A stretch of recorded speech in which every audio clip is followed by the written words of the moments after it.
First off, I already have 3 of those. But like, Sure. but it was such a troll. Like, it was such a troll It by was with GW. the helm. It Yeah. was just like I was like, oh, 100% Blood Knight. We're getting plastic Blood Knights. There's no way this model can be anything but a plastic Blood Knight. Yep. And it was just like the good old bait and switch. And Oh be my like, God. nah, it's the coolest Wight King that Well, you've ever seen. Not a Blood Knight. it was brutal. Like, it was crushing. I'm like, oh, finally, this is the part. And they show it, and like I saw the icon, like I saw the helmet and the steed first, and I'm like, yes. I was like mid celebrating the fact, like I was already typing the sentence, yes, not a regular ass horse in like one of my private chats. I'm Right. like, yes, not a regular ass horse. And as I like hit enter, I saw the face, and I'm like, because it's a fucking Wight King. And I'm just like, Well, and he's got the same spear that the vampire on Zombie Dragon has. So that's why I was like, it looks the exact same. It's the same style and everything. And I was like, oh, this is awesome. This is so cool.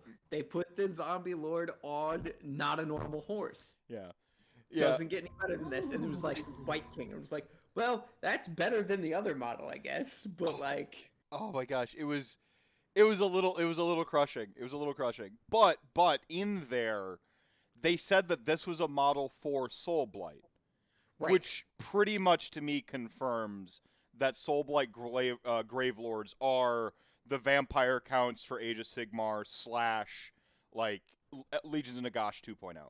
So they said 2 things too in the actual article. One, they said that he'll be followed by Death Rattle, right? So like that means Death Rattle's not, they didn't just like push that off the table into the side and axe it or whatever.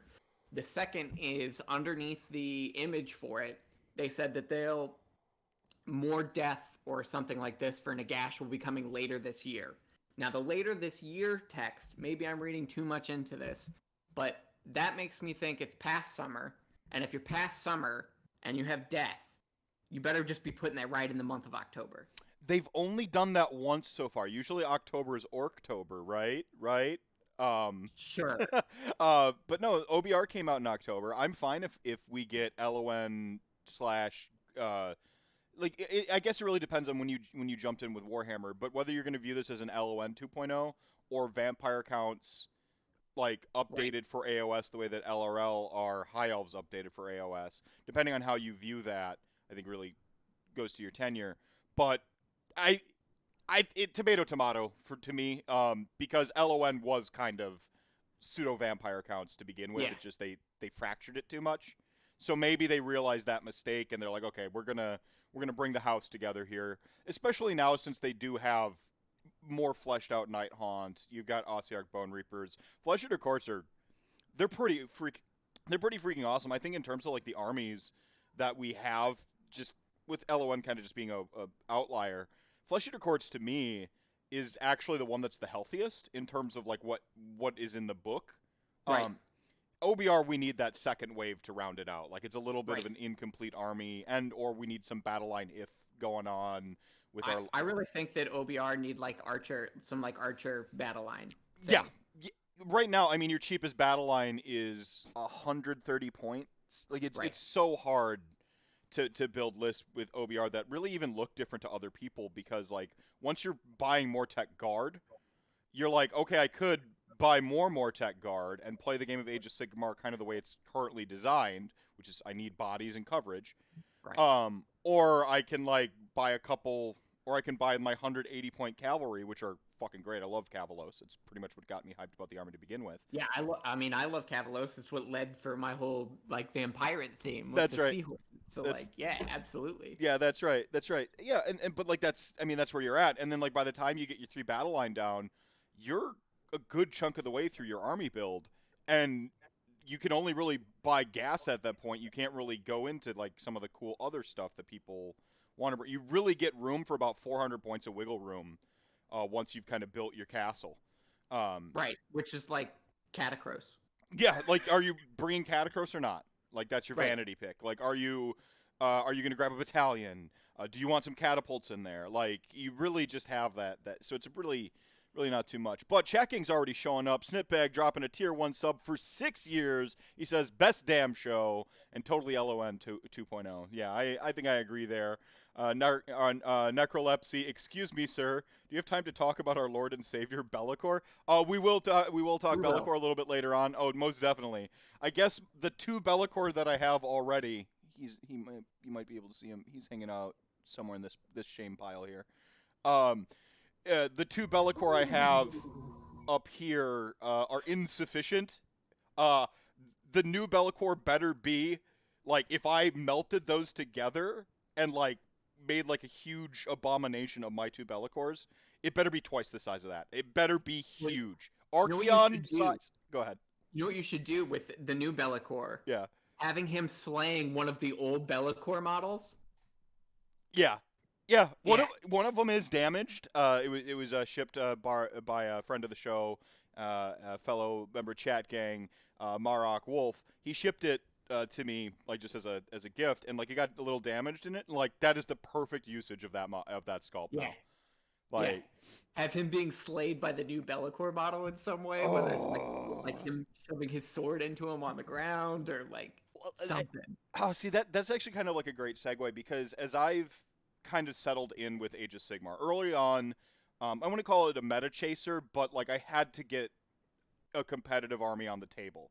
And so I did my 3-color, paint it to get it at the table, go play, get to tournaments, right? That was very much a focus for me when I first approached Age of Sigmar. Like, some going on 4 years ago. Jesus, jeepers creepers. Going on 4 years ago. As I've, like, kind of, like, gotten comfortable, and I've gotten, like, a stockpile of models to where I can play a couple things, but also I've got friends where, like, if I really am in a pinch, I could be like, I could talk to Brendan Melnick and be like, dude, can you crack open the vault? I need an army for, like, Midwest Meltdown. I just don't have anything viable right now. He'd be like, yeah, here's a good 3-2 army, right? Like, I have that now. I've built that rapport, and I've built my own personal, like, sort of coffers. Right.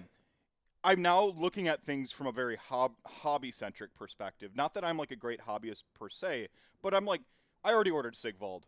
Like, I pre-ordered Sigvald. I'm like, I might not ever field a full Slaanesh army, in the near future, because depending on where Vampirates come, depending on when tournaments pick back up, where I am in, like, kind of clearing out my shame pile now, I might not have a full Slaanesh army by the time we get the Soulblight pile stuff. Pile of potential, exactly. But I'm like, I've got this great model to paint later. And, like, with the Be'lakor stuff, I'm like, I know I'm going to buy Be'lakor. He's one of the fucking, like, he's the most Doom heavy metal, like, I'm like, of course I want Be'lakor. And that's kind of, it's kind of interesting, because I think my first meeting with you, well, we'll get to that in a second, because we should do the intro. Chat Gang's here. Chat Gang's popping off. Frank on the Rocks dropping a Twitch Prime for 17 years.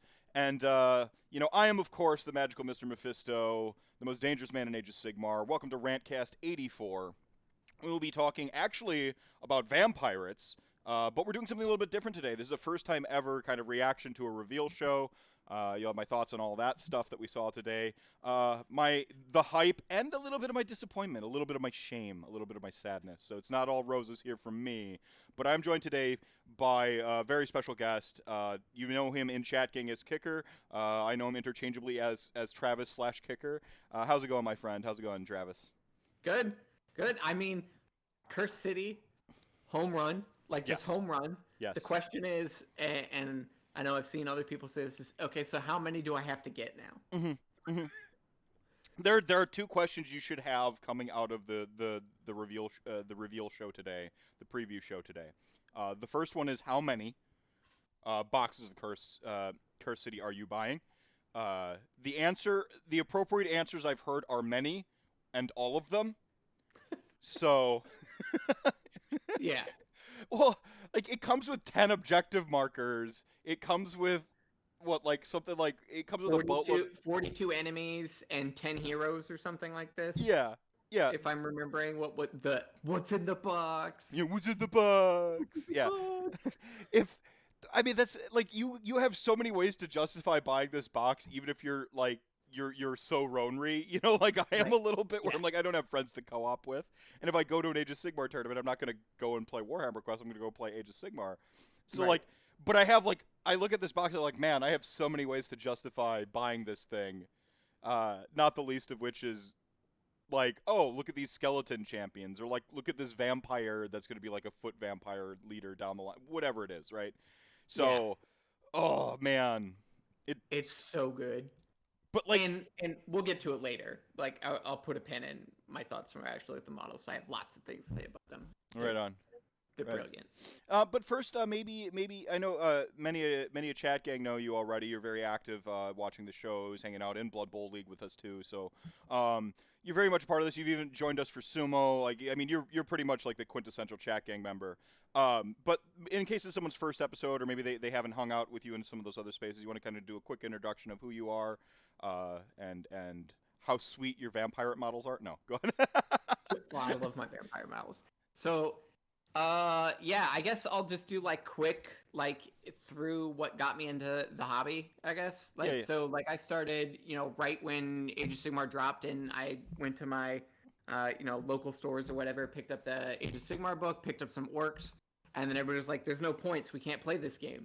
And I was like, okay, so like, what do I do? And so then I went away, because I couldn't find anybody to play Age of Sigmar for a little while, and then 3 years in, was like, oh, people are playing this now. Got a few more orcs. Did a Path to Glory campaign with orcs, and then about that point in time, ended up moving up from Central Illinois to Wisconsin. I sold my orcs because of moving was a pain, and I had a friend who was just starting to play orcs and stuff like this, and I was just like, I don't know where I'm going to put things. I don't think that these are going to survive that travel. There wasn't a ton of them. He was starting to play orcs, so I painted up some more orcs to him and sold him my orcs. And then moved up to Madison. I started hanging out with the Mortal Realms crew at the local GW shop here in Madison. Great playing folks. Warcry with them. Yep, Paul's been on the show a few times. Aaron... I've had a great deal of conversations with him about content creation, and of course my logo is designed by Eric. So really good guys. Yeah, really good guys. So they're great guys, and they were real big on Warcry. I picked up the Warcry first box set or whatever, and like moved with it, and then finally assembled and painted the entire thing. Started playing on Warcry with them. Picked up Daughters of Cain army, painted up like 2,000 points of that, was ready to like go and play Age of Sigmar again, and then like March hit last year, and nobody could play anything anymore. Yeah. So I had those, I still have those. They're great. They're painted. And then so I was looking for, and I started like getting in chat gang. I think about that time. It's when I think I found you on Twitch and started hanging out with people and talking with people on Twitch and stuff. Yeah, it was around the I remember specifically around the Soren sort of fan appreciation type thing where he wanted to give someone in chat gang a box of Stormcast. I remember about around that time seeing your Flesh Eater Quartz warband coming together and just being like, this is what I mean when I say Flesh Eater Quartz are a blank canvas. You got to put the work in and they'll look great. Yeah. Otherwise, you're gonna be like, these are kind of plain, and yours were just like stunning. I'm like, wow, those are. That was like kind of one of the first moments I really remember, like putting kind of a persona to the tag or to the name I see in chat, right? So right, yeah. So Flesh Eater Quartz, and I decided. So we started looking at like, okay, how long are we gonna be in lockdown for? It was like Flesh Eater Quartz are gonna be like my lockdown project, right? Like.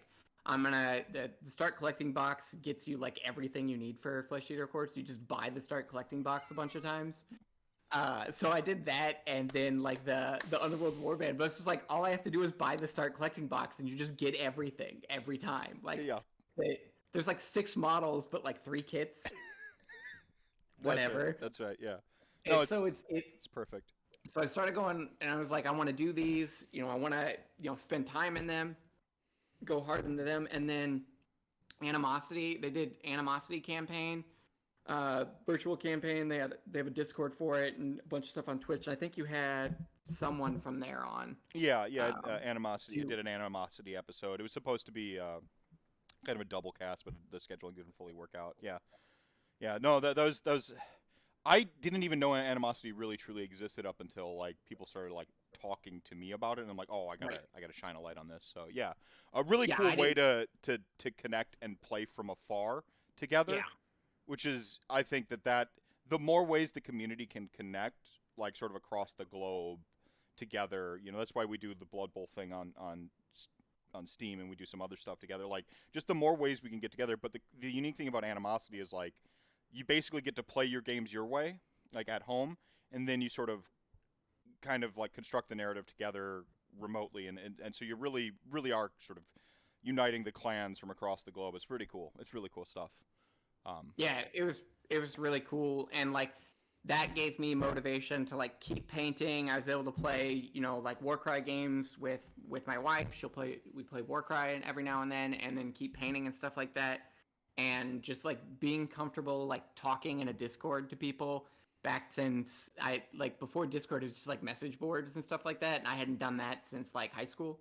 Yeah. So just like being familiar with that and being like willing to like put myself out there a bit and like share what I've been doing and just interact with people in different ways, and then just being in chat gang and the positive influence that everybody in your Discord is just like inspired me to like, okay, like it didn't feel like what I was doing was for nothing, like because I think one of the best things is like being able to like create art and like play games and stuff like that, and even though we haven't been able to do lots of things in person, this is the most connected to any community that I have felt.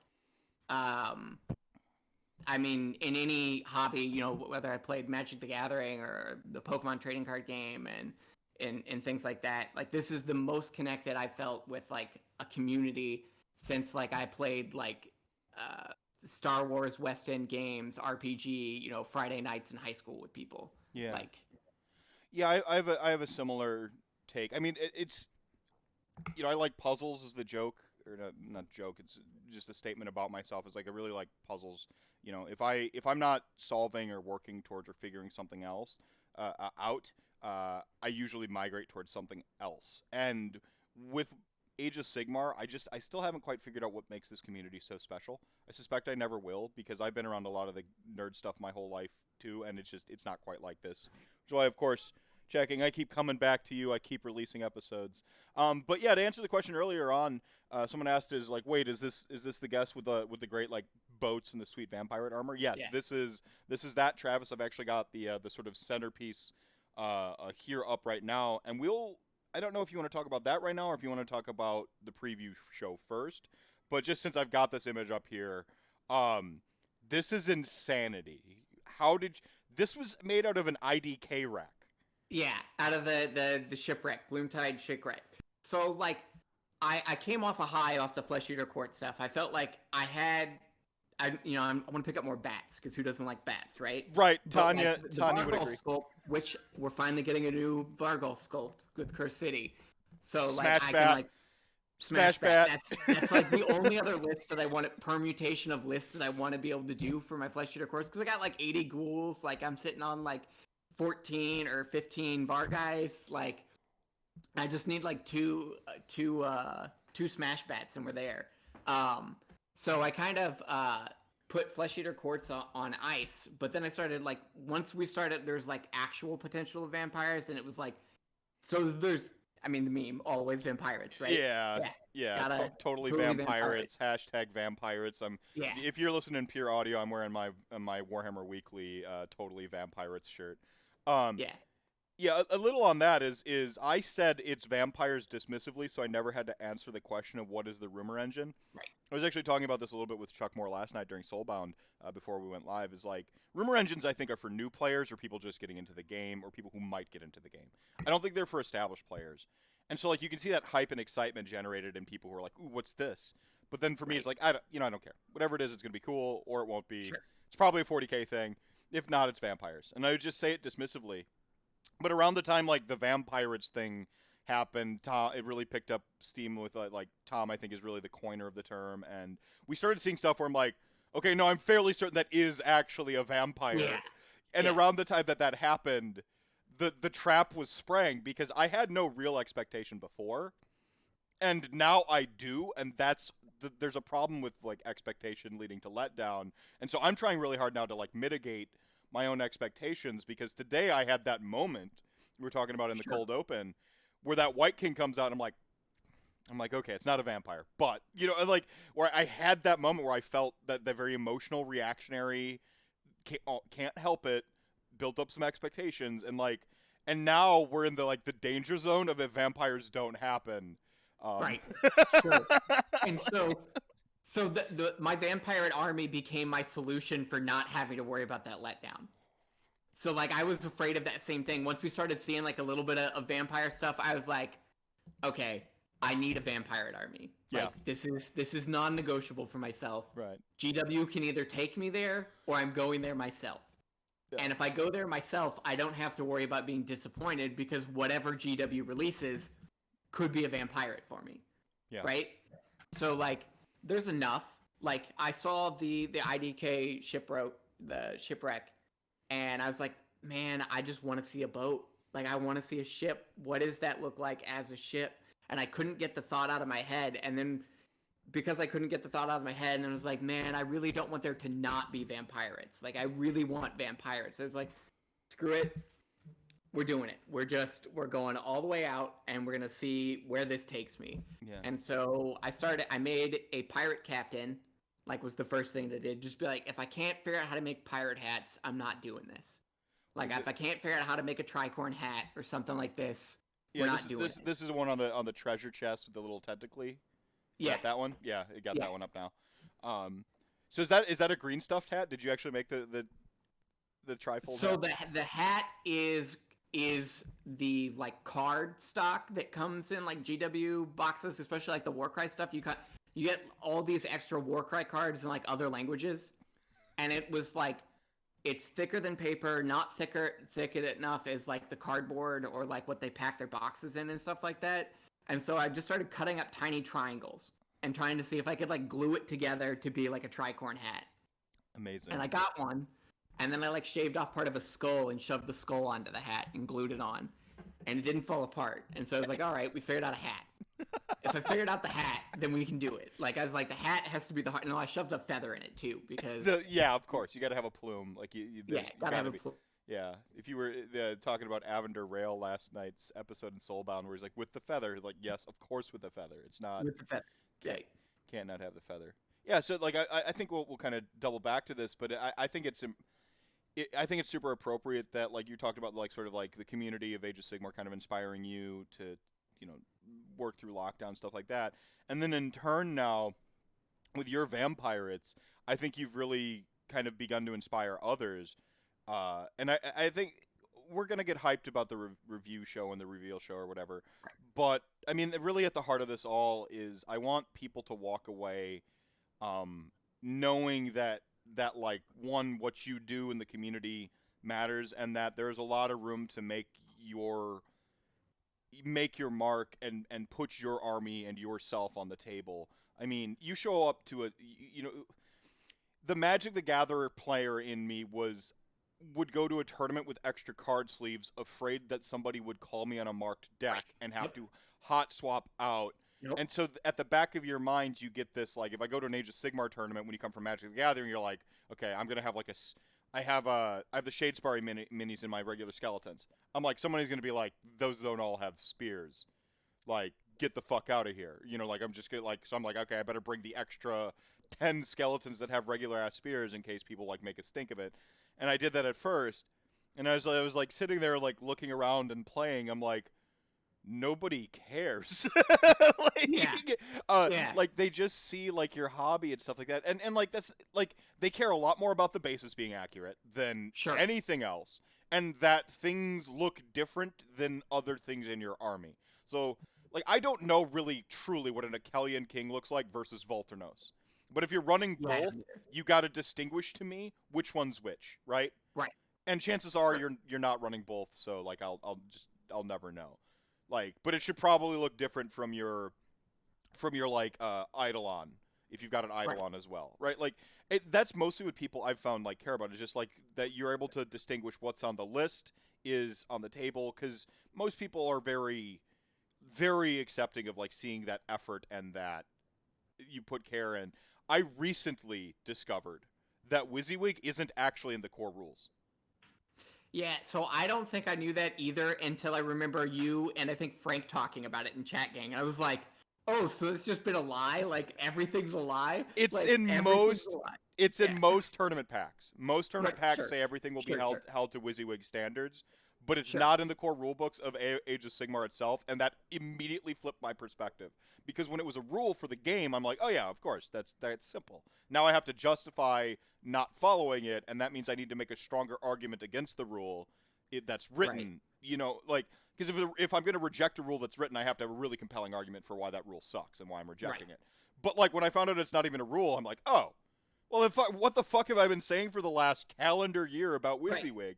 Like, my brain just, like, I'm like, I rewrote everything I believe about it.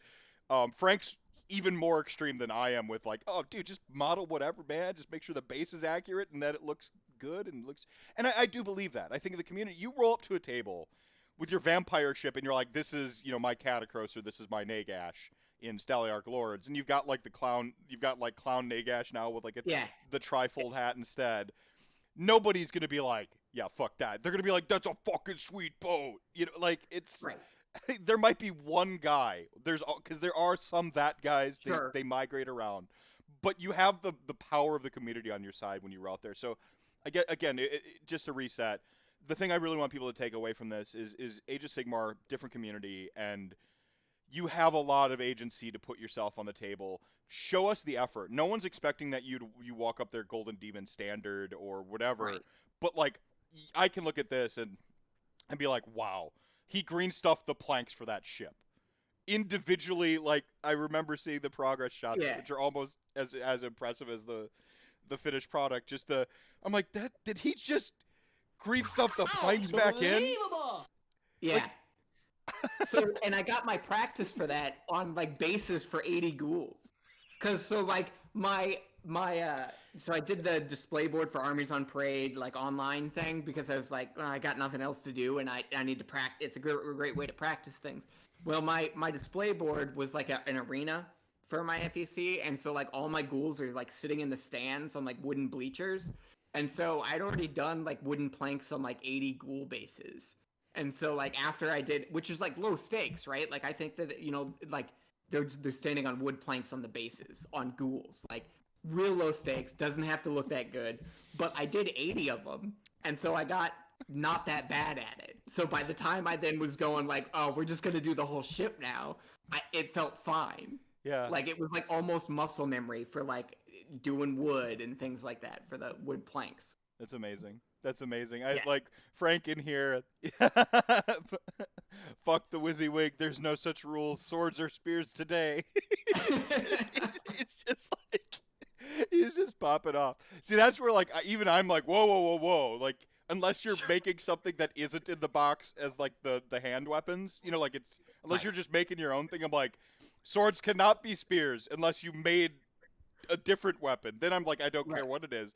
But even I'm like, whoa now. Like, swords are not spears. But Frankie's teeing up. Yeah, like if you're like, no, all my skeletons have maces.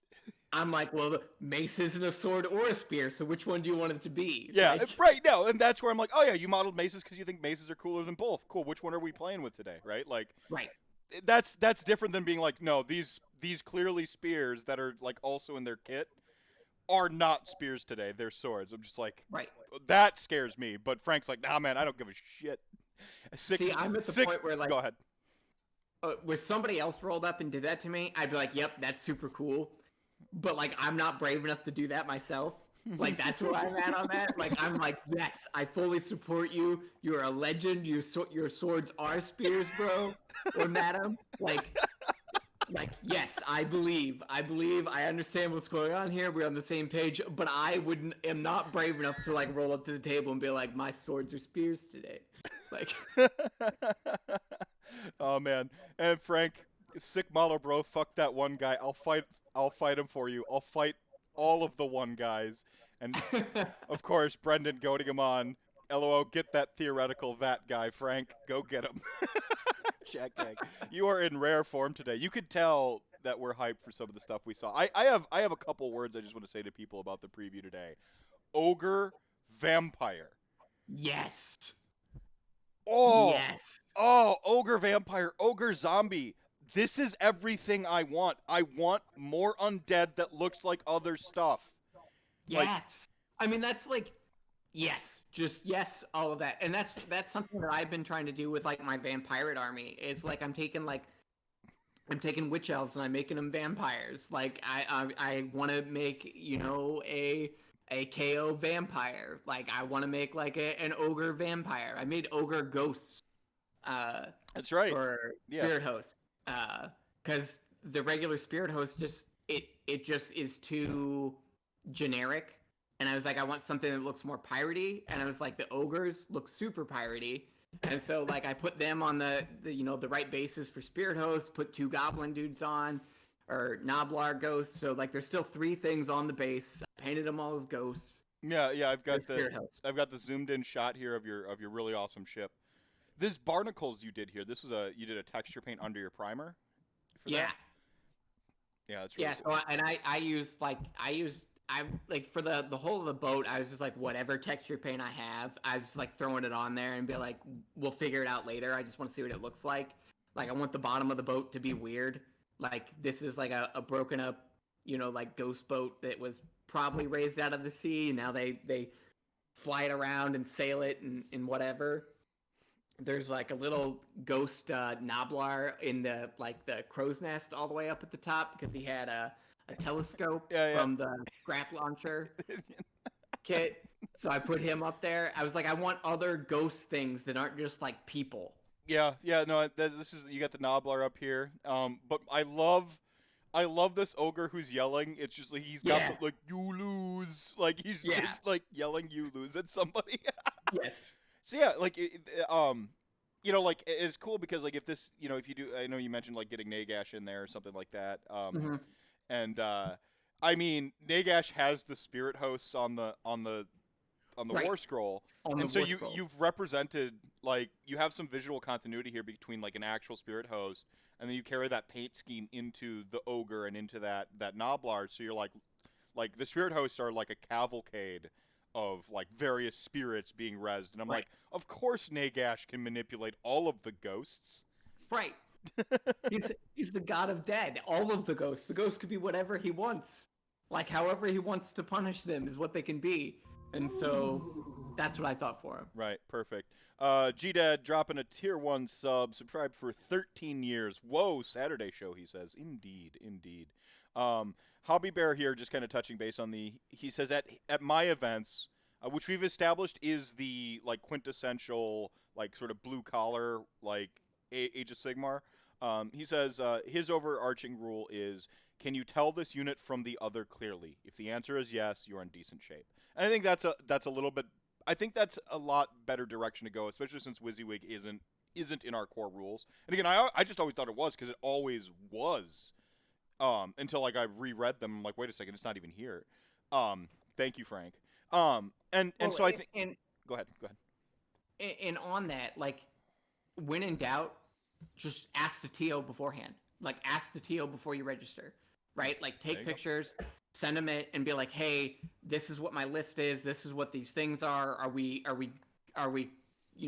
good or not good? Like, I'll either make changes if I can make changes so that I bring, you know, what is going to be acceptable to the tournament, or maybe I learned that that tournament isn't a tournament that I want to attend. That's not the tournament for me for whatever reason.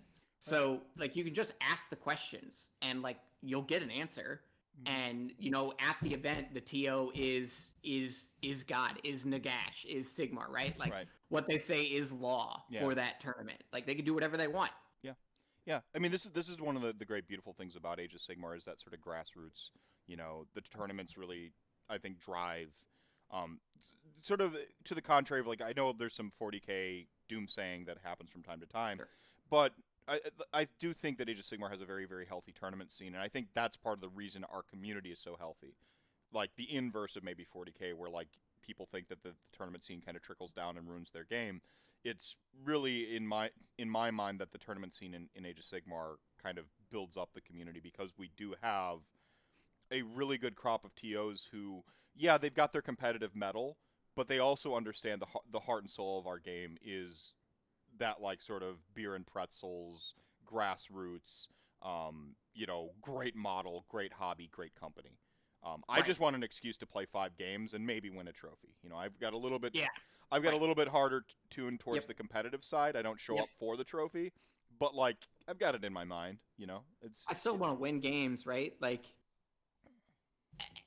that's my competitive nature. Right. Like I grew up playing sports. Played football. I was a place kicker. Like that's where my chat name comes from. Like so like I still want to win games, but like I also want to have fun. And I want to have fun more than I want to win games at the end of the day. Mm-hmm. So, like, I'm not, like, coming in to try and, like, bust somebody's balls or, like, push them out of the table or whatever. Like, decent people, like, let's play games. Let's have a beer. If you don't have a beer, let me buy you a soda. Like, let's have a good time. Right. Right on. So, right. Winning is...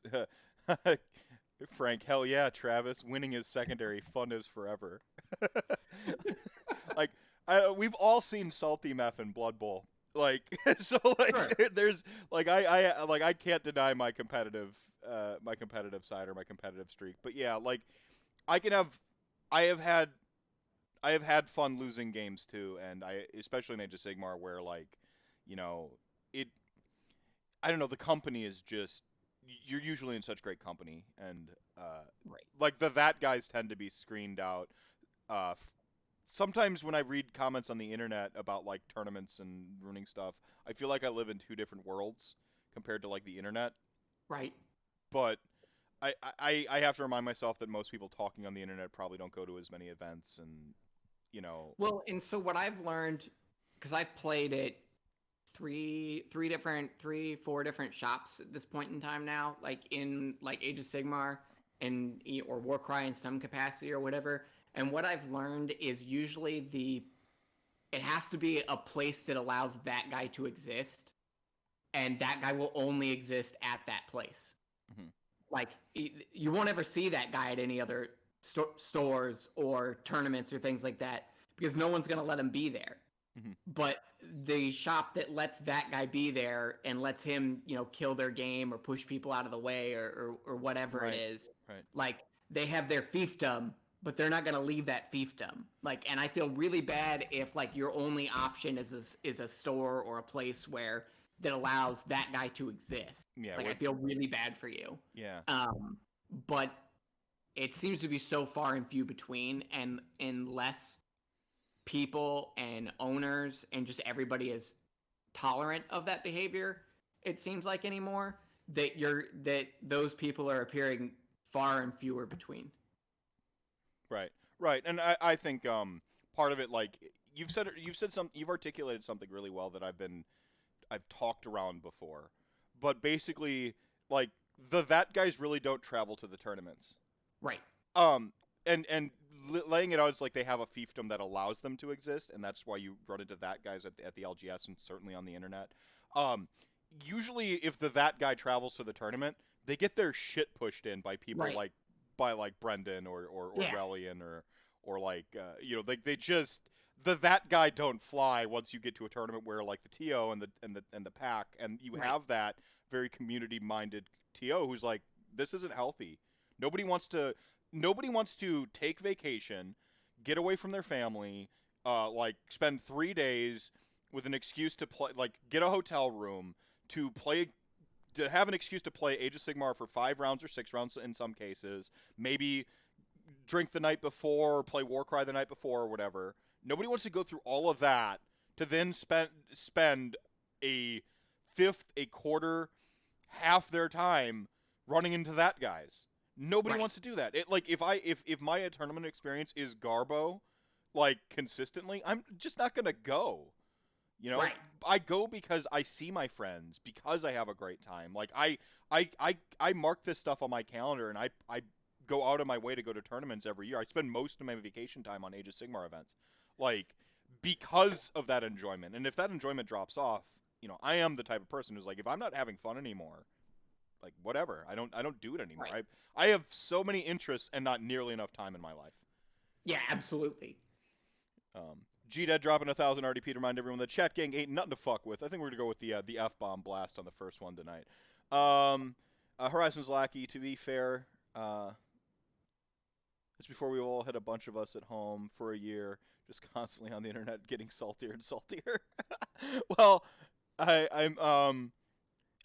do think that that quarantine and lockdown has affected people's online personas too. Like I'm probably chippier on the internet than I usually am. I know it's taking a lot more for me to stay focused than it usually does.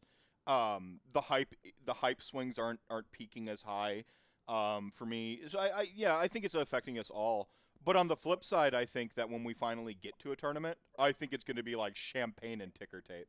Like a NASA launch. Like people are it's gonna be like New Year's Eve party. Like everybody's gonna be like going crazy, just like dollar bills everywhere, drinks all around for whatever reason. Like the hotels and venues that are hosting those first few months of events for people have no idea what's coming. Oh yeah, like they do not know that like what nerds are capable of. They're like, yeah, we like to book to the nerds because they usually just like, yeah, they smell bad and they're loud, but they mostly keep to their own section. No, you're like, woo, like like over under on number of people that'll streak at the first few events because it's just gonna be full on like chaos. Yeah, just pent up, anxious, everything, wanting for this, and then finally it being there. Ooh, you know it's getting serious when Brendan's like, heck, I might stay up until 10 p.m. Ooh. Oh boy. Ooh. Crazy talk, man. Dave, I'm gonna feed Hobby Bear 5-hour energies all day. That's fantastic. Yeah, amazing. Yeah, I think that there is the negativity on the internet I think has hyped up a little bit, but I also think on the flip side, when people finally get that opportunity to get out and reconnect, I think that you're gonna get the pendulum to swing back the other way. Yeah. Like that's in human nature too. So you know we tend to focus on the negative, but I try. And once events start coming, you get those goalposts again, right? Like a lot of people, it's hard for them to paint. You know, a lot of them are like, well, I'm painting my army so I can play with my army on the table. And the event is my goalpost thing, not me completing this list or whatever else it is. And so when you get that back, you then finish line again for a lot of people that I think, you know, drives them to do stuff or encourages them to do stuff or motivates them. It's hard a lot of the times to set your own like arbitrary you know, goal markers along the way to keep yourself going. Right. Yeah, I mean, I certainly don't self-motivate very, very well. I've actually been using my layoff right now to kind of trick my brain into some habits and try to like motivate a little bit better, but that's been on my personal side. That's been with my writing and trying to be like, okay, I'm going to write 3 days a week. I'm going to wake up, do stuff with my kids, and then like settle into my office at 10. And I'm going to write until my son comes home from school. Like, and just like, if I could do that 3 times a week, every week during layoff, I will be in a better position than I was last year. And so I'm like, that's what I've been doing and concentrating on. And my hobby has fallen by the wayside a little bit, but the hype is coming back. I feel like Sigvald got me like pretty hyped. I can get pretty hyped for other people's armies. I try to like see the world from other people's perspectives, just as a rule. And so, you know, like I remember, like I hate Tzeentch. I hate Tzeentch. Like probably my least favorite army archetype. I hate the just as planned, like Izan from fucking Bleach bullshit. Like I hate that.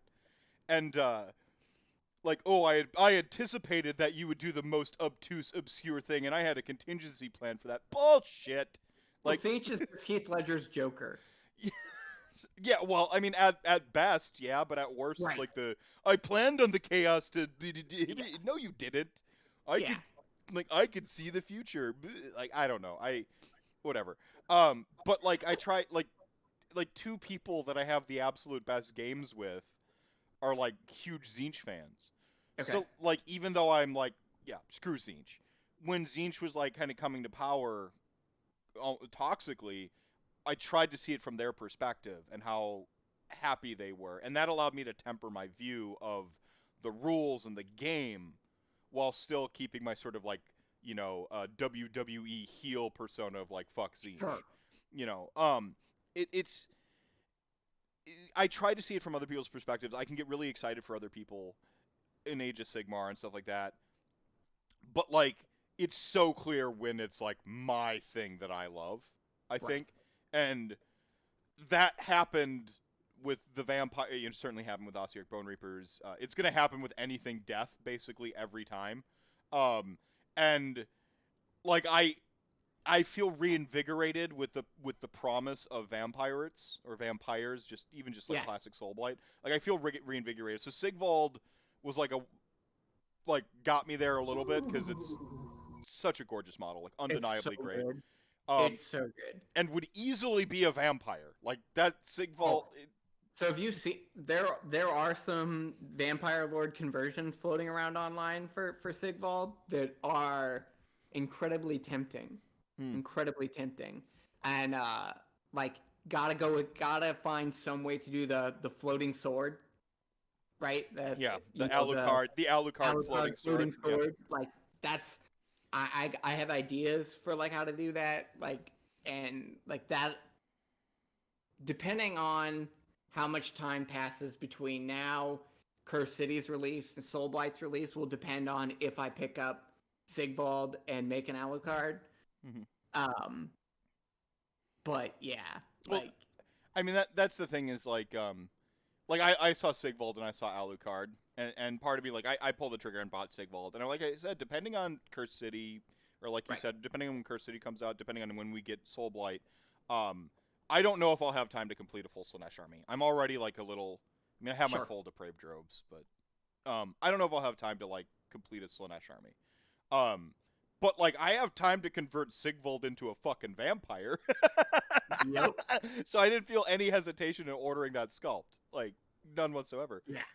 And that goes back to a little bit what I was saying before, is as I've settled in and, like, I know what I like, I know my armies, I know what I'm looking forward to, everything, and this is a little bit what you said, everything becomes potential for the armies I already like.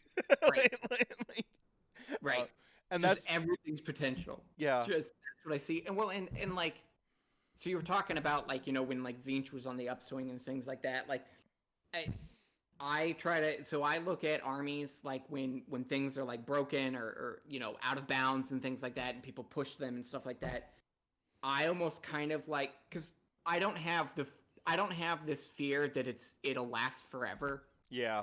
Because it's not going to. Right. Like, it just doesn't. Something will happen. They'll make something else that'll beat that. They'll nerf it into oblivion, or...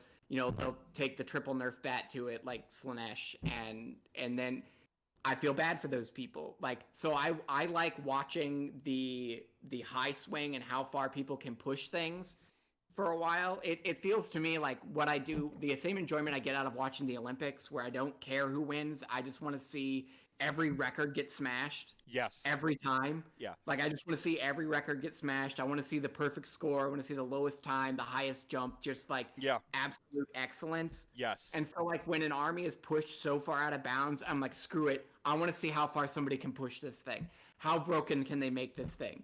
Can they make oops all spells? Can they get the combo trigger? Are they going to get the combo? Are they going to storm infinite damage on the stack and completely blow the person up on turn 0? Yeah. Like, let me see it happen.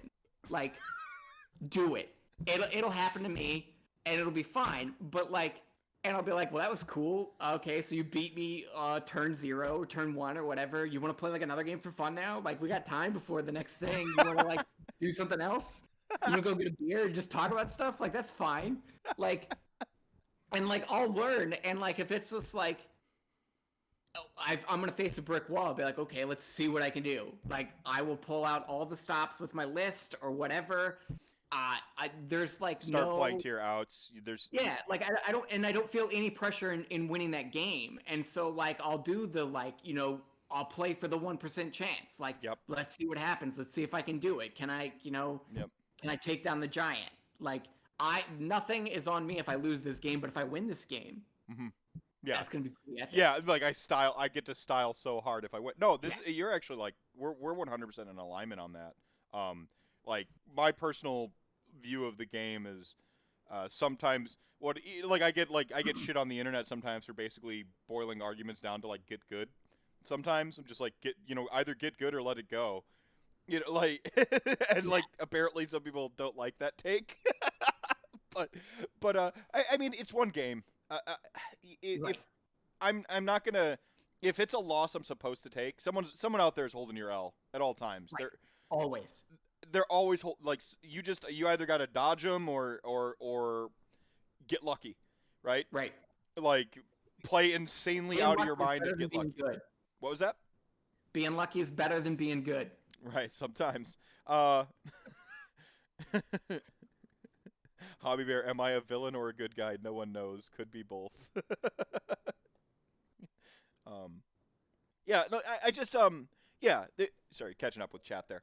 I don't know, like I think what you said at the very beginning of that was one of the most heartening takes is that usually the nothing is forever in Age of Sigmar. None of the out of bounds armies stay out of bounds for long. I'm more afraid of an army that's out of bounds getting the hard nerf than I am of the out of bounds army staying out of bounds. Because if the out of bounds army stays out of bounds, it's a known commodity. I can adjust for it. I can play to beat it. I can build an army that beats it. I can do all kinds of things. If I truly hate the out of bounds army, and if the out of bounds army stays out of bounds for so long, the community is going to have answers. They're just going to the hashtag shelve Slaanesh, which I think is more preferable to a ban Slaanesh because don't take away my agency. I get to play with my toys. I bought them. It's not my fault they're out of bounds, right? Like, absolutely. And like, it's at some point like there's a break point. Usually, it's just a cycle of releases, whether it's a GHB release, an FAQ. Usually, it's just that. Maybe I'm a little like my privilege is showing a little bit because I do recall a time in Age of Sigmar when you, like, I joked. I think a couple episodes ago, like I've still got my Dark Eldar Codex, 2nd edition, and it was the 2nd edition Codex up through 6th. Like that's what you got, and like there is no, it is not an adequate excuse to say, because I remember being a caveman, who cares that your computer doesn't work? Like that's not that's not because things used to suck. Like we shouldn't try to make things better. That's not the take. That's not what I want people, like, I'm not dismissing that, like, things shouldn't be better or can't be better right now. But I do think there's a benefit of perspective when we temper ourselves a little bit and realize that, like, it is better and it is trending better. And usually the out of bounds stuff really doesn't linger around. I know Slaanesh felt like an agony or an eternity, but even in the grand scheme of things, it was like 6 months. Like, it went from its release. And its release happened, and they stayed under the radar, and then LON got nerfed, and they exploded. Because they didn't. It really didn't happen until that GHB, where a couple other outliers got over nerfed, and Flesh Eater Courts got nerfed. Like a couple other outliers that might have been like sort of Three Stooges affecting that army, and like they're all trying to get through the door at the same time. And then once like all the competition was nerfed into the ground, it's like, oh, guess what the the best army bar none is right now. What did you expect was going to happen? I actually think the inverse of that is what's going on with Slaanesh right now, where they got so gun shy, overcorrecting it. And for more of my takes on Slaanesh, see Warhammer Weekly this week. I'll be on the 24th. I think they got so gun shy about that army because it was out of bounds. They had planned releases. Natural predators to come down the line that were going to make playing Slaanesh a liability. You take Slaanesh as it was at the height of its power, and you put the shooting that is in the game right now, not even like Tzeentch levels of problematic shooting from when Tzeentch came out as a problem, as it exists right now, it's a liability to play that army. Like you're gone. Like turn 1. Yeah, it's a liability to play Slaanesh as we were seeing it. So, like, Slaanesh players were going to have to, instead of their all-in quad keeper lists and stuff, like, they were going to have to, like, make adjustments. So, like, they had planned natural predators coming down the pipeline.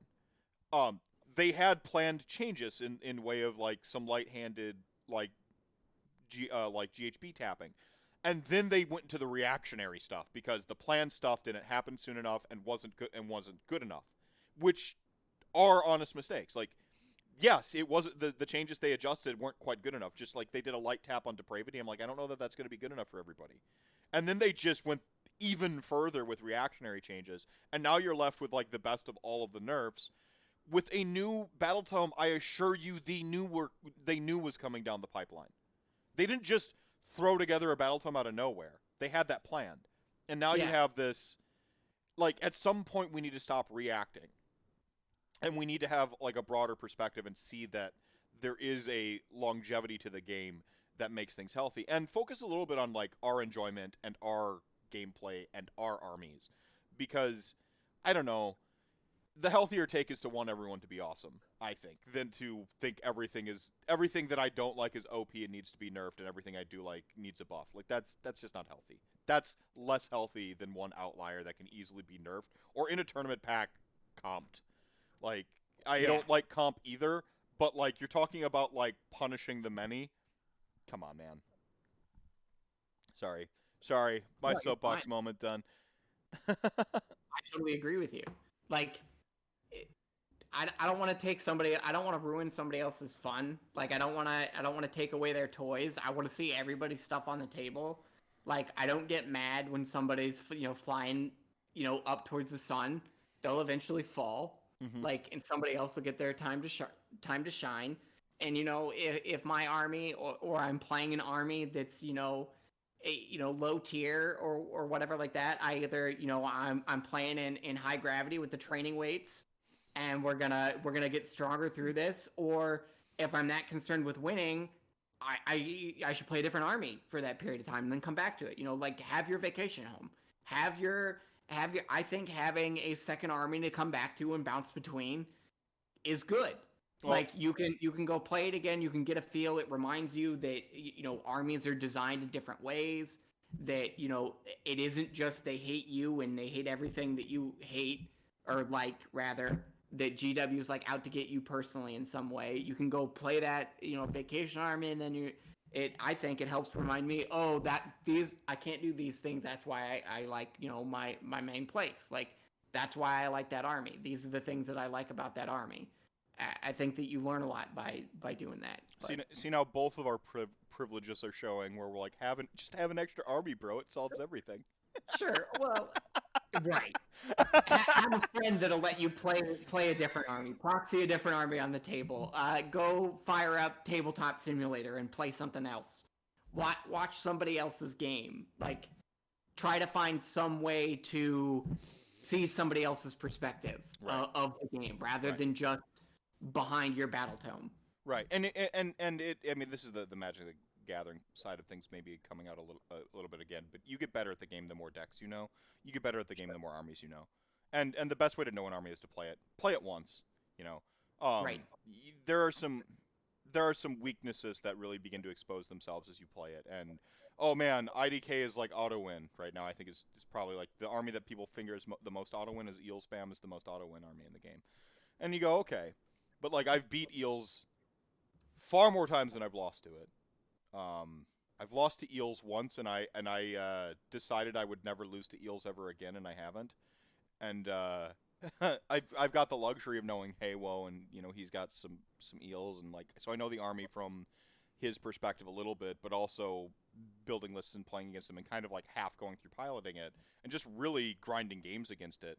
Because I'm like, I don't ever want to lose to this. Like, okay, when are they going to go for the high tide? Oh, like they don't even have to go for the high tide. They can just deploy across the table, come in gradually. So like, I need to be aware when they're deploying which type of deployment they're going for. Because if they're going for stash stuff off the table, I know that they're going to go this way. I know if they're going to deploy across the table for me, they're just going to rely on that 16-inch movement. I know that it's going to look a little bit differently. I'm going to set my screens a different way. Like, it really, like, to familiarize yourself with other armies, especially problematic ones, you're going to feel a lot better. I think people get, you're dealing with two things when an army is out of bounds, in addition to the army being out of bounds. But two things that really exacerbate it is fear and ignorance. These are human qualities that are a crux of our society in every way it can be. And so don't give in to fear and educate yourself. Literally, the advice I give people on everything. This is life advice moment now. And I just watching people give in to fear and be like, "Oh, that army's bullshit." And it's like, I'm like, maybe, but like, what are your outs? Can you even identify what your outs are? Like, if you can't, like, oh, I have no outs. Well, let's see. Do you truly have no outs? Like, there are some hard L's out there. There are some armies that just, they have every answer to everything you're bringing to the table. Like, Skaven against Snake Ash. You know, it just feels like, yeah, they just have his number. I'm like, so now what do I do? Oh, play reckless as fuck, hope they miff some dice rolls, and then crush them. You know, like, whatever it is. So, I don't know. And then, oh, I see we're talking about Brew City Brawl and what's going on. Can I get a coffee refill in here? Yeah, everyone refill your Irish coffee real quick. And then when you come back, do you want to switch gears to talking a little bit about the preview, and then we'll come back to like your army and like a little bit more deeper dive on Vampirates. Cool. Yeah. Cool. If Meltdown gets 100% canceled, just take that weekend. There may be something there to set up with the Michigan clubs and some big ass tents. Oh, I see. I guess as far as Brew City Brawl and getting it going again and stuff like that, you have two paths. Do you do early signups and trickle people in if restrictions ease, or wait and no full capacity? Whichever one you can plan for, the best. Literally the one that you're going to have the most information on. So do that. And if Midwest Meltdown gets canceled again, so I got to start thinking about the next Rantathon. I was thinking might do a 36-hour stream this time. If I did that, I will cheat. I won't be up the full 36 hours. I'll do like 24 nap and then help close it out type thing. If we do RantHouse, otherwise I'll stick with the 27, 28 hour format and just have a little extra help. 27 hours feels pretty awesome, but we need to start planning that out. I gotta email the actual co-president or vice president of RantHouse. I think is what we were working with or thinking about doing. So if we do RantHouse, I think making it a 36-hour Rantathon will be fine, because then we can do like we can cut to a game or something like that. We can do a couple other things, so I'll have a couple breaks that I didn't have really before. So if we do RantHouse, I think we could go for 36 hours. Otherwise, 27 hours is quaint. It's funny. There's a reason why it was 27 hours. We could do that. But I need to start thinking about it. If Midwest Meltdown gets canceled, doing it in July might be a good reprieve. Otherwise, I might move it to the best month, to October. October? Yeah, the best month. Best month. Yeah. So we got to think about this. I got to talk to you. Got to talk to the Shadow Council. I got to start talking to some folks. Yeah, Doctober. You know, I don't want to put all my eggs in one basket. October is like for mod pleasures. When I do my October like streamathon, that's for me. That's for my fun. And not that I don't have fun doing 27-hour streams and stuff like that, but you know, that's work. like I actually have to like schedule guests and do giveaways and be on top of everything. With like the streamathon, I just turn on the camera. Now, that's a simplification, because it's actually kind of draining to turn on your camera 5 days a week and beyond 5 days a week when you're actually a bit of an introvert like myself. But yeah, I need to start thinking about the Rantathon. It seemed to work out being in July last year. Might need to target it for that, but I got to message the VP of MHA's I Don't Mind campaign. They reached out to me after the last event, and they're like, "Hey, we'd like to help you with this. We noticed you raised $7,000. We took notice. We seem to take notice. Man, I am secretly I have complicated feelings on like the last year of like reaching 1,000 viewers or reaching 1,000 followers on Twitter and like having big things that people are taking note of. Like there was an issue when I used to work for a video game company. Nobody listened to me when I raised noise about it. Now that I have like affiliate accounts and like 1,000 followers and stuff like that, I send one tweet. They immediately messaged me. And I'm like, I hate the world so much. Like, because when I'm a nobody and I say, hey, like, maybe you need to look into your sexual harassment policy because working your events, you know, my fiance was getting sexually harassed by your staffers, like, you should do something. And then, like, I say 7 years later, one, like, off-the-cuff, like, remark when they, like, tweeted something, and they're like, oh, what happened? Oh, my God. And I'm like, you're only doing this because I might badmouth you on a podcast, aren't you? Right. It's, flames. Yeah, like the freaking flames. Influencer culture, man. I don't want to be a part of it, but I know I'm part of it. And I got to reconcile the fact that the hype I generate and or negativity I generate, depending on what my take is, has some repercussions. I don't have a big ego about it. I don't think they have the maximum repercussions, or it's the thing that matters the most, or that Games Workshop personally watches my show and listens and makes changes based on anything. I really don't believe that. That's not the take, but you do recruit people for Nagash. But I am shameless about generating hype for people to play Death Armies. I think that as he gestures to the OCR, the OBR hoodie he's rocking. But yeah, so speaking of generating hype and selling stuff for other people, let's talk about these previews we saw today. Do you want to? Maybe I just love new models, like baseline. They're just like new Age of Sigmar models. Even though they talked about like 40K for like the first like 20 minutes while they're waiting for the show to finally start, which I found both hilarious and annoying all at the same time. But like new models for Age of Sigmar, I'm just like, somebody is going to be excited about this, right? Like, yes. Somebody is going to be excited about this. Yes. And just knowing that somebody is going to be excited about that model is kind of cool. That goes back to like the seeing things from another perspective, and really like like I use Tzeentch a lot because Tzeentch is the army I dislike the most overall. It has the mechanic I think is it's legal cheating, which I just right. There's so much about that army I can go on about why I hate it. It's got stupid gumballs that you stepped on and got stretched out as models. And like stretched off your shoe. Yeah, like I can't stand the army. Right.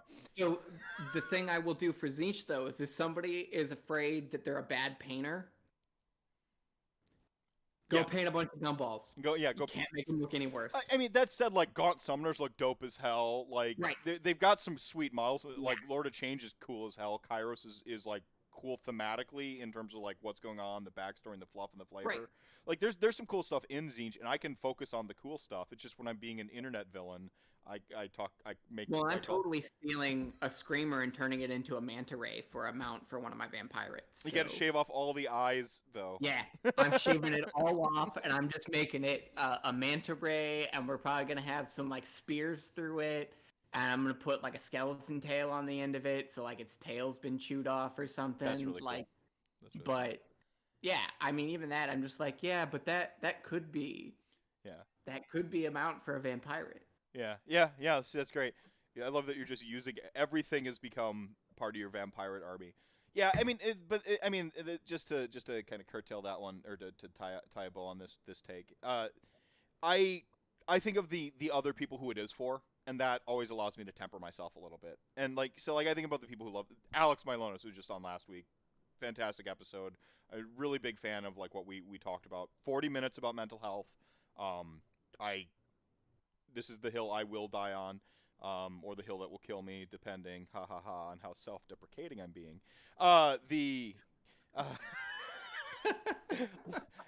It's okay to make fun of depression when you're. Yeah. No, we have 40 minutes. Like I could cut that 40 minutes out, and that could be a normal podcast. And I really recommend people go listen to that, especially if you struggle with mental health or you're seeking perspective maybe people in your life who struggle with mental health. So, like, I know there's some people out there who they themselves don't, and maybe you have like a significant other or a friend, and you're like, well, what's going on with you? Good episode for that. So I will self-honk this one time. Check that out. 40 minutes. I finally put timestamps on a RantCast. If you haven't watched that episode, stop watching this one. No, don't stop watching this one. Finish this one, then go watch that one. Then watch that one. It's a good one. Yeah. So speaking of other people getting hyped, the army that is the most vicarious army in existence for me is Lumineth Realm Lords. In a different timeline, I am an elf player. Okay. Like, in an utterly different timeline, there's like Mephisto elf, and I like elves. And Lumineth Realm Lords is the army I don't want to personally play, but I'm ever glad it exists. Everything I see about it, I'm like as close to being a stan as one can be without owning any of the models. What I love, so speaking about that, who I'm living vicariously through is everything Martin Orlando is painting for them. I'm just like, he's doing it. I don't have to, but I am loving consuming all of the art that he's putting out for this army. Yes. Like, I think that's a little bit of a teaching moment. If there's an army you don't dig, find someone who you do, or an army you do dig, but like you don't have any plans of playing it.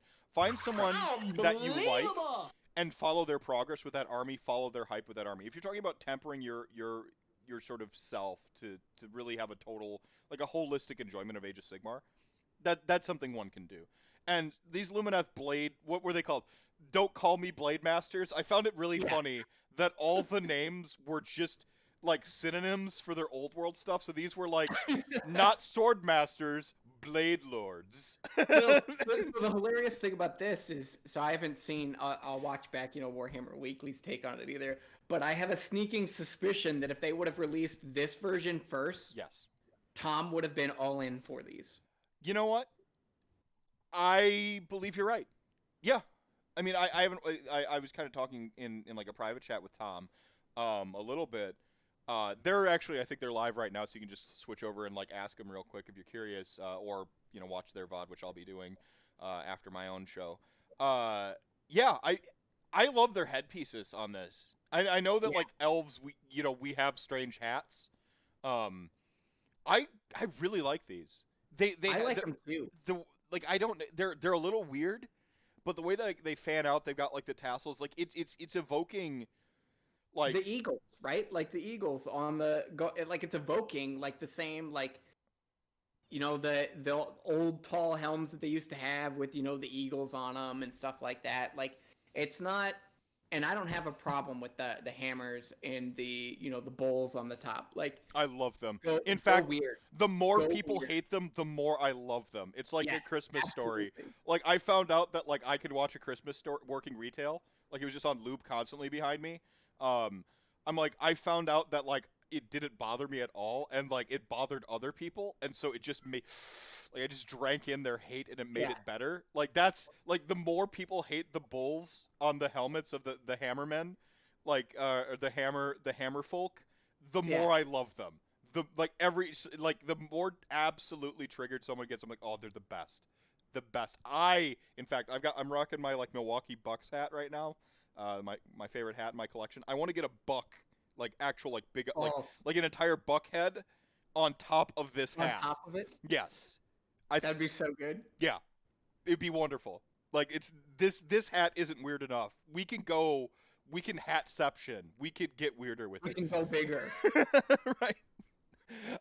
No, but these helmets, I really love them. I like the the what's kind of become a common like elf aesthetic is they have that the sort of like the bucket helm with the sort of Magneto style like arc around the nose, eyes, and the face, and then they get a little wider and weirder, like the cone shape, that elven thing kind of happens. But this fan thing going on, like it reminds you of, like Tibetan gates, like little samurai-esque, like how they swoosh back. Like I really dig the helmets. Functional pants, like for be able to move, like good leather boots. Like, I mean, they're basically rocking, if you take away like the knee pads and the hip guards, it's basically like Jedi pants and Jedi boots right now. Right. You know? they could be Jedi. You could make these go like full samurai. Like, I like them. Really dynamic poses. We got the dual wield, like, come at me bro sword, plus another good thing from samurai, which is the back banners. Love back banners. Like, and that's just like Total War. Like, I just remember playing like the first Total War with all the samurai and the back flags and everything. It's just like, oh, it's so cool. And if you don't like them, snip them right off. Like, if you don't like all the flags, just snip them right off. Yeah, and if you don't like, exactly. I mean, it's easier than a conversion to just clip something off. So, but these are great. I see a Lionerd in here. He's like, I was waiting so much for these Blade Lords. They are great. Everything in this LRL second wave is just things I wanted. I think that's going to be the read. If you wanted like more classical elves, you got a lot more like a classical elf. This is. I'm gonna have a pin in this take for later on when we talk about the Wight King. This is what I want to see happen a little bit more, where we take something that we have an obvious parallel for in the world that was, and we make it Age of Sigmar. This is what I love. I also think that they did these releases in the right order. So that they did. There's a hot take. Go on. I think doing the weird stuff first is better than doing the weird stuff second, because you will show people the weirdest part of it, and if you're okay with the weirdest part of it, you're probably going to be okay with the less weird. But you won't do what they would have if they would have done the less weird, all the sword people first, and then gone spring all the weird stuff on you. I think they'd push people out who would have bought all that stuff and be like, "Whoa, what is this? This is what the other half of the army looks like. I don't want this." Yeah. Whereas if you go weird first, and then you bring in like the sword people, you could get people that are like, I'm okay with the 11. I'm okay with the 11. I'm in. And then you're like, oh, I got more stuff. That's cool. I don't care that it's not at 11. It's, an 8 or whatever. But when you bring in the other people who are put off by the weird, can now jump on, right? They can be like, okay, I wasn't sure where this is going. I didn't hop on right away. I didn't buy the special edition, start collecting and everything else, and I'm not, halfway into this army and then disappointed by it. Yeah. I'm able to jump on now and be like, okay, nope, this is what I want. This is what I want to play. Yeah. And it probably makes you more willing to pick up some of the weird stuff that already is out there. No. I think you're 100% correct. Yeah. Lead with the 2s and 9s, right? Like, you gotta hit that strong emotional note, either one way or another. We don't want ambivalence. We want people to have a strong reaction, one way or the other. Right. Hit them with the 2s and 9s first, which means you got to go weird. People are going to love it. They're going to hate it. And then you can like add in that sort of the layers of stuff. And it doesn't feel like a bait and switch. Like, nobody feels like they got cheated on something. Right. Yeah. Yeah. I mean I think that's the best part of it too, is like that sort of transparency for your consumer. Like, look, this is going to get weird. You want to get the weird out of the way first. It's kind of like a relationship. Like, early on, you don't want to lead with the crazy in your relationship. Not that, but you gotta get everyone's some type of crazy. You just want to make sure your crazy syncs up with the person you're in a relationship with, and to really know that, you kind of gotta gotta let the crazy out earlier on in the relationship, not later. You can't go full crazy on the first date, but you gotta they gotta know your type of crazy. If you're if you have 20,000 points of undead in your basement, they should probably that's something that they're gonna need to know about. Right, they're gonna need to know real early on. You can't just be like, okay, we've been together 3 years, we're buying a house together, and by the way, where am I putting all my Warhammer models? They gotta know. Right, they gotta know. You gotta bring them literal skeletons out of your literal closet. Ziggy dropping a tier 1 sub for 8 years. Thank you so much, Ziggy. Was this a RantCast during the day? Indeed. It's a special occasion. Hobby Bear's reaction immediately. He's like, sir, there's a separate room. I went full, G-Dad, I went full nerd on the first date, no lie. Yeah, you gotta let out whatever your type of crazy is. You gotta let them know early. If you get deep into the relationship, the crazy comes out, then you're gonna have a bad time. So the next up, I think we got spoiled. I think I have these in order. We had the bolt thrower. I think was the next one. Bolt thrower. I like the bolt thrower, and I think that we're gonna see this kit in conversions a lot. I think this is an unfortunate angle for the bolt thrower because it looks like the one character is actually like using it like a blow dart. Like, yeah. But I did a screenshot or screen grab on this one right off their screen that they were holding up. So the angle needs to adjust that just like a couple degrees. Yeah, I want to see the 360 of this model, but I think that this model is going to be something that you'll see put on other things. Mm-hmm. Oh, like putting it on like a thunder tusk or something, where like putting it on a thunder tusk, like on the back of that, or put it on the back of something else, or I actually see this and I get I get cold sweats remembering my friend Sam's repeater bolt throwers. Yeah. And just like, oh, they used to mow through so many skeletons. So I'm actually like, part of me is like, this is the models. It's fine. It's cool. It's very consistent with like the Sentinels themselves. Right. You know, the helmets on these guys, they're rocking the full Sentinel garb for the most part. Shoutouts to the fact that it's just giant arrows, just huge. And this person, I think, is wearing this like a quiver. Yeah, just like somebody is just gonna put the entire giant bow with this guy and the giant quiver, and just ignore the other dude entirely from this kit. Yeah, just like, and it's just gonna be man with big bow, or grab some grab a Kurnoth Hunter. Yeah. This is a Kurnoth Hunter bow now. Like, look at me. Yes. Look at me. I'm the ballista now. Yeah, I'm the ballista. Just... Snitbag says my wife put Warhammer in her vows for me. That's fantastic. Amazing.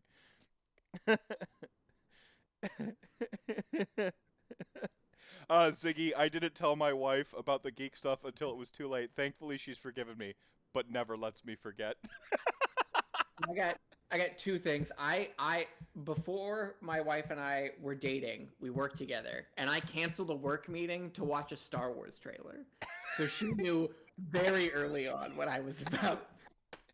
I straight up I was like, I need to cancel this meeting. She's like, why? I was like, there's a new Star Wars trailer that came out. Like, I'm not gonna make it. Amazing. Oh, that's so good. So terrain piece. I might be the only one on the planet happy to see this.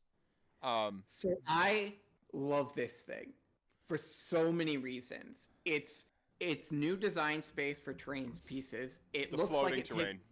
Yeah, the floating terrain. I'm all about the floating islands thing. I'm like, can I put the Seraphon terrain piece on top of this thing so I can have a floating pyramid, like a floating pyramid piece for either terrain or whatever. Like it looks like it has a decent footprint. Like, it's just really tall, right? Like, it looks like it's really tall. Like, I think we've seen like a model standing underneath the archway to like get an idea of how big it is, but like the diameter for it doesn't seem to be huge. Mm-hmm. So like, I think you could put this on the field pretty well, and just the floating aspect to it, I'm like, give me floating islands all day. Well, I mean, this is the thing that I think LRL do just about better than any other army, is they feel like they live in the mortal realms. Yes. Like, more so than just about any, like, when I look at them, I'm like, oh, these are from someplace weird. You know, like, they do that better than anything else. And to see their terrain piece, like, even going a different direction from like how we see, you know, you put your terrain piece on the thing and it spreads out and it's big, like going even in a different like direction as a design, I love it. Oh yeah, we're seeing that. I love it. I agree with Hobby Bear. It's going to be a nightmare to transport. It's really cool though. I will say, so what this gives me hope for is terrain pieces being able to be different than we've seen them before. And I still have this like dream for orcs, that they're gonna get like Ravaged Land Magic card as a terrain piece, and their like terrain piece is gonna be like land that eats things and like is like a beast and can like move around and stuff like this. Like, because I know like in Gur they talk about like literal continents like actually eating other continents in Gur, and like I want that for a terrain piece for orcs. Is their terrain piece is just like the Rogue Idol, but a terrain piece. It's just a mountain that actually like eats things. Well, that's why they took the Rogue Idol off Forge World, is to prepare for like the mountain that eats. Yeah, yeah, the mountain that eats. You like literally need to feed the mountain. It's like the magic card lands that could come to life and be a beast and things like that. Like I want orcs to get that. Dark Depths, Dank Depths, yo. I used to have a Dark Depths combo. Big fan. So this one was the hero version, I guess, of the. This is the alternate build of the generic. What was it, Lunari, like commander? I don't remember what it's called. No, this isn't the Fox. This is the mounted hero. This is the name. The name Horse version. Man. Yeah, the Twitter actually has all their names. Let me pull up a separate web page here real quick. There we go. It's the mounted one. I mean, the one they showed us already, which is I guess the generic one of this one. It already kind of has, I think, model of the year for LRL. So yeah, we've got a bit of a different aesthetic here. It's wielding the spear. What do they call it? The Demon Eater or something like that. Demon Breaker Lance. It's so good though. Like the fact that they're doing this with mounts, I just think that their mount game has gotten so much better. Yes. Like if they're like it just like so much better than other things. Like you look at like the older mounts and things like that. Like I know when we'll get to the Wight King on mount, but like what they've been able to do with mounts has taken them from being like that's a toy horse, right? Yes. To be like this thing looks alive and the person on it looks like they're moving in battle. Right. Yeah, I missed the tweet where they gave this guy's a name. So someone in chatting knows. Lord Regent. That was yeah. So this one, cool. Like, I mean, I already kind of like with Martin Orlando already kind of talked about like the generic one. It's cool. It's just really cool. There's really not much more to say. I think this is perfect. This is what I want to see. I want to see more weird mounts. I also like that they're weird animals. Yes. That they're taking different parts of animals, shoving them all into the same thing. Like I dig that. I totally agree with Vince that I want more weird animals in Age of Sigmar. Like, yeah, same. So here we have the Lore Seeker. Not Lore Master, right? Or what? What are they called? The old the Lore Seeker, the old Battle Mages. I think they were called. What are they called? Lore Masters or something like that. This is very much a parallel to the sword and staff wielding. Right. It's cool. This felt like it was missing from the range before, so it's good to see it coming in. I don't know if you have anything to add to that or say about that. I mean, it Warhammer like Magic Lawyers, yeah. Yeah. It looks like, I mean, it's classic elf. Like, there's your classic elf hero for the people who are like, these aren't the elves that I know. Like, yeah. There you are. Yeah. Hat game on point again. Cool swords, man. So now we have the Elven Celeste, which brings me back to LRL and Slaanesh being sort of dark mirrors of each other. The way that Ossiarch Bone Reapers are very much a mirror to Stormcast Eternals. So this is peak design for me. The interesting thing about this, and first off, I think it's going to cut a great silhouette, especially with the owl here. The mage on top. So what they're doing with these is they're kind of supposed to be like analogous with Tyrion and Teclis themselves. So you have like the wizard one. Oh yeah, I see that. You have the wizard, like the wizard, the headpiece. Her headpiece even is like kind of like the crescent, right? Like the moon shape for Teclis, and then you've got the sun for the model on the bottom, which is of course Tyrion. really cool. Again, this is in that design space of Celeste, so I think there's some really cool stuff going on here. But I like the narrative of this actually, like that they found Go ahead.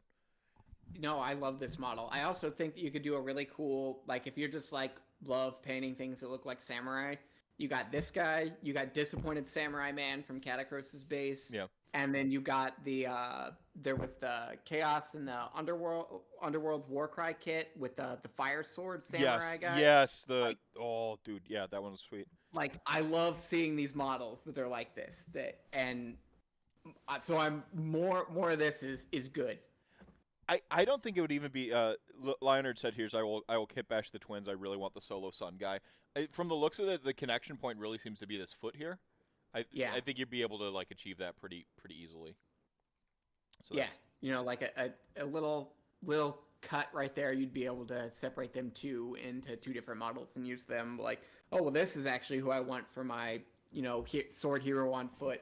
Instead of the guy with the staff and the sword, you want to use the samurai looking one, and you want to use the, you could easily use the wizard on top of this guy for the other one that has the cloth across the face and the smoke, and I'm like afraid the person's gonna light their face on fire looking at the model. Right. Like, yeah, exactly. So hey, look, you grab an extra base. You've got like two of your foot heroes covered instead of just like the one sort of iconic duo. This next one, it had a silly name that instantly exited my mind, but I actually love it, and I just saved it as Stilt Shoes. So, it's so weird, and I love it. Like it's apparently like they eat your heart out, dwarves, Lumineth Realm Lords. We finally get to. This is a Tom take. Like he talked about like the runes and how they were very pointed, and I think he was making jokes. One of his initial jokes is that like Lumineth Realm Lords were somehow related to Chaos Dwarves in some way because their iconography looks similar to this Chaos Dwarf stuff. Whatever. That was a funny take, but we're finally actually seeing some rules where they're playing with runes and rune magic, which is cool. And apparently, like they actually crush up like aether quartz and like make pigments for paints, and they paint stuff. So. Just from a narrative standpoint, I think that's really cool. But this model is really weird. It kind of reminds me of like a Himalayan like medicine, like sort of like monk goes around and like the robes and stuff like that. I can imagine that's this little lantern it's carrying, like billowing smoke, and you see the smoke before you even know that they're there. So this is I think this was really cool. I think this is really cool, and one like side take on this is. My wife pointed out that there are a ton of guys in a war game that have scrolls that are just like walking around with like a piece of paper and scrolls. You got Lotan, you got this guy. Like there's at least a number of other battlefield pieces, and it's just guy with paper. So the archetype that we have fulfilled here is guy with paper. Yeah, guy with pen and paper on the battlefield. Like gotta take them notes.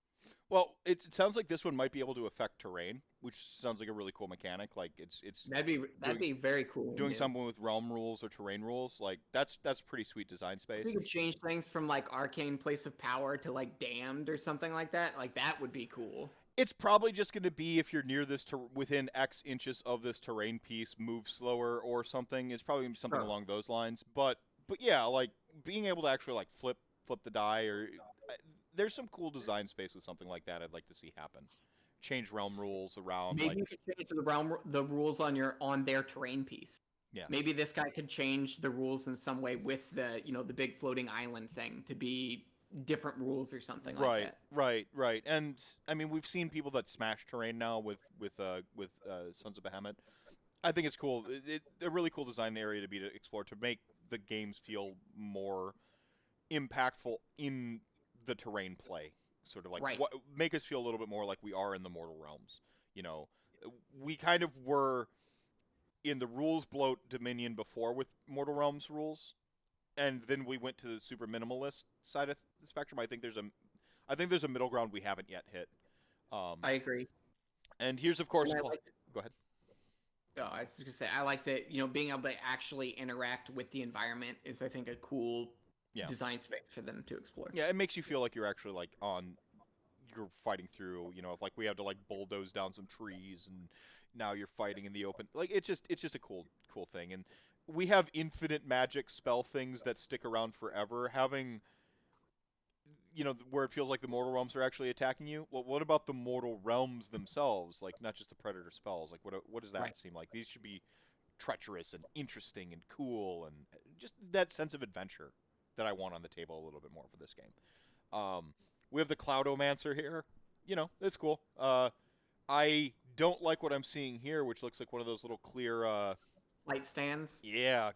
Yeah, I'm not a fan of the flight stands. Like I would just cut him off and set him down on top of the tree. Yep. Like that is the change that I would do. Is my Cloud guy, my Goku, my kid Goku on Cloud, like it just the Cloud's gonna get moved down. It's gonna be right on top of those trees, or I'll take some other terrain thing and have him flying up higher. But like yeah, good cape game. Yeah, good cape game. Like big fan. But this, that looks like a flight stand. Disgusting. Get out of here. This is ludicrous. So we've got this new standard bearer. It's just ludicrous. Like the standard is so huge. So big. They mentioned something in the preview about how like the banner actually doesn't weigh much because the banner is made out of light or something like that. And I'm like, okay, cool. I don't really see that reflected in the model. But I believe you. I'll take your word for it. I mean, they look honestly just basically like a standard warden or whatever for the most part with a sword. Yeah. My question is, when it comes to, is this guy has to be like a part of a unit, right? Like Maybe. He's the banner guy in a unit. He's not like a hero that just has I'm hero with flag. Could be like a Lord Relictor type actually. Okay. Like because Relictor's got the big standard, and like they walk around, and like they're the ones who like capture the souls as they're like fleeing the battlefield. This might be something with recycling Aether Quartz, like they're capturing the energy of the Aether Quartz as it gets smashed, and as they capture the Aether Quartz, like they power up and they do something like themselves, so like they could dole out like a bigger buff or like a bigger radius of a buff or something like that. Where I'd imagine they're doing something with either spells, they're boosting and or manipulating the spells that are being cast, or they're like doing something with the Aether Quartz.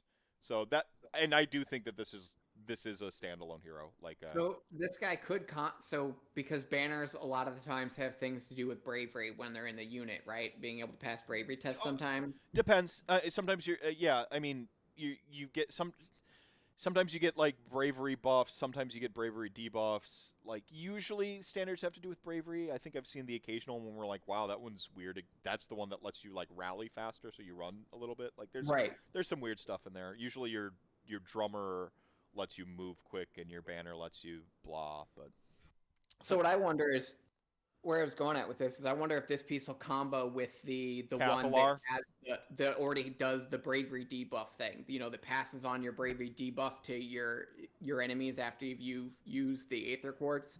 If this one will then like raise your bravery more or something in order to make that distance between your bravery and your enemy's bravery even higher. Yeah, could be. I mean, this one here, a lot of work on the banner, by the way, from the sculpt team. Like, nothing. I don't have anything bad to say about it, in that terms. But this one doesn't really move the needle a ton for me. It's like, oh yeah, it's another one of their Sentinel guys that's just on foot with a huge banner. Really reminds me of a Relictor in that sense. We're like, oh yeah, it's a Stormcast with a big sarcophagus it's carrying around, which is super metal actually. But so this is the generic version of the Hurricane Spirit or whatever. This is the generic version of it. Looks cool. I already am on record as saying that the hero version is the best model that they've ever teased. I'm also on record saying it's the worst model they've ever teased, so that no matter what take I interact with on the internet, I am correct. You're correct. Yeah. My only complaint with this guy is the wispy wind thing. Yeah? It feels like more of the focus than the actual model. Like, it's got the same problem that I have with the Celestant Prime with the tornado thing that he's got going on, where I feel like I lose whatever the model is with the wind. I get what you're saying. I think that's why they've inverted the wind. So your triangles, right? Your triangles are going to draw your Oh, eye. sure. So in design, we've got two triangles here. We've got like the top triangle, which is roughly, if you look at where the banners sort of are at their widest, they draw up towards the helmet point. So you got one triangle there, and then you have the sort of swirly wind that it's on is a triangle. So if I look at this, like a diamond. yeah. So if I look at the center of the model, my eye is going to go up and down, and it's going to create movement.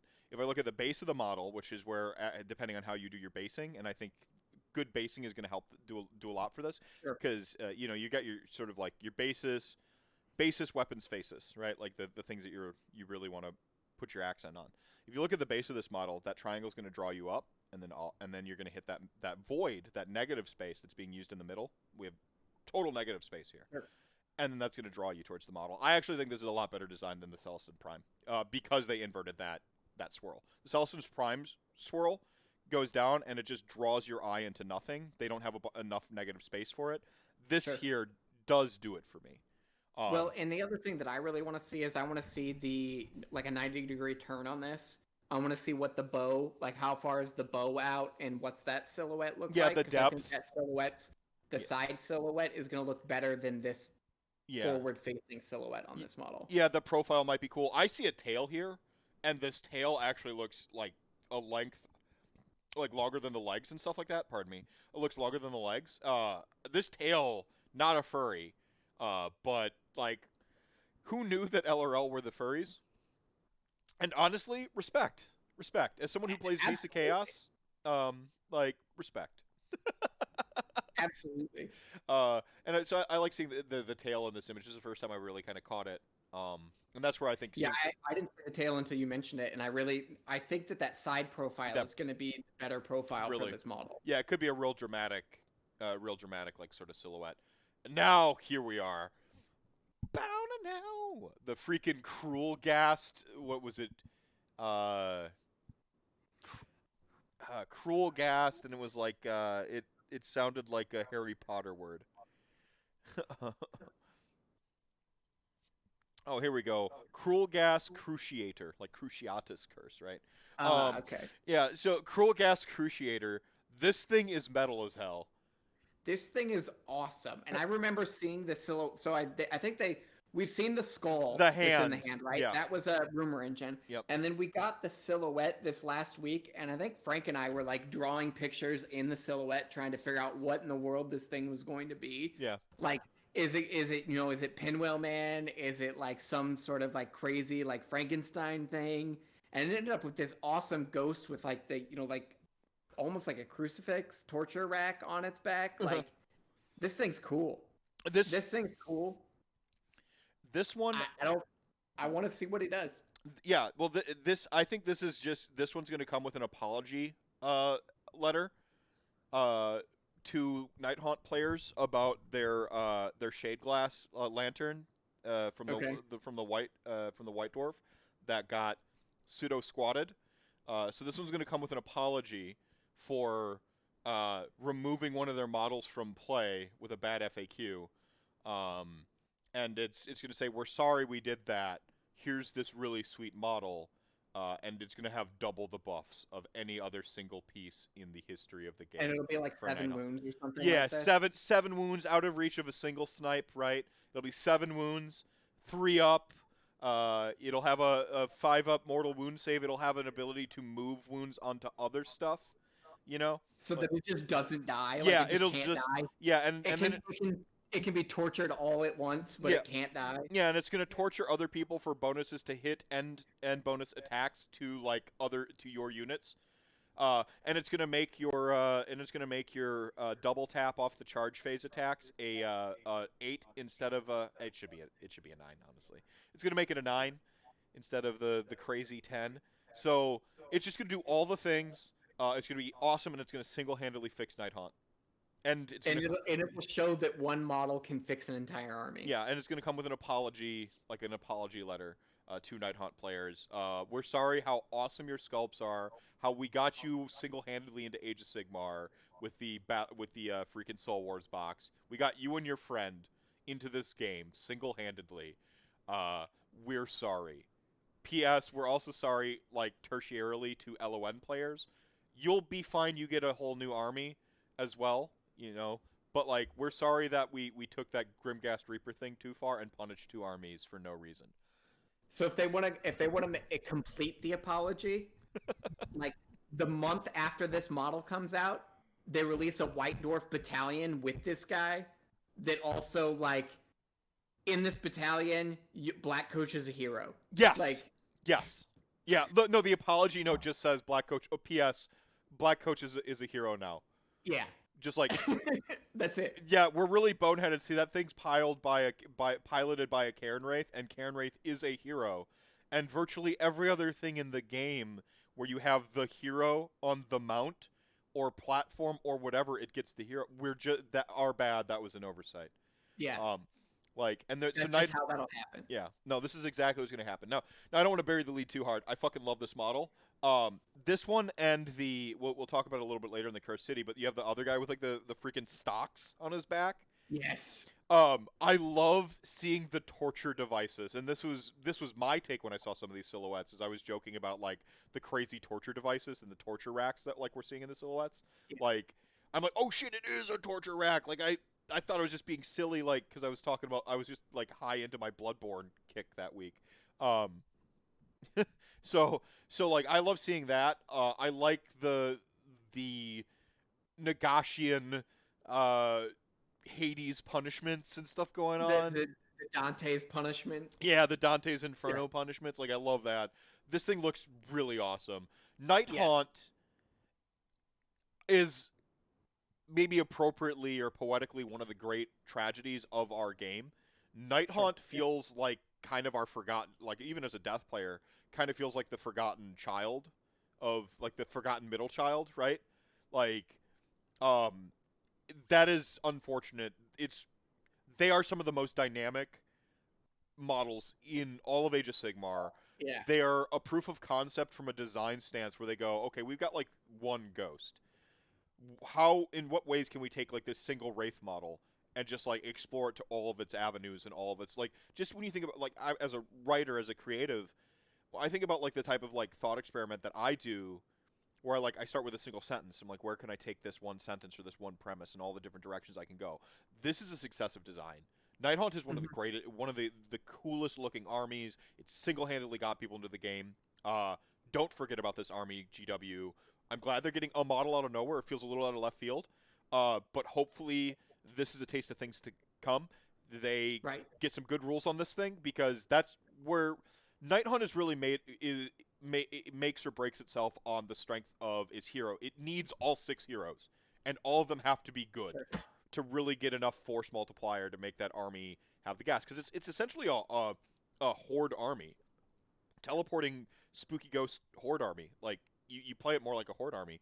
It needs a lot of force multipliers to go that way. Most of their regen is tied to their heroes, unlike a Legion's ability or a point in space, like some of other deaths regen.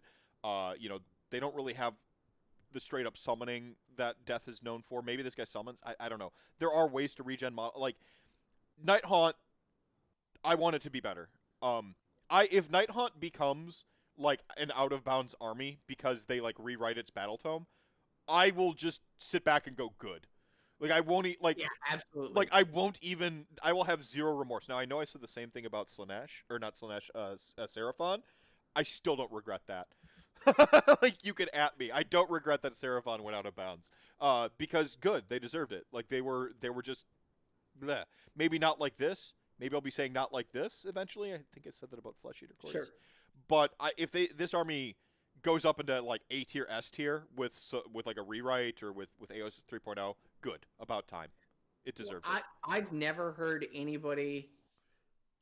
Well, I've not heard and or seen anyone complain about the way Nighthaunt looks. Like, the more Nighthaunt is on the table right now, I think everybody's fine with it. Like, the army looks so good. I mean, the sculptors took ethereal things, made them a physical thing, and then people have been able to paint them, the physical thing, to look ethereal again. Yeah.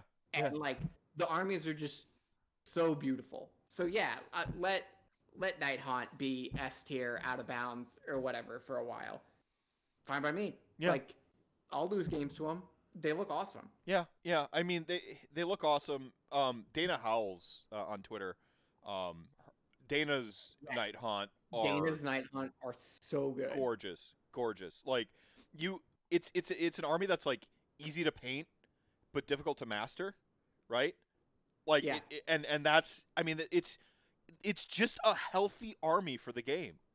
It's and when games that like, or when armies that are like good for your narrative and good for your like player base that like helps them get into the game and helps them approach those other, like the hobby side and the other parts of Age of Sigmar that aren't just gameplay, when they're in a healthy place gameplay wise, you're firing on all cylinders.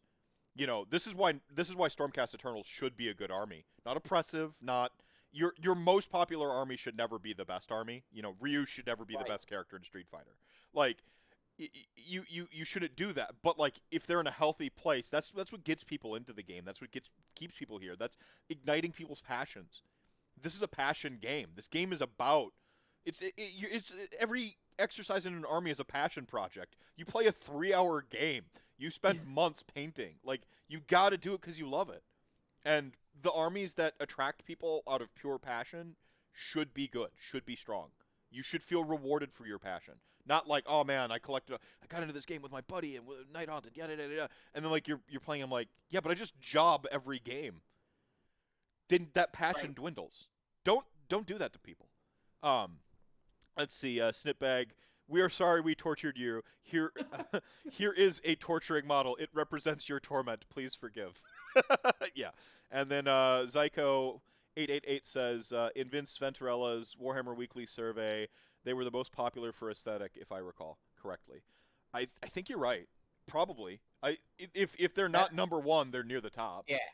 Right. I know that the only real criticism of it is like they have some overhang. Like, the models have some overhang, but yeah, being able to play around that comes with just like, you know, like learning how to turn your models. You start turning stuff backwards. You get pretty deft at that as you play it. Honestly, I will sacrifice the annoyance that is overhang just a little bit if it means the models look more dynamic. You mean, Thralls come to mind immediately. Well, what I do too is I will carry like some blank bases with me, just in case, right? So like, even if the person doesn't turn their thing around, I'll be like, okay, so I need to push in my, you know, my 25mm bases all around this thing, but the overhang's not there. Do you mind if I just like put the blank bases and surround the thing, and then we can pull them off as needed? Like, yeah. Exalted Chariots of Slanesh bring an extra base. They're so stabby. Yep. Yeah. 100%. And then we got the named iconic. So speaking of those, that box that single-handedly probably doubled the player base of Age of Sigmar, the Soul Wars box between Nighthaunt and Stormcast Eternals. The Stormcast Eternals also getting a single hero. I wonder if this is like a portend or a foreshadowing that we are getting more of, like, we're getting a little bit of a reprisal of the Soul Wars, like just a little bit more Nighthaunt versus Stormcast. I don't know. Maybe not. It'd be nice to see 2 new start collecting boxes for both those armies. With 3.0 coming out, I mean, that's what a 3rd edition is like an excuse to sell start collectings and you know, some sort of battle box. Like, you know, I think it's going to be, you know, Stormcast, the new Stormcast chamber versus whatever, right? Possibly. Is probably what it'll be. Yeah. But I mean, like, Nighthaunt, unless I'm wrong, like, they don't really have a good start collecting box right now. I can't recall anywhere. Like, there's the Malignants, which doesn't really like. Yeah, that's not really them. Yeah, you're doing that army, and that's it. Like, that's the closest, right? Like, you get some Spirit Hosts and and the Ghost Horses. I can't remember the Hex Wraiths. Yeah. But like, it doesn't. It's not a start collecting box for Nighthaunt. So, no, like, it's very much an LON style. You know. With Soulblight, from what, and this will probably, I'll say this now like 4 times tonight. This will be like 2. If Soulblight Gravelords are LON 2.0, like LON is going away, they're gonna have to rethink their start collecting boxes for Undead, just in general. Yeah. Because like we've got like Lords of Sacrament, we've got, you know, a bunch of these start collecting boxes that like kind of fit into the LON archetype, and I think it's very clear that LON, as it was designed as a book, was probably designed very much to sell those start collectings in mind. I hope those inventories are down so they're not beholden to pushing the inventory anymore, and they can repackage some stuff and get some, because repackage it, just move it around. You don't, just repackage it if you've got the kits laying around. If you've sold the inventory down, great. I want new sculpts. Like, yeah. Although I need to pick up like 2 more, or at least 1 more of the skeleton one to get finish skeleton off my Mortarks for my Vampirates, because like that box is great. Like I love that box. Like it's like the price of a Mortark, and you get free skeletons and Black Knights. Like yeah. Black Knights I still love the Black Knight sculpts. Yeah. Personally. Like I'm a huge fan. They're just they will always be like one of my pet units and pet models. Like I've got some models in here painted from Frank. Some Black Knights. I got my Black Knights, which are like samurai conversions. Like I think I might have like around 50 Black Knights. That's awesome. I've got a lot of Black Knights. Basically, I had Hex Wraiths too, but then they just became Black Knights. I was joking. I'm gonna paint my samurai. I'm gonna repaint my samurai ghostly colors. So if Hex Wraiths ever get good again, I'll just like. You just feel like, here we go. These are the Hex Wraiths. Call me a liar. This what is it? Gardus Steel Soul. Apparently traces its lineage into the Black Library novels, into the like Realm Gate Wars. Was kind of a badass with Vandus Hammerhand. Awesome. I hope the model's OP. I do too. Like, make it Stormcast Gotrek. I don't care. Like, yeah. I hope it's OP. I hope it kills Archeon. Maybe I'm out of bounds on that. Melee foot assassin type is like it's a sad archetypal thing to be in, which is why I hope it's OP. So, right. It looks cool. Well, and my thought is, if they keep doing this more, and if they give if every Grand Alliance eventually gets its Gotrek, right? Like OP foot soldier hero, then maybe they'll fix the archetype. Once everybody has one, maybe that's when they'll be like, okay, so now that everybody wants to play with this thing, we're gonna fix this and make it actually do something helpful. Well, I mean that's something that really gets fixed in the rules of the game, though. Right. It's not like, like Eltharion by many measures, or the Light of Eltharion by many measures, is like as pushed as a 200-point model can basically be. Right. But it doesn't get. It even has a command ability. But it doesn't get played because like it's just in such an undesirable place in how the game plays out. Like a 3rd edition is a good opportunity to revisit how do we make this like a better role? Like how do we, like do they get bonus scoring?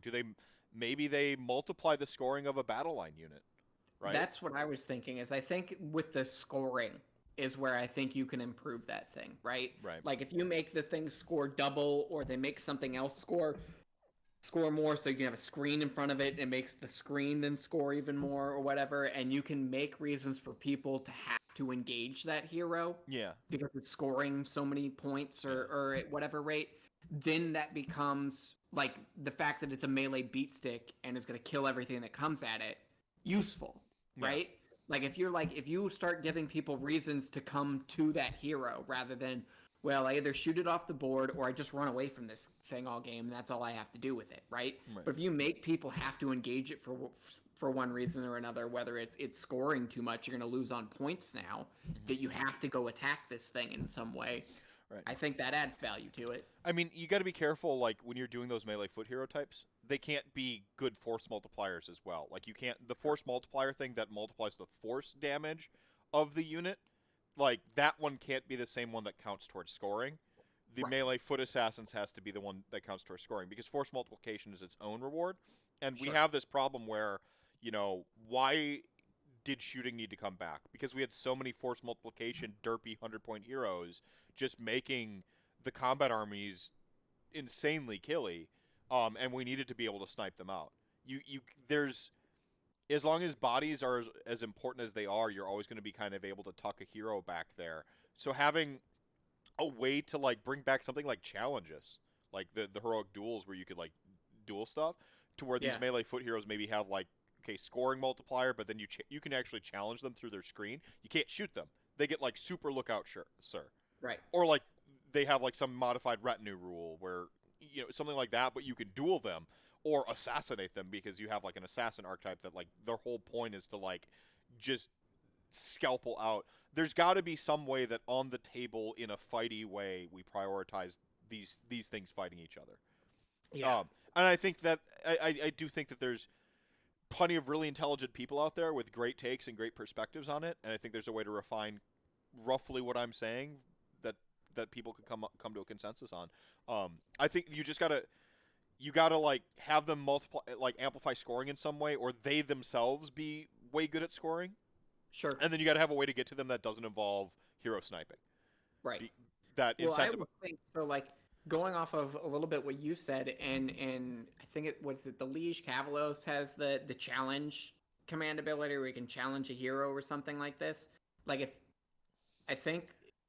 isn't that like the art command ability or something that he has to take that like he just hates you. But like if they add in secondaries to Age of Sigmar and you made that like a secondary way to score, be like you kill their foot hero with your foot hero, and like they have a duel in the battlefield, like you'd have that cinematic moment of like the entire army and everything else going on, and then foot hero A versus foot hero B like clashing in the middle of the table in some way, and then like whoever wins gets a point. I don't know. Yeah. Like you could do something with that. That'd be cool. Yeah, exactly. I mean, I think the answer to a lot of the problems with Age of Sigmar comes in the form of like thought out and integrated secondaries in the table. Some people get gun shy about like too big of a change, but there's like just looking what like Vince Venturella and Tyler Emerson and David Griffin did with schemes for NashCon. There's some more potential there to add. We don't want to go full 40K because I like that our game is different from 40K, and I will always maintain that take. But there's some levers to pull on the way our game is scored right now. I think it's a good thing that you don't win when you table somebody, because the Battle of Thermopylae style, like, okay, you might have tabled me, but I threw everything into the point. Like that still feels great as a way to play the game. Yeah. It feels tactical. It feels like a war game. Like, because like I am a disembodied god floating over the table with omniscience. Oh, I know that my next game, like, this is just but one force, and like I have them wiped out to the man, but I achieved my goal over here, and then I'm going to go do the big grand stroke over here. That just feels a lot better.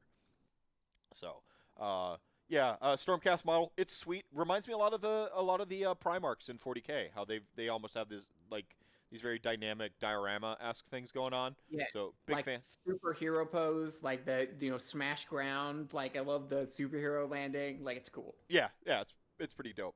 All right, now we get to my conflict. I saw this silhouette of this model.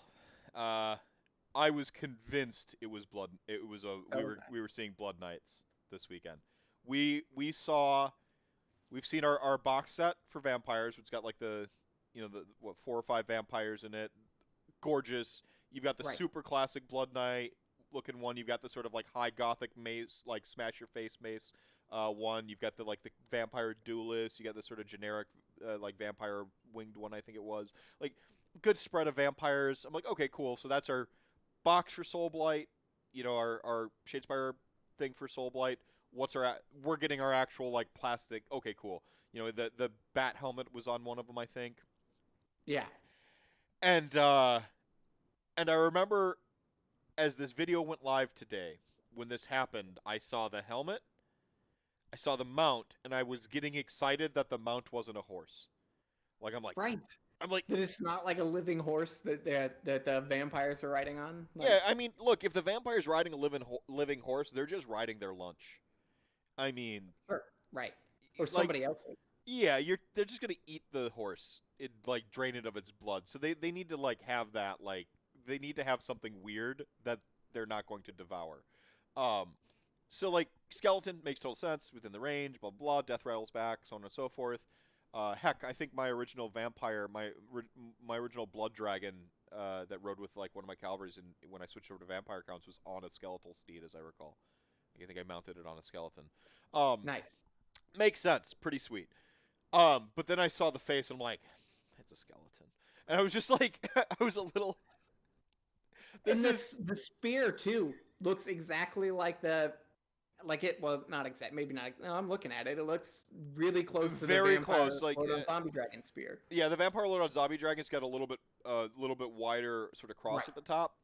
Yeah, like it's pointed and stretches out. But this looks very lance-like, by the way. The sort of like heft they got on this, the counterweight, the wrapping. This is one of the best lances I've ever seen.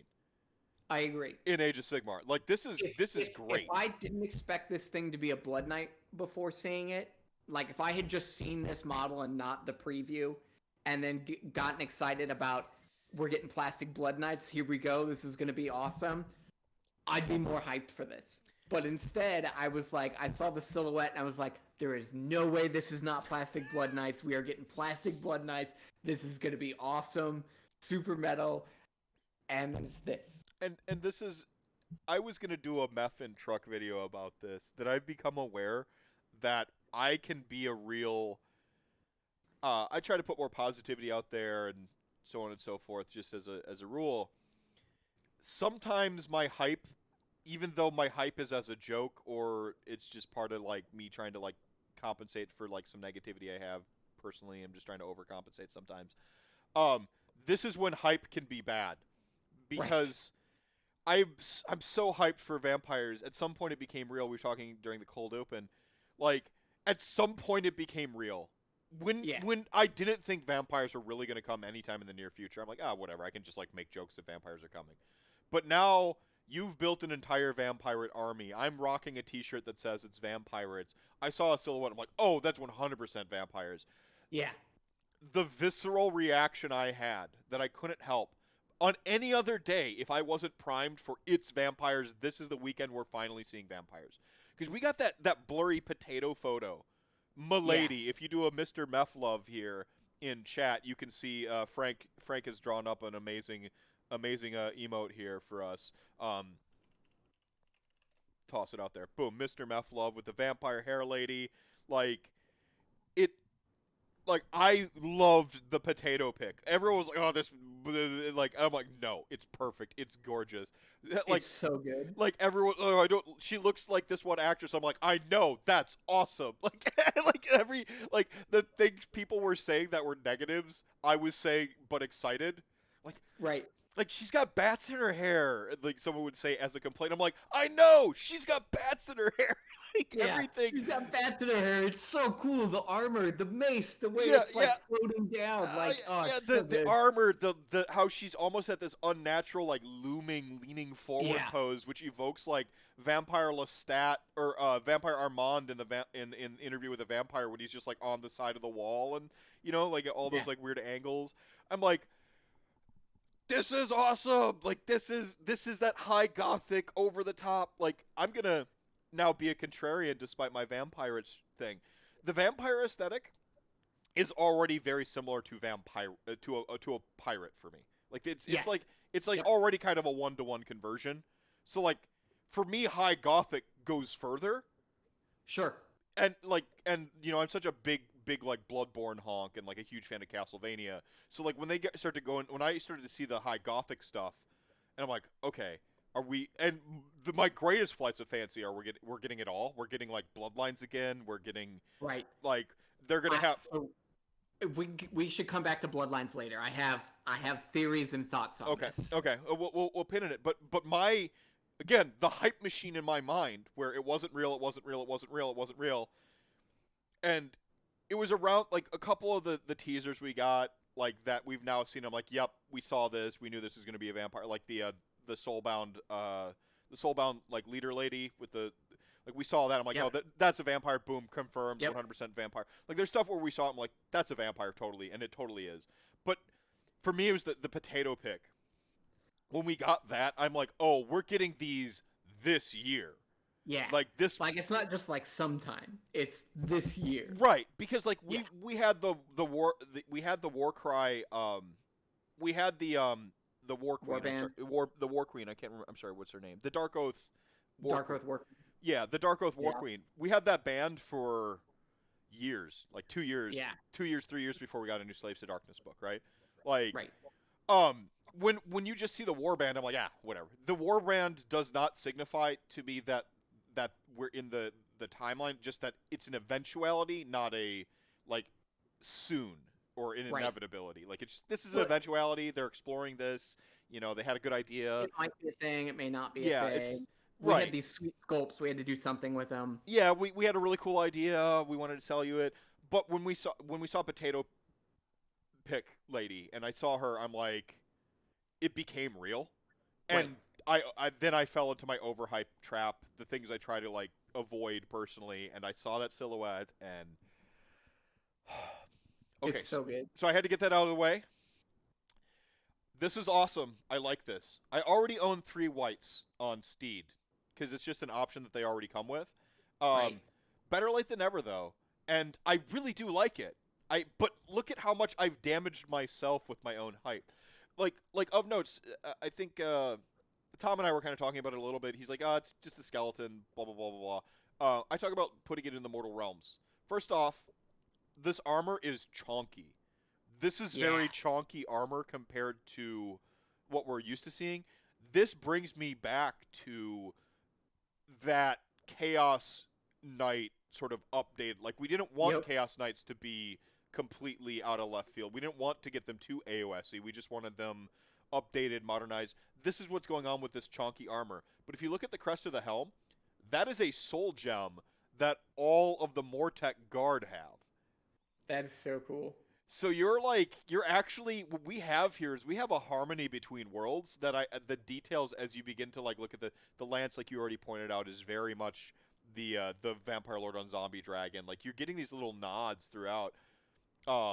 Like this bridle where it's got the skulls inlaid in it is almost like it's almost like the snapshot from the Skulls box. So like a little throwback there. Right.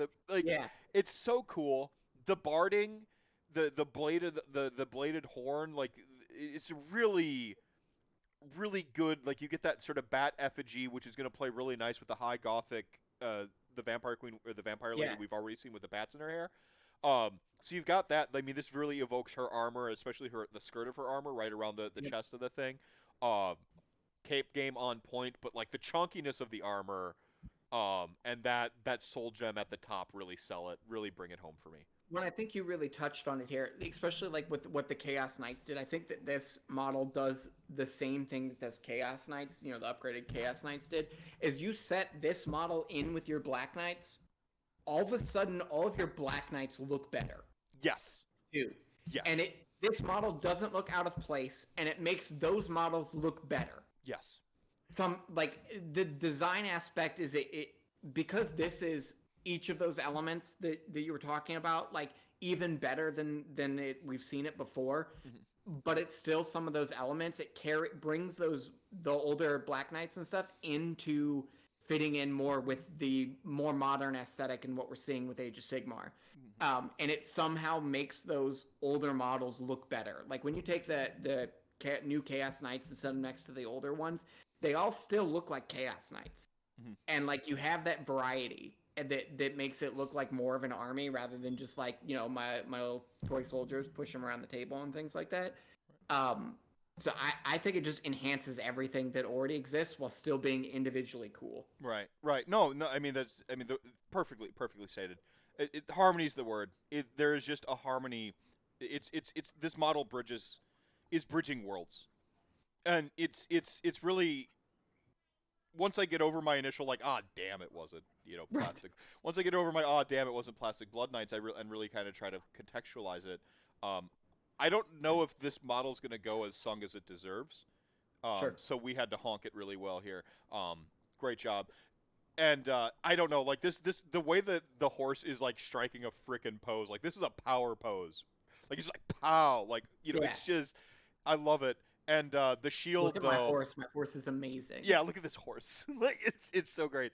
I almost imagine the horse's head's kind of going. It's doing a hair toss. Like, it's doing a hair toss. It's so great. Well, and so if I try not to build the hype too much, but if they were able to do this with the white, what are they going to be able to do with Blood Knights? Graveguard. Make me new. Oh, yeah. Give me new Graveguard.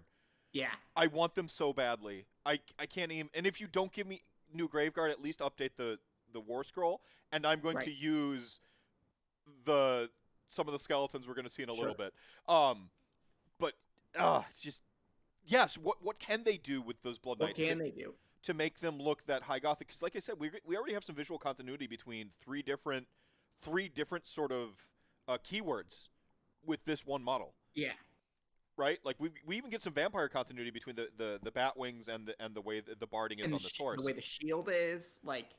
And I'm glad you mentioned the shield. Now, my brain did two things when I saw the shield. The first thing it did, like I was still getting over my like that knee jerk emotional reaction I totally set myself up for. And the second thing it did was like it snapped way the hell back. It cascaded through time, through like to my original pack of skeletons, and like my original like skeleton horses, and like the little decals that came with them, and this freaking effigy has been around since I can remember Warhammer, which we found out was like a lot longer than I realized. Like when I did some investigating. I thought it was like 4th or 5th edition, and it turns out I was like closer to 3rd. I was like, okay, yeah. But this effigy, it's so... How do I put this? I could see this feeling a little out of place. You know? Sure. Because it is like it is an like outdated iconography. Because of it's like from a different time. Almost. It's from an utterly different time period. Like it's just like even for the sculpts, like it's just an utterly different time period. But that's why I love it so much. Like the bat wings on this thing are in contrast to the like more smooth, updated bat wings on the helmet. They're like the shield almost feels out of place. It's this striking homage and tie to a lineage. As someone who tries not to be too nostalgic, I can't help but love the things in Age of Sigmar that do bring out the nostalgia in me. Like when I start remembering Castlevania and the things that I love and the things that I prioritize, why I'm a death player. This is why. This fucking shield is why I'm a death player. This right here. I saw that on a box in a comic book store 25 years ago or something like that. Well, that shield reminds me of like metal band in the 90s album art. Yes. Yes. Like that's what that looks like. Yeah, like Mega Slay Death, Brutal Blood Kill, like first album. Like it's so cool, but also if I'm gonna justify it a little bit, we're moving into like full on justification mode. They're undead. Their shit's supposed to be old. Who else would wield armor and like this Wight King? He's not a white lord or white serf or white dude. Like he is the Wight King. This guy's been around a while. Of course he's gonna wield this like ancient shield. Come on. Let's see. WP Gred asks, says, I don't play AOS. I am a 40k boy and Middle Earth player. Why would someone play AOS? What got you interested in AOS out of every Games Workshop game? For me, it's about possibilities. Warhammer 40k feels a little stuffy. To me, like it's a foregone conclusion. The grim darkness is like so permeable and palpable at all times. It's a 40k, and this might be a reason people love it. It's a story about like bad guys versus other bad guys. And, like, it's a foregone conclusion that a bad guy is going to win in the end because everybody's a bad guy. In Age of Sigmar, there's still possibilities. And I really enjoy that. Not to mention, I love undead a bunch and magic and the classic fantasy tropes that are in but turned up to 11 in Age of Sigmar. It's weird because I write more sci-fi than I do fantasy, but it's I have entire RantCasts on this factor, but that's about as quick as I can make my answer. Yeah, and not to leave out the community and the people who play the game. Oh yeah, the community is the way that they play the game. Yeah. Like that also makes me in love with this community like so much, like, and just like a passion and want to be a part of it is just the passion in other people about, so many different aspects of Age of Sigmar. It feels more dynamic than any of the others, and maybe it's because it's got the fantasy aspect, but it's also got, like your landscape or your portal jumping. Like you can be like, well, here are my skeletons from Shimon, right? Like they're all metal. Shimon. Yeah. Like, and you can do weird things like that, and it's just like I can make Vampirates. Like being able to do all of those things, and everything feels like it belongs on the table together in a really cool way. Yeah, it is one of the things that I really like about it. Yeah, that Planescape Torment feel, or the Spelljammer, like where, I mean, the possibilities are endless in that. I don't know. It does have a little bit of a fantasy as sci-fi vibe, which I think is pretty cool. Because you've got some Aether Punk in there, and you've got the Realm Gates, and you've got like, these techno city, or you've got these like magicided city or magitech cities, and so like cog forts and cog forts and stuff like that. I mean, they even pretty much explicitly state that like Age of Sigmar is like, in the Age of Myth, they were more technologically advanced than you like realize at first blush. Right. A little bit of the Thundercats thing, where like Thundercats are like a spacefaring race. Like it feels like fantasy, but that's because like they evolved magic the way we evolved technology. Right. And I think that's I like that. I really like the idea that like magic sufficiently advanced is science, and the inverse of the trope, science sufficiently advanced would appear as magic, right, to primitive species. So it's a lot of stuff, man. It's Age of Sigmar is the place where all the voices in my head come to play together, and it's got just, I've been around gaming and I've been a nerd like my whole life, and it is just the best community. It's just, there's something special about Age of Sigmar that just brings all the right people together. I think we all get into it for our own reasons, but we all stay because our friends. So next up, Warband for Savage Orcs. This is what I want. Like I'm gonna take my victory lap on this one because I said I want new Savage Orc sculpts. You're welcome, everybody. I Babe Ruthed it. I pointed. Here they are. You're welcome. I will. There we go. Patted myself on the back. There's no big stabba though. Well, we got Wolverine instead. Yeah, we did get Wolverine instead. So like we have all these Marvel characters as these Savage Orcs. Like you have Wolverine, you have Hawkeye with the bow, you got Thor with the hammer thing, and I don't know who the magic guy with the staff Loki is, maybe. But... Like maybe we got Loki. Yeah. Yeah. Yeah. Yeah, I don't know. It's cool. I like it. I just now picked up on this detail, but the Wardock here's got a snake friend. Oh, I didn't see that at first either. This is great. I like that. Well, I mean, this is what's awesome about like Savage Orc sculpts. The longer you look at them, the more details you tend to find.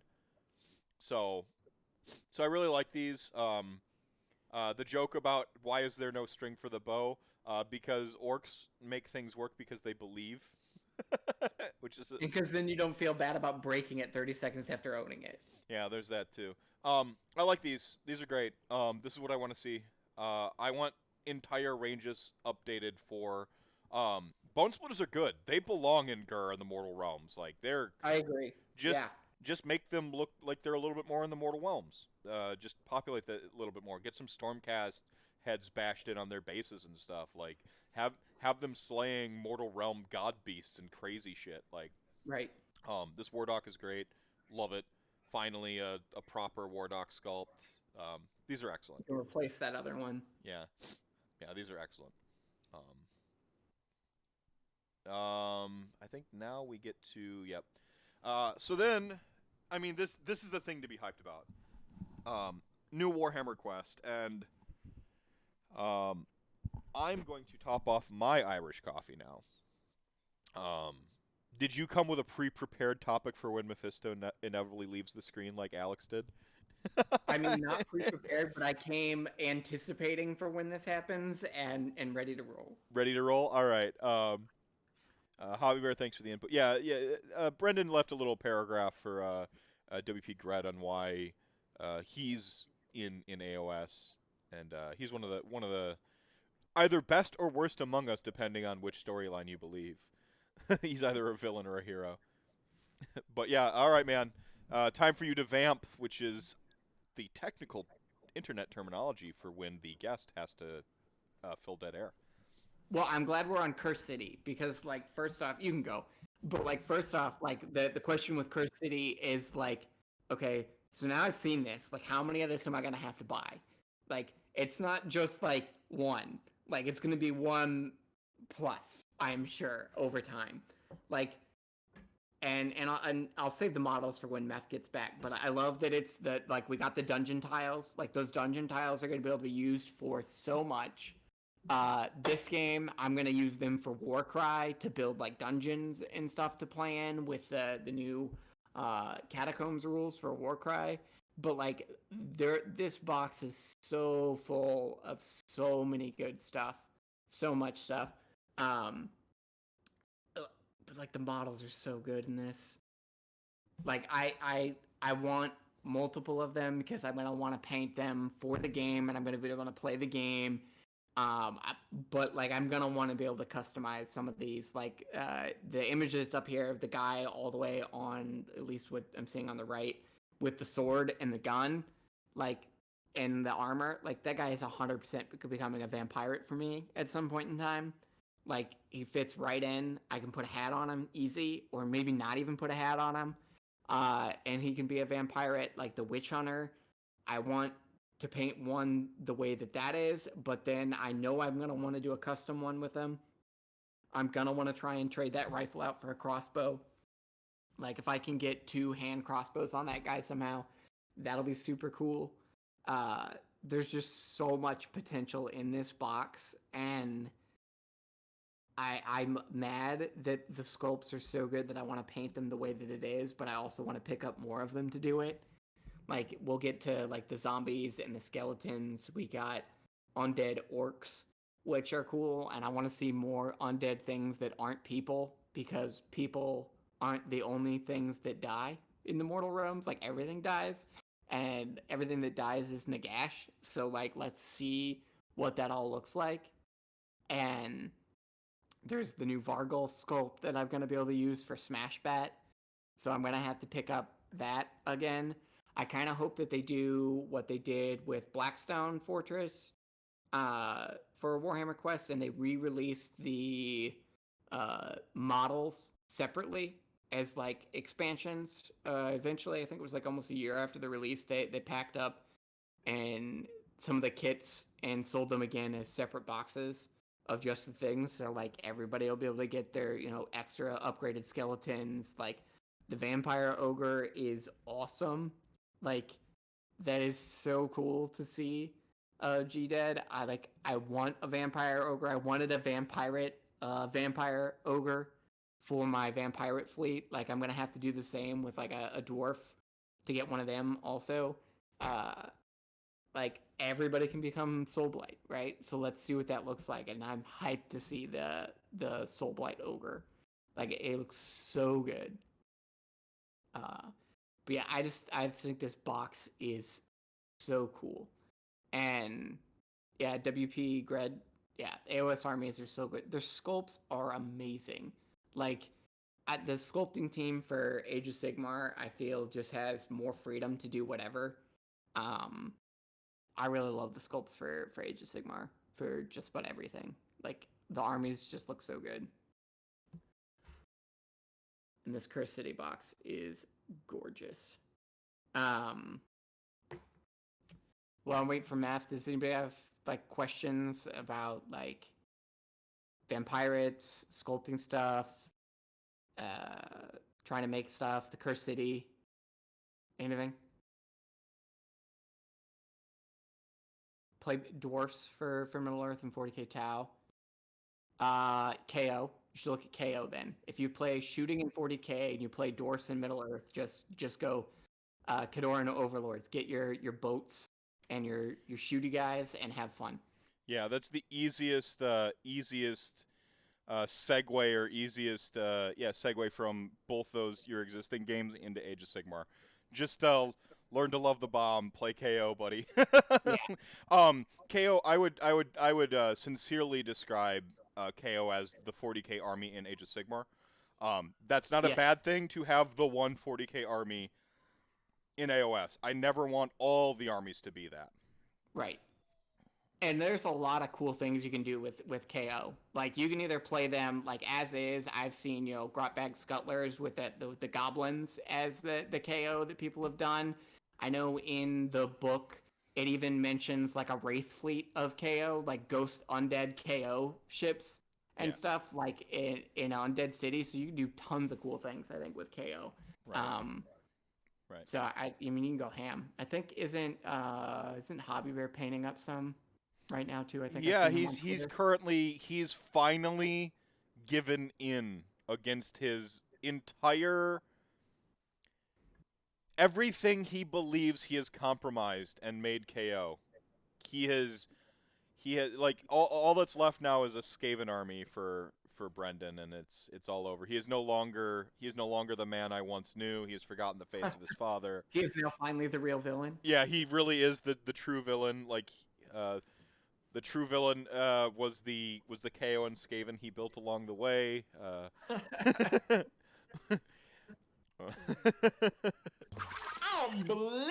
Unbelievable. Thank you so much for that follow there, WP Grad. Yeah, so Curse City.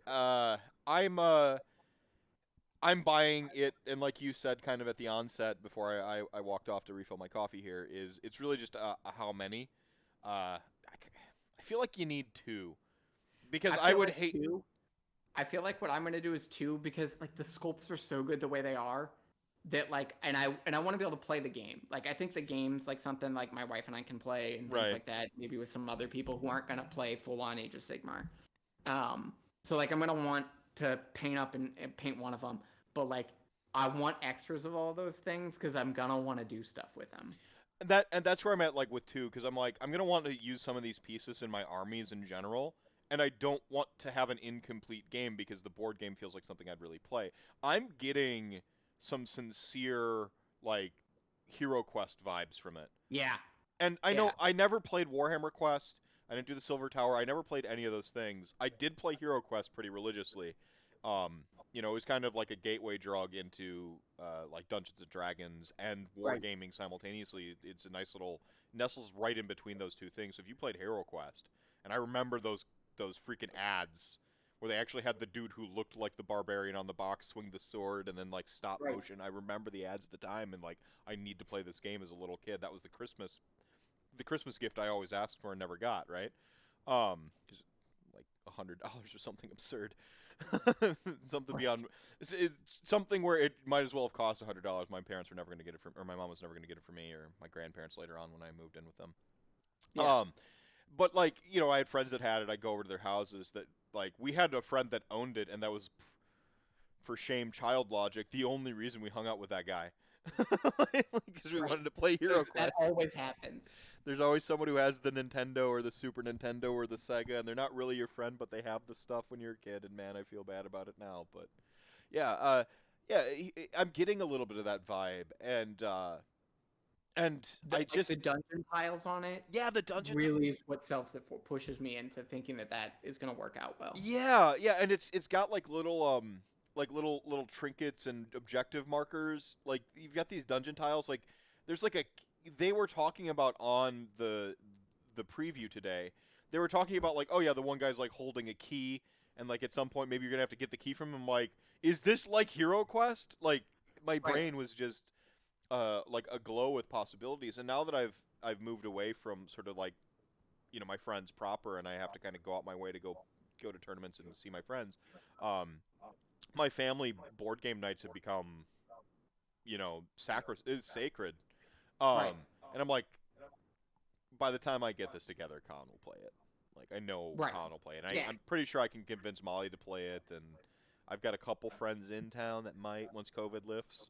So So like this looks like the great thing to be able to play with like family and other people that like support the hobby or interested in like fantasy and things like that, like the board game vibe, and like give me a chance to like play in this, reality with those other people who may not be interested in the full thing or not able to get together to play some, full game of Age of Sigmar or something like that with them. I think that this works really well. Like, I played Blackstone Fortress and with people who wouldn't have played, Age of Sigmar or things like that with me, and had a good time with them playing that. And I love seeing it in the Age of Sigmar setting. Like, I'm hyped for this. And if they take like what they did with like Warhammer Quest, and then like what they learned, I think, from Blackstone, I think this is going to be fantastic. Yeah. I mean, this is the people who think Age of Sigmar is going away when the old world gets released are just, they're off their rockers. Yeah. Like, Age of Sigmar is just finally getting to the point where it basically prints money, and the more stuff they do with Age of Sigmar, the better it is. Right. Like Warcry was a pretty great, I think, success story for what they were trying. Now, I have this problem where if it's a skirmish game, I'd probably just do other stuff with my existing models, Sure. and that's a me thing. I know a lot of people love Warcry. I mean, I still, at the back of my mind, want to get the Corvus Cabal, but I just know it's so low on my priority of, like, sculpts, and stuff just keeps, like, cutting in line, like, Slaanesh cut in line. I'm like, I wouldn't have had to buy Slaanesh, but then they showed me freaking awesome chocobos and, like, Sexecutioners and Sigvald, and I'm like, all right, fine, you twisted my arm. Yeah, like, I already had a Keeper's Secrets up there that, like, that was going to get bashed with the Cygor, and for my Depraved... Like, Be Good 83, ooh, thank you so much for that tier 1 sub. It's just... And I knew, as soon as vampires became an inevitability, I'm like, that's a foregone conclusion. I'm buying them. Right. Part of me wants to go back, and I sold off most of my Nighthaunt, or I did, like a fool, I did a bunch of giveaway streams for, like, my Nighthaunt early on. So, like, most of my Nighthaunt's gone now, and I'm like, I've got to recollect Nighthaunt. Like, so like, I could just see 10 years of Mephisto just, like, collecting, and so, like, stuff keeps jumping the line. But this is, like, this leapt up to priority, like, 1. I'm going to pre-order this box. It was going to be easier to pre-order 1 or 2 of these boxes than it is to, like, figure out a whole Slaanesh army that I want, because, like, I got to internalize that information. I got to figure out what's good, but also looks good. Because I'm not going to run Slangars. They look cool, but the War Scroll, to use a Haywo-ism, is trash. And sometimes I can run something on love alone. Sigvald's War Scroll could have been blank, and he could have costed 300 points, and I'd have run him. Yeah, like, there are some things that, like, reach that level of, like, yeah, it doesn't matter. I'm gonna find a reason to play this thing. Yep. Because it's so good. Yeah, and, like, Sigvald, is that the Slangor or not that? They're not quite to that. They're cool, Yeah. but, like, they don't hit that, like, it doesn't matter anymore point. Right. Like, I'm going to play with this. Right. Like, Bestigor in Beast of Chaos are at that level for me. Like, Bestigor are so cool, I'm going to play them. And I'm going to find a way to make them work, because at the end of the day, they're bodies, and bodies have an intrinsic value. Like, one bad War Scroll that's overcosted, I can at least trick my opponent into thinking it's good and distract them with it on the table. Right. Well, and, like, if I have in that army, right, I'm faced with an either or. Am I going to do Sigvald, or am I going to do Slangor? I'm going to do Sigvald every day. Every day. Yeah. Like, you get one, right? You get one pet. One pet. You get one pet. You get one pet unit. You can still run a pretty optimized list with one pet unit that's suboptimal, right? Like, heck, you can run a suboptimal list that's going to keep you right in the fat middle and have one pet, but the rest has got to do stuff. It's got to have some intrinsic value. Right. Pet units are pet units. They're in there because you like them. 2 pets. Frank is on the 2 pet plan. You get 2 pet units. I don't know, man. 2 pets is a tough sell for me. But I admit my dirty competitive streak is a little more skewed than some other folks. Be Good, saying nothing against Warcry. I just like using the classic AOS War Scroll in skirmish. Yeah, see, that's where I'm at. If I set aside time to kind of play a war game, like, skirmish games don't really for me, they don't really have a place in my mind. Because if I set aside the time for, like, I guess you can rattle off, like, 3 Warcry games in the span of, like, one Age of Sigmar, like, proper game, right? Right. And so, like, if you're at an LGS, I bet you Warcry is, like, really good in an LGS type setting. Where you're just gonna, or you go over to a friend's house and, like, there's 6 of you at the friend's house, and you're just like, let's play a few games of Warcry. I could see, like, it's got its place. It's just for me once I finally get Warcry Warcry has a huge place in like my life and like the way that I the time that I have and things like that. The other thing is like a game of Warcry is it's complex, but it's just complex enough, and the games are short enough that like my wife and I can sit down for an evening and like play the game and like remember the rules and go through that things, and it not then be, well, it took 5 hours to like play a game. Yeah. So like we can sit down and we can play that like on the table, on the table in the tiny space that we got in our apartment to play Warcry. And so like it's just long enough. The rules are just complex enough that like I like it because it's complex enough for me, but it's simple enough that somebody who isn't overly familiar with all the different game systems and things like that can still pick up the game. And what normally, like if I'm going to the LGS, I could like play a game like 45 minutes or 20 minutes with somebody in Warcry or whatever. Like the two of us can like have a glass of wine, have some beer and stuff like that, play on the coffee table for like 2 hours and have a good time. Well, I mean, yeah, I guess just to kind of probe this a little bit, and I feel like I should probably do a Warcry episode. I don't think I've ever really done one, but like especially a retrospective now that Warcry's been around, and I wasn't quite certain if Warcry was going to stick around or if it was going to be like Blackstone Fortress, where everyone was super hyped about it early, and then it just freaking died. Gone. Yeah, right. Like I didn't know, like some of those specialty games with Games Workshop, whether it's 40K skewed or AOS or otherwise, feel like they just don't have the staying power. But now that I think Warcry is officially sticking around. They seem to be continuing to support it. I wonder. I got to do an episode. But so you have time to play like Warcry or a board game. Yeah. Do you find yourself busting out Warcry more, board games more, or is it like a 50-50? Like in your personal experience, philosophical, no right wrong answer, right? Warcry, I think, occupies the same space that like a board game would for us.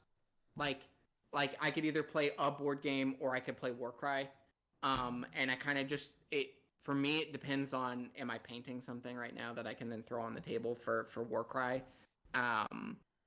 But I my wife enjoys it, and it's like how she engages with me in the hobby and like Age of Sigmar and stuff like that, because like I consume Age of Sigmar stuff like all the time. I'm listening to podcasts, I'm painting, I'm doing stuff.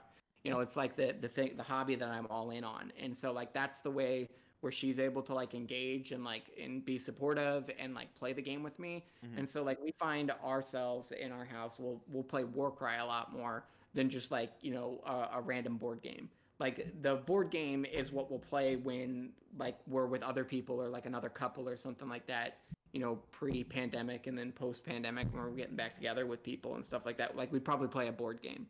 Mm-hmm. But like if it's just like the two of us at the house, we'll play Warcry. If I'm going to the friendly local gaming store, like play Warcry quite a bit, because it's easy to play with like short games with a couple of people, and you're not taking up one table for two people for 3 hours or whatever. Age of Sigmar. And I feel like I gotta schedule the Age of Sigmar games better. Where you could do a pickup Warcry game. You can hey, who's down? I can do a pickup Warcry game, and so like I'll always keep like, even if I like go play like Age of Sigmar game, I'll keep I'll bring my 10-15 guys for Warcry, that like if I'm waiting on whoever it is that I'm gonna play Age of Sigmar with, I can quick throw down a Warcry game with somebody potentially, or afterwards, like if the game goes real fast or faster than I thought, I can play like a Warcry game and throw down on that. And so like I really like Warcry a lot. Okay. It's a lot of fun. Right on. No, I just different perspectives. Be Good saying 2019 January February White Dwarf has the newest rules for skirmish. Under the table intro, but it's out there. Yeah, I mean, skirmish is something else than Warcry. I mean, you're not using the same rule set even. So, I mean, as a teaching game, I don't think Warcry. the initial sell, like, oh, Warcry will be good for teaching you Age of Sigmar. I'm like, well, you're not really. I don't think it's that. So I don't think it's fair to sell it as that. But once you don't think of it that way, I think you can approach it a lot better and have a better time with it once you go, no, this isn't to get someone into Age of Sigmar per se. Yeah, it might be a little bit of a gateway drug, the way that Hero Quest can be a gateway drug in a D&D Sure. and wargaming, but it's not like to teach someone Age of Sigmar. To teach someone Age of Sigmar, you're probably just going to play focus games at 2K or 1K where you really try to figure out stuff. I know that Skirmish has a pretty decent following in Australia, from what I gathered from some of the folks I talked to in Australia, where they actually still. I don't know if they're lying to the rest of the world and it's a joke that they like it, and they're like silly Americans. I don't know, but maybe. But apparently, like, there's still some Skirmish stuff going on down there. Let's see. Did they ever fix Alarial Skirmish rules? I have no idea. Oh, the hanging off the table thing is still a thing. But back to the Mortal Realms here. We got this game, this new Warhammer Quest. It might be for me as simple as the setting and why I'm so interested. Because you have this, like, you have this Castlevania / Mordheim / like Bloodborne Yharnam city. I'm really curious what mortals in the Mortal Realms living in Shyish, what that's like. And Ulfgard is supposed to be like that. They were formerly mortals living there, kind of kicked out. Like, I like that. Resonates with me alone. Like, that alone is cool to me. I like the PlayStation 1 nightmare creatures, sort of like undead are taking over the city. That's awesome. It'll always be kind of cool to me. I know it's like the basic plot line of just a standard Dungeons and Dragons game you might play, but the cliches are cliche for a reason. The tropes are trope for a reason, because at some level they're classic and they're wholesome and they're just good. So we have this really great, like, 8 heroes. Like, I think the obvious favorite for many folks is this sort of first one we got to see with this classic Witch Hunter. Yeah, they started out strong. They started out real strong. Apparently this one they name dropped the Order of Azir in it.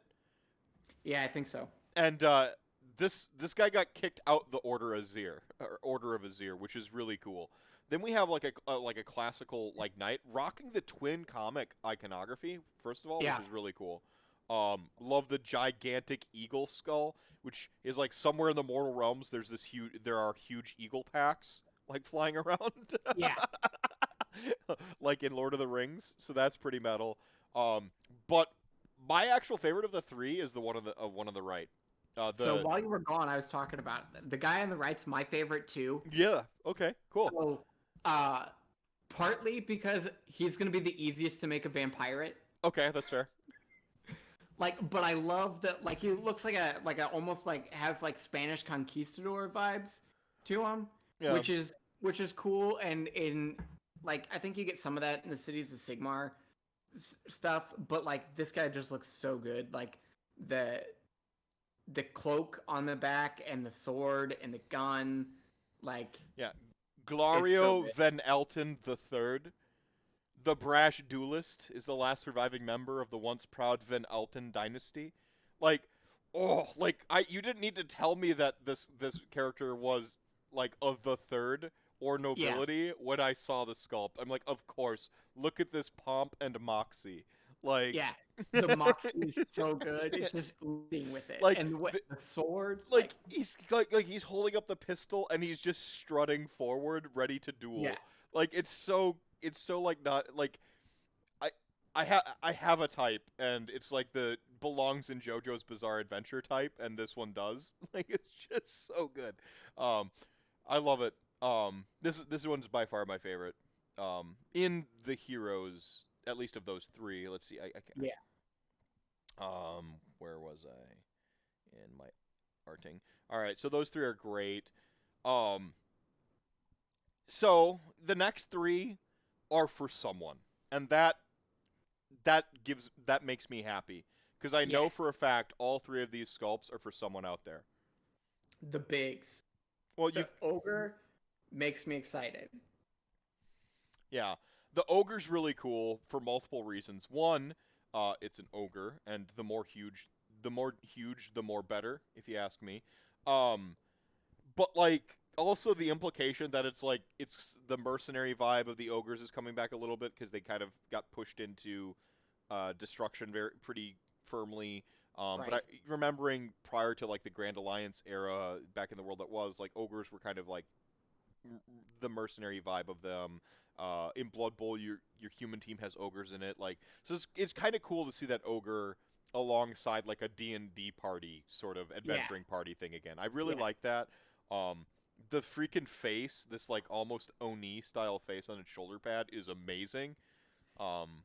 Classic punch fist. The ogre sculpt I've got for Blood Bowl has this literal punch fist, so really big fan of this. And then like a little bit more of the Mongolian style armor, especially around the legs and the waist.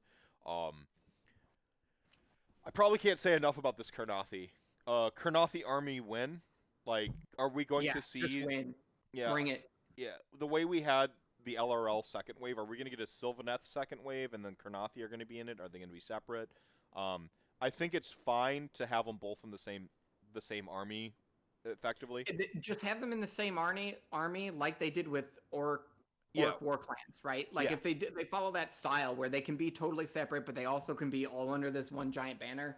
Go for it. Mm-hmm. So I mean, people, not my thing. It is somebody's thing, and they're all in my Twitter feed, gushing over this model almost more than anything else. So I'm really happy about it. Like, you know, Elf stands out there. Get yours. This looks awesome. If you want to buy mine off of me, I'm going to have 2 boxes. I'm more than willing to sell them for a fair price. And this, they called him a privateer. Like, apparently, like, everyone gets to Ulfengard via a KO dropship. Which, like, isn't, like, so cool. I love this. This might be my favorite KO-related sculpt in a long time. Yes. Yeah. This is going to be my Vampirate KO. It bridges the gap for me between, like, kind of some of the ridiculousness of KO, but it grounds it a little bit. This guy feels to me like they could bring up the other Durden dwarfs and stuff like that up to like this level, and the KO would fit right in with the rest of the dwarfs that they have. Yeah, like this. Yeah. I love this coat. This coat is amazing. The freaking padded collar with the rivets in it. Yeah. Like, so cool. So cool. So good. Of these 3, this one's actually probably my favorite just because of the implications, as it were. Right. Like, I just really like what this thing is saying. It's got this. Right. Yeah. And then we've got these 2 wizards. This one over here on the left was a as I recall, a rumor engine. I think we saw the staff or the silhouette. Maybe it wasn't a rumor engine. It was a silhouette. I think we saw the silhouette. Yeah. Okay. You know, it's cool. You got to have a healer. Someone to yell the main character's name when they get hurt. Making fun of anime. Sure. But the one on the side with the freaking goatee, this is the kind of weird over the top. I look at this one, I'm like, this could be a necromancer sculpt in one of my armies. Oh, absolutely. Just change the face to be like more of a skull thing, and I just paint it skullish, like just give it more of the like bone marrowy color. Yeah, I like that its staff almost looks like a wizard hat too, which is I don't know if that's intentional, but or if my brain is seeing the pattern. Right. So this is my favorite of these 2, and if I had to rank them, it's totally the duelist, probably the dwarf, and then this one, 1, 2, 3. Okay. So I think I'd go duelist, dwarf, ogre. Yeah. Okay. Fair. Ogre's probably 4 or 5 for me, depending. Sure. The classic witch hunter probably slots in around 4 or 5, wherever the ogre doesn't. You know. Right. Freaking zomblors! Oh, zombies are so good. Oh, they're so. I'll be right back. Yeah. These are awesome, and like brutal. Like, it's hard to ever take zombies seriously in anything, and so I'm glad that they went a little on the whimsy side. So not gonna lie, I like that they're like being impaled by their own little headstones and stuff, like as if they're in Shyish, so the people who buried them knew that like sometimes the dead just come back in Shyish, and they're like, okay, we got to take some precautions to make sure they don't like rise up, and then they did anyway. I think that's pretty cool. Lots of details. The kind of sculpts where the longer you look at them, the more details there were. They also have a ton of little critter sculpts. I didn't bother like screen capping any of that. So you got like rats and bat swarms. If you know me as an LON player, and you've heard some of my takes on bats and rat swarms, I don't particularly care for them in LON. I think that's just something that needs to be moved away from. They're not weird enough. But in a quest game where you're leveling up by grinding rats in, the dungeon of Freeport, like in EverQuest, like you're just grinding rats in Keranos. Yeah, you got to have the little PUD stuff. So as a quest game, that makes sense. I am forgetting that each of these models is a gateway into another AOS faction. Yeah, a little bit. Like, yeah, I mean that's a great way of putting it. Some of it don't have direct parallels, but like all three of these, the sort of first ones are going to get you into Cities of Sigmar one way or another, and then with a little hobby love, you can find your way into a different army. Like I can actually see this lady with the sword and the eagle. I bet you could. That would stand in pretty nicely in a Stormcast army. Just paint it gold instead of silver. Like you could easily get some other Sigmar iconography. So yeah, those are pretty decent gateways into a full other army. Now we get to like the skeletons. Skeletons are so good. The Elfin Watch. These are right smack in the middle between that Army of Darkness kind of like silly, not silly, but like just sort of like classic 80s skeleton and our modern technology. So I love these for that because they're just the first thing I thought when I saw these is like, oh man, I'm gonna have to replace 80 skeletons with these. Well, so these skeletons I think do the same thing again that like the Wight King did when we talked about the Chaos Knights. Like these look so good, but I don't think they don't look so good and so different that they'll make your other skeletons look terrible. Right. Yeah. Yeah, I mean they're definitely, I mean they're more than adequate for the like a quest game. And like I said, my immediate reaction when I saw these was like, "Oh man, I got to replace so many skeletons now." Like, just need even more skeletons. Yeah. Yeah, these could easily be the skeleton in my army, and I would love every second of them. Enough to field one unit of them, because I do think that as a death player, this is something we could do a little bit more with, is like, rather than like sort of the cookie cutter, like print of our army. This ties into something you said when I was gone a little bit ago that we're going to, I think, touch on in a moment here as we get to the ogre sculpts. Like, I think Undead especially is an excuse to break WYSIWYG. Yes. Like, you should, like, actually seeing, like all the different skeletons throughout, like, time, the ones that have survived the battles from, like, 100 years ago versus 1,000 years ago, and having them, like, very Neapolitan, very much, like, tons of points of visual interest, different armor, different races, like, just having a really good spread of, like, variety. And if that comes out for having visual cohesion of like each unit represents a different, time period, like these guys are in the Euro armor and these are like the Pan Asian, and these ones are unarmored and going around like that.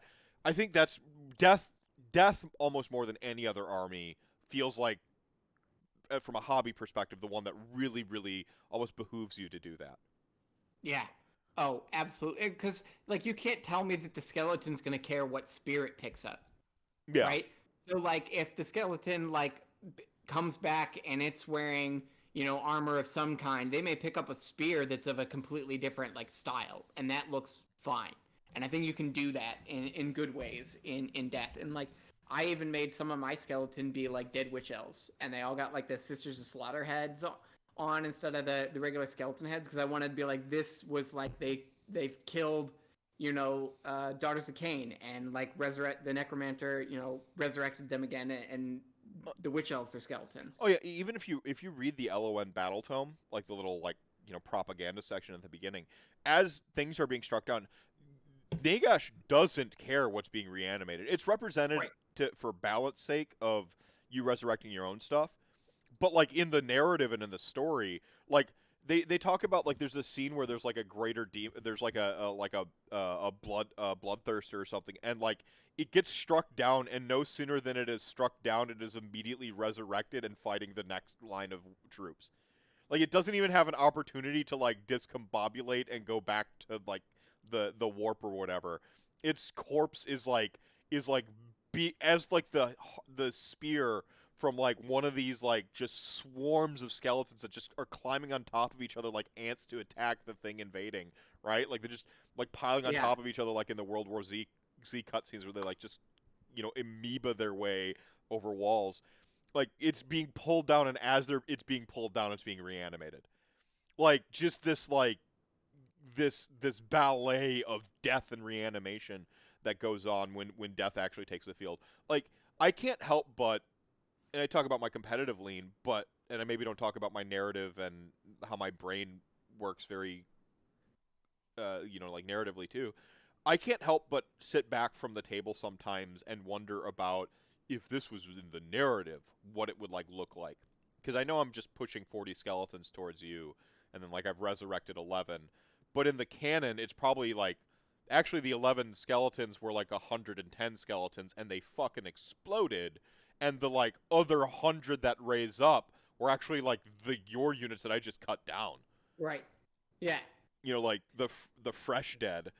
The fresh dead. Well, and like that's like talking about like the other things, like with the demons and stuff. Like that's what I'm trying to do with like my Vampirates army, like having them ride dead things from other. Like I got the sharks from, the IDK, and like they're like zombie sharks, and like be like, well, if they killed it, they didn't just like leave it there, right? Like they definitely resurrected it and then stared riding that thing around. Oh yeah, like, unless it's being used to pay the tithe, it's becoming a minion. Yeah. Yeah. Yeah. Yeah. No, like it. I mean, I love undead. Like, they're just so metal. They're like, it allows me to like be a little bit of a villain when I'm usually like more of a nice guy, so that like in a competitive sense I can get into the evil GM mindset a little bit. It's the boss fight. You're setting up a boss fight. Yeah, exactly. And speaking of boss fights, these freaking ogre zombies. The ogre zombies are so cool. This is like, Go ahead.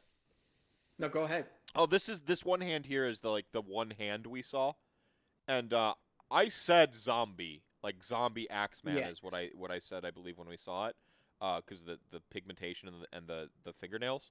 I'm so happy this is what this is. It's also got again we're seeing the like Mongolian style like headwear and cloaks. So the continuity with ogres sort of being like these like unending hunger Mongolian sort. Love that's stayed consistent. The other thing that these do successfully and just the models I'm seeing throughout Ulfengard that other models don't do is they look a certain way, and it really gives me a feel for that city that they're in. I feel that this city is cold. Like I see all these characters like wearing coats and furs, and like Ulfengard feels cold, which is like something that's really, I think that's really subtly really cool about it. Like this place in Shyish that they must be is some cold place, and these ogres showed up previously for some reason, got murdered and resurrected, and so we're seeing more races as undead is more better, and more better, and ogres are more bigger, and more bigger is more better. So this is double better. Yeah. Or no, it's multiplicative. It's quadruple better. Yeah, it compounds. Yeah, it compounds. Love the little shoulder pad. Almost like a bear effigy or like a wolf with a headdress effigy. Like, good lurching. Oh man, these are great. These right here had me at hello. Oh, absolutely. If I could get like an entire army of this, I would have a Beastclaw Raiders army. It would just be this. Yeah. With like these guys riding zombified versions of like right. Of yeah, like I'd run it in the book. I'd run Beastclaw Raiders, but it'd be like my zombie ogre guys, like all these guys. Yeah. Yeah, it'd just be these would be my like these would be my man eaters and my gut busters, right? Like and then I would have like find a way to like convert and twist them to where they're riding, or find some other bits to make what is already on Stonehorns look like this. I want a Beastclaw Raider army that is the resurrected undead version of it. Yes. I would run it, play it with Beastclaw Raider rules, and it would just be this. You know, like 16 models of this. So cool. So cool. I didn't get ogres. That's how good these sculpts are. I didn't get ogres until this moment now. Right.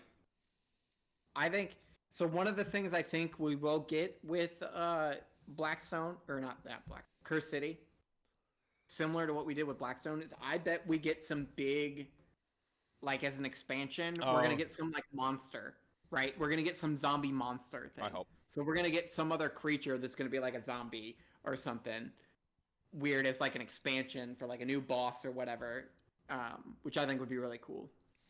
To Be Good's question here, do you think this is going to be a Beastclaw model or Soulblight or Death? I don't think that they're going to be a 1-to-1. I don't think we're going to see like a full range of this come out down the line for any of those armies.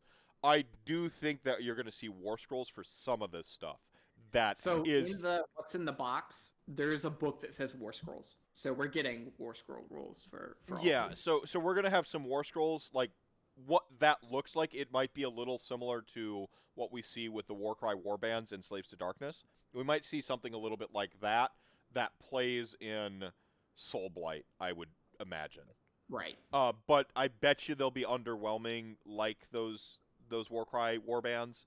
But I think, if anything, we're going to you get a thing of War Scrolls.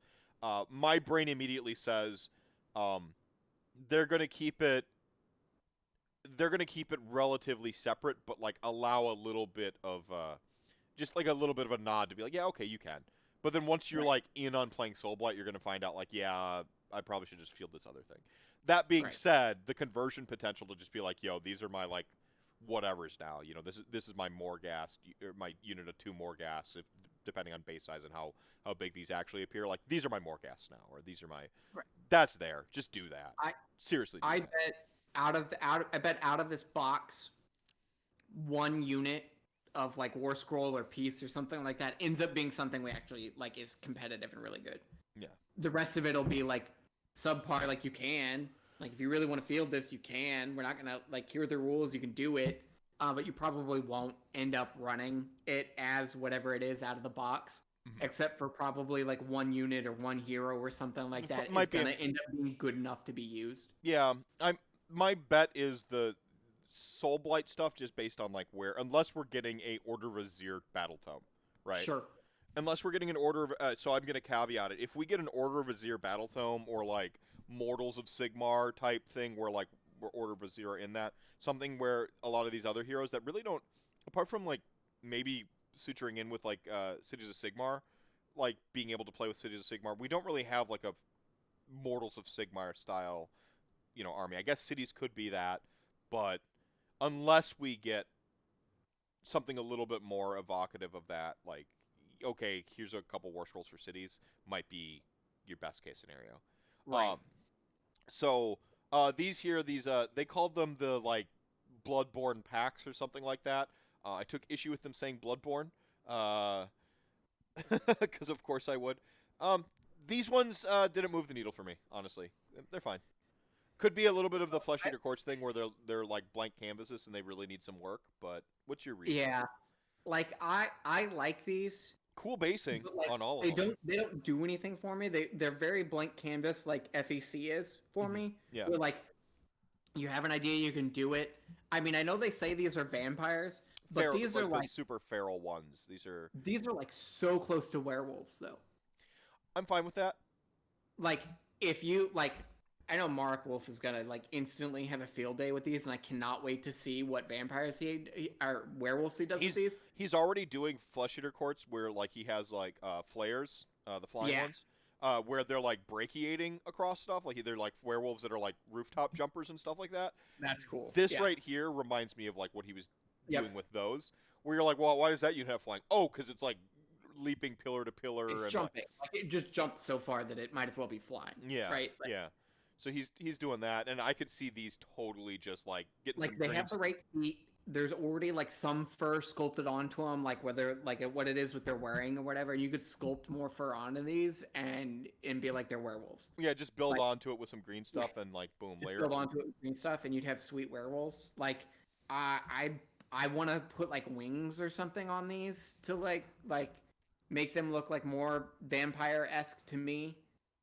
What I'd want to see, but like if they're like feral, if we end up seeing something like this, like more feral vampires is like a battle line unit for Soulblight. Yes, like I'm okay with that. That's cool.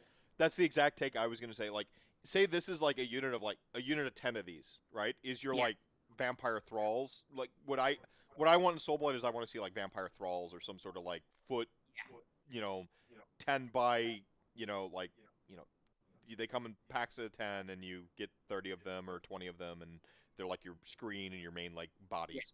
If this is those, I'm happy with it.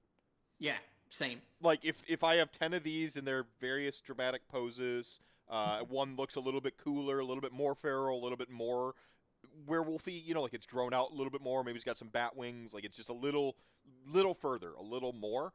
Right. I'm super happy with it as like a battle line unit. As it stands, I'm like, these are like, they're fine.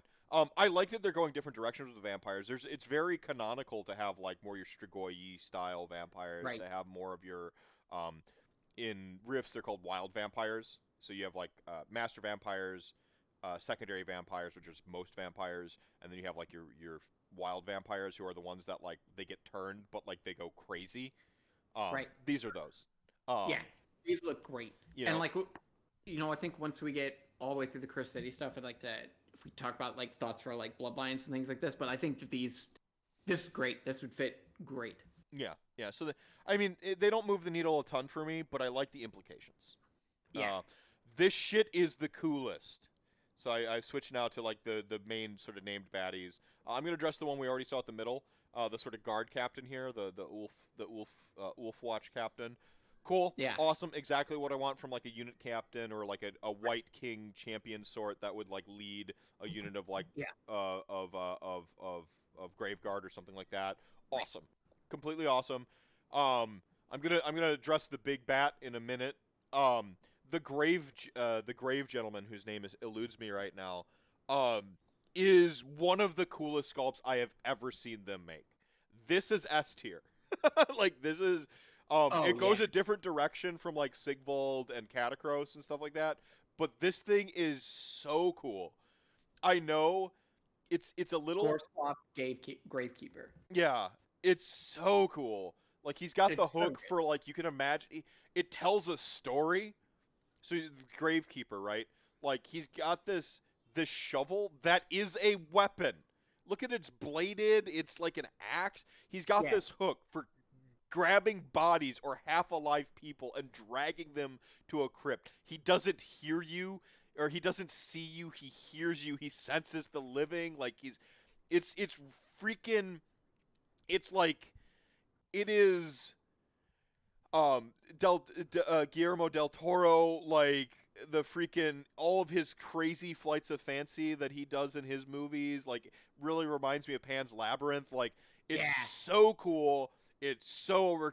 I want a whole death range that's this, like Deathmancer, Gravekeeper, like or something where it's just necromantic horrors and just some little body horror thrown in there. I want a whole army. That's where you get your zombies. You're gonna have like your zombies as your battle line in that. You're gonna have some Frankenstein, big flesh golem monsters. I want a whole range that takes this sculpt and I want them to Nighthaunt this. I want them to grab this sculpt and be like, okay, we got zombies and we got this guy.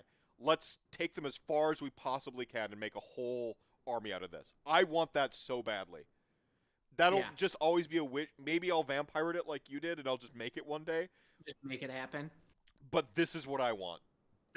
That would be so good, and I'd love to see that like as a full army. And like if they did that, I'd have to get it too. This is on the S tier. This is, and somebody is going to do that, right? Like whether like somebody is going to take this model and they're going to make an entire army themselves out of it, like I have with Vampirates. Like someone will. Yeah. If I have one criticism of it, it's that the base isn't as well sculpted as it is. Like this one little like dude down here, but like that's an easy fix because how many times do we use the actual like regular ass base anyway? When you're trying to like really ham up a great sculpt, you usually give some love to the base and take it a different direction. So like this is this thing right here. Like I almost want to take this and make this into like a bone shaper or something in my army, and like it's like imagine like having this like unique fluff or lore where it like actually like collects the bones to be shaped and it's so cool. Like goes out and digs them up itself and as like this one dude has like specifically dug through grave sites for specific bones and custom built his elite army. Yeah, he's like, called the Collector, you know, like he's just like hoarding bones of a particular caliber. So I said all of that.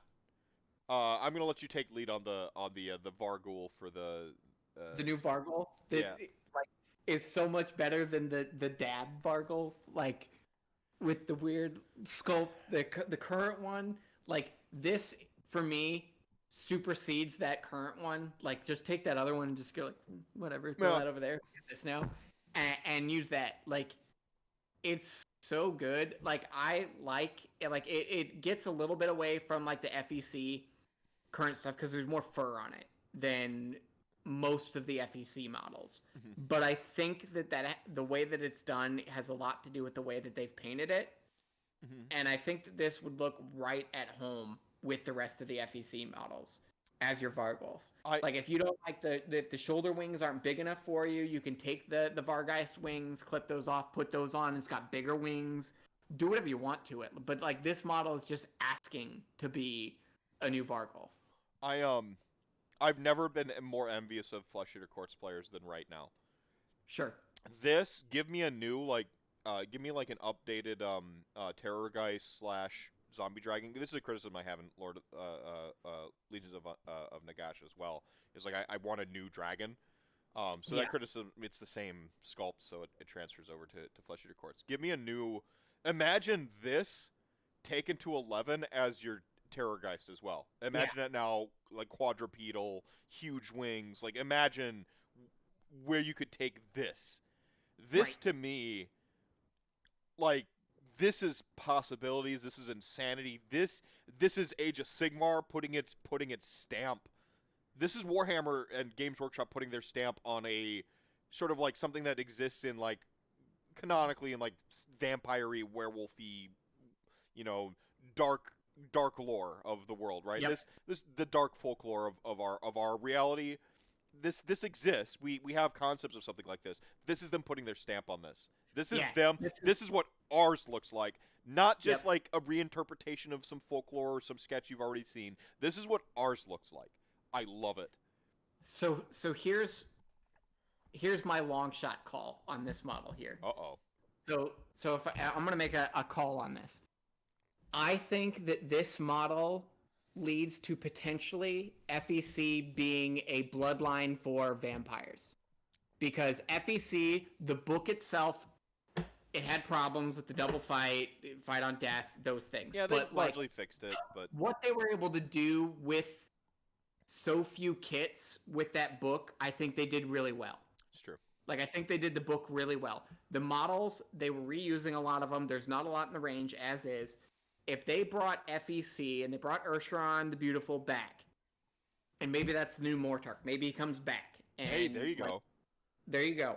Maybe he comes back, and that's how you get Grave Lords and all of these things. And you got your 4 bloodlines for vampires. And the bestial one is you have FEC for the, like, all the way out there. But then in between that, you have this new, like, Varghulf thing. You got the... Yeah, you're like Strigoi. What would be your Strigoi bloodline, essentially? Yeah. Right. You bring them in, and then you could do new Zombie Dragon Terrorgeist kit thing. Like, I think you could do so much better than, like, the kit's fun. Like, it's fun.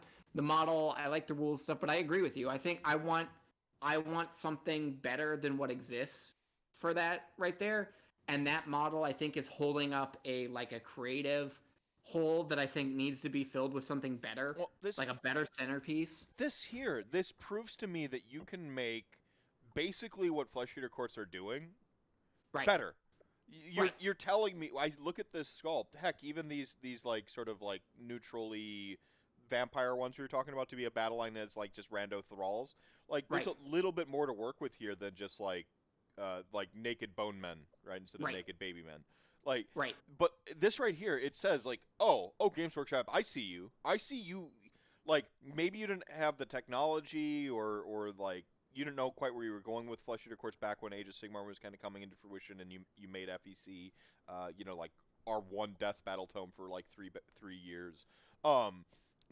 Maybe you didn't know where you were going then, but I look at this and I'm like, oh, you know now. I mean, you know now, exactly. Like you know now, and I want to see it now. Like even like look at these depression lines in the flesh and stuff, which is not there on a Flesh Eater sculpt. Yeah. These little like wrinkles and depression lines in the skin, the webbing, those little details take this model so much further, and you could do that. You have to paint it in as a sculptor now, and you got to do some stuff. Right. But the model out of the box, if they did that with just the baseline ghoul, they would already double in like how good they look already. Absolutely. Already.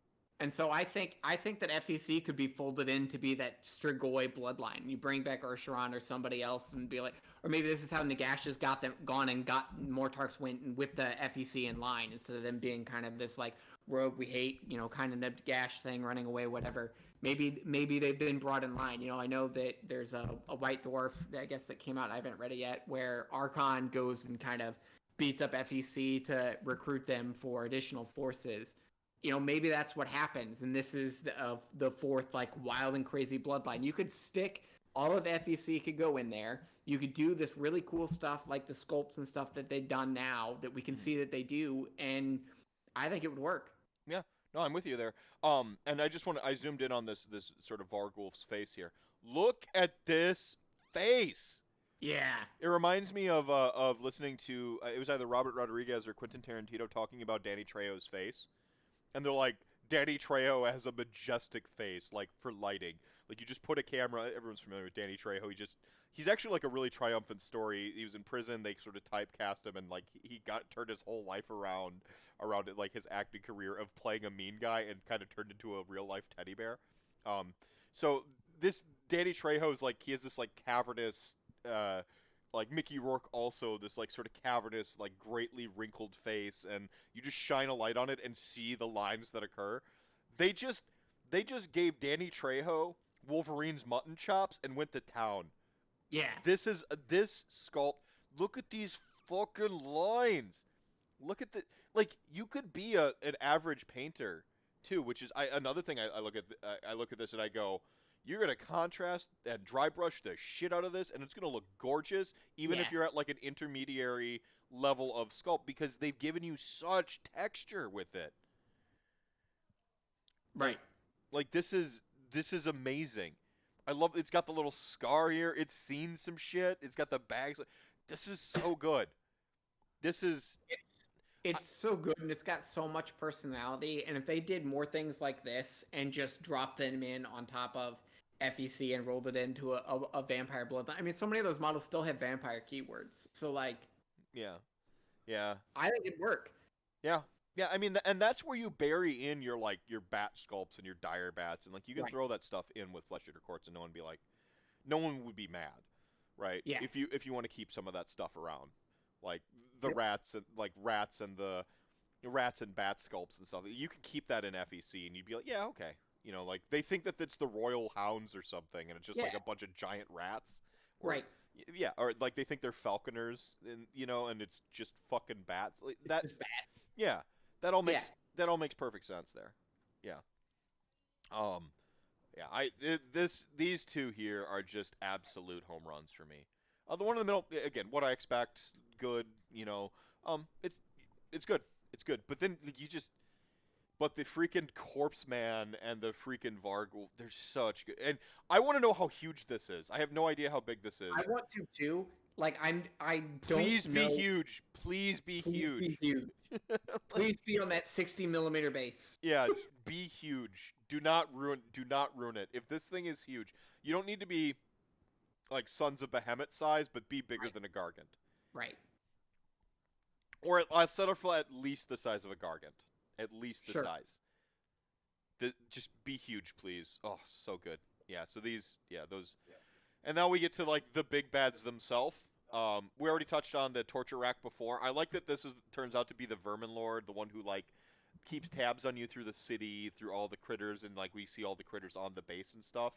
I love the cat. It's a cat? Yeah, it's a cat on the side. Okay. With him.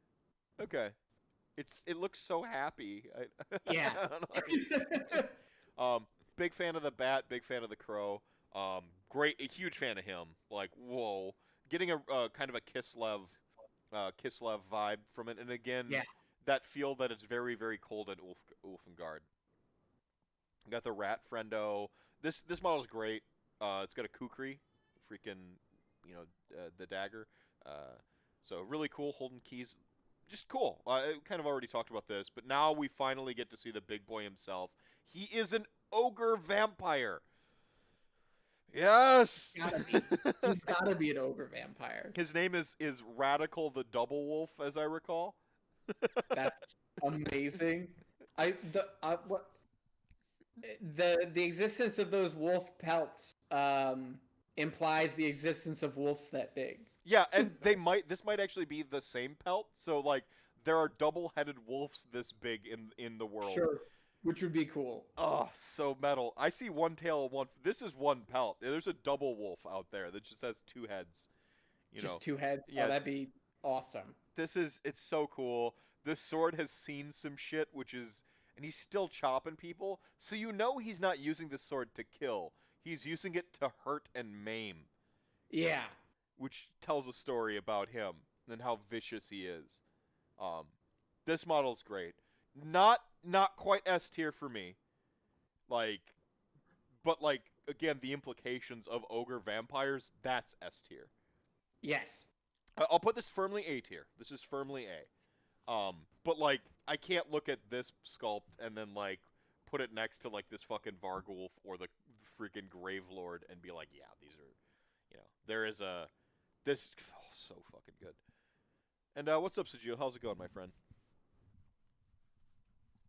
We already have wolf minis that big. Yeah, but are they double wolves? So, yeah, the bad guys, of course, got me super excited because they would. And I don't know, the Undead City, to kind of reset what you said earlier, it's not a matter of if you're buying this thing, it's how many. Right.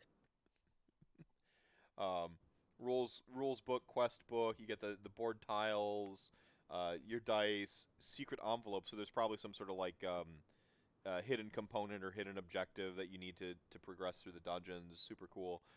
War Scrolls book, this is the one that gets everyone excited though. Yeah. So I do think we'll see some of this stuff in Age of Sigmar in some way. 10 objective markers.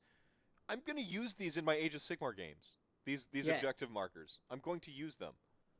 Well, not only there's the Hangman one, that's because I'm getting at least 2. So we'll say 2. All of the second 10 objective markers are either going to be objective markers I'm going to make for myself to use in games to be I've made these objective markers, we can use these instead of just a coin or whatever. And they're going on bases. They look awesome. Yeah. Mm-hmm. Yeah, super cool stuff. Love the art, by the way. The black and red that they've been doing throughout, all the teasers and stuff. And seeing this, classical wolf on the secret envelope. This is just freaking cool, man. The vibe. I'm so vibing with everything about this. This was the high point of the preview today. I'm a little disappointed that we didn't see Soulblight Gravelords. The most we got was maybe it was a verbal slip, maybe it was a tease when they mentioned the Wight King was for they said for like Soulblight Gravelords, right? They said it was for that, and I'm like, okay, so yeah, LON is. That told me LON is we are getting like that will be the 2.0 for LON. That LON the book is probably going away, right? And if not going away, a lot of the stuff that is in that is getting pulled into Gravelord, so it'll be functionally dead, right? Right. Which I don't mind. LON has, I mean, it was 2 people in the world. It was like me and Ian, from the Just Saying a Just Play podcast. At the time, even though as far as the eye could see, it was people with Legions of Nagash. It was Nagash and then a bunch of Grimghast Reapers who were like tearing up the meta, and everyone was like, LON's OP, LON's OP. He and I were the only 2 people who were like, this is a bad book. We were the only 2 people at that time in that time period, who were like, this book is not very good. Oh no, it's got some strong units in it, but when like 80% of it is unusable, like well, there's no internal balance, right? Yeah, there's no internal balance. The legions of themselves are neat, but I mean, we look at like what are now essentially enclaves or sub-factions, like they should just be sub-factions, not 5 armies, you know, where each one's like its own tactical allegiance. So there's just like some stuff like that. Like it really felt like it was a beta test for 2.0 books, and like they moved away from a lot of the stuff that they did in that book. And yeah. I have the benefit of hindsight to look back and go like, yep, I think that's what they did. But at the time, it even felt like a little disjointed and a little off, especially considering like you really were just being held aloft by like 3 really good war scrolls, and then one of them wasn't even in your own book.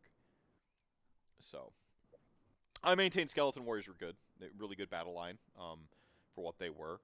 We didn't have a bunch of high armor, so you could abuse people with just a volume of dice, but the armor in the game has gone up now, so skeletons aren't even that impressive anymore. I don't want to roll 120 dice to do no damage to something with an armor like. It sounds so defeating. So yeah, yeah, I don't know that.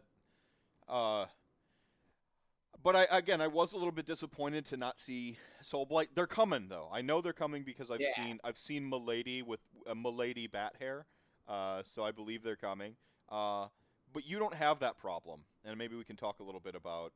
Well, I'll let you summarize your thoughts on what we saw today, and then we can talk a little bit about like you're not going to have the problem of waiting for vampires because you've made your own. We'll talk about that a little bit, and we can close out the episode. So sounds good. You summarize your thoughts on everything you saw today, from LRL to the box. So like LRL was cool. Like I knew it was coming. I felt like we got what we knew we were gonna get, and we got it how we thought we were gonna get it. I think that giving people their classic elves take after the quote unquote weird stuff was a really good move. I think that was smart.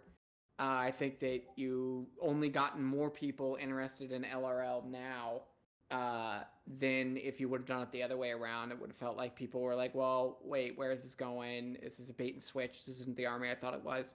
But by starting with the weird stuff first, I think you've only gotten more people interested in LRL, and anybody who just wants, classic high elves from before now has it also. So I'm glad that happened. I also thought we were going to get Vampire Soulblight Gravelords reveal, especially thought the Wight King was 100% a Blood Knight.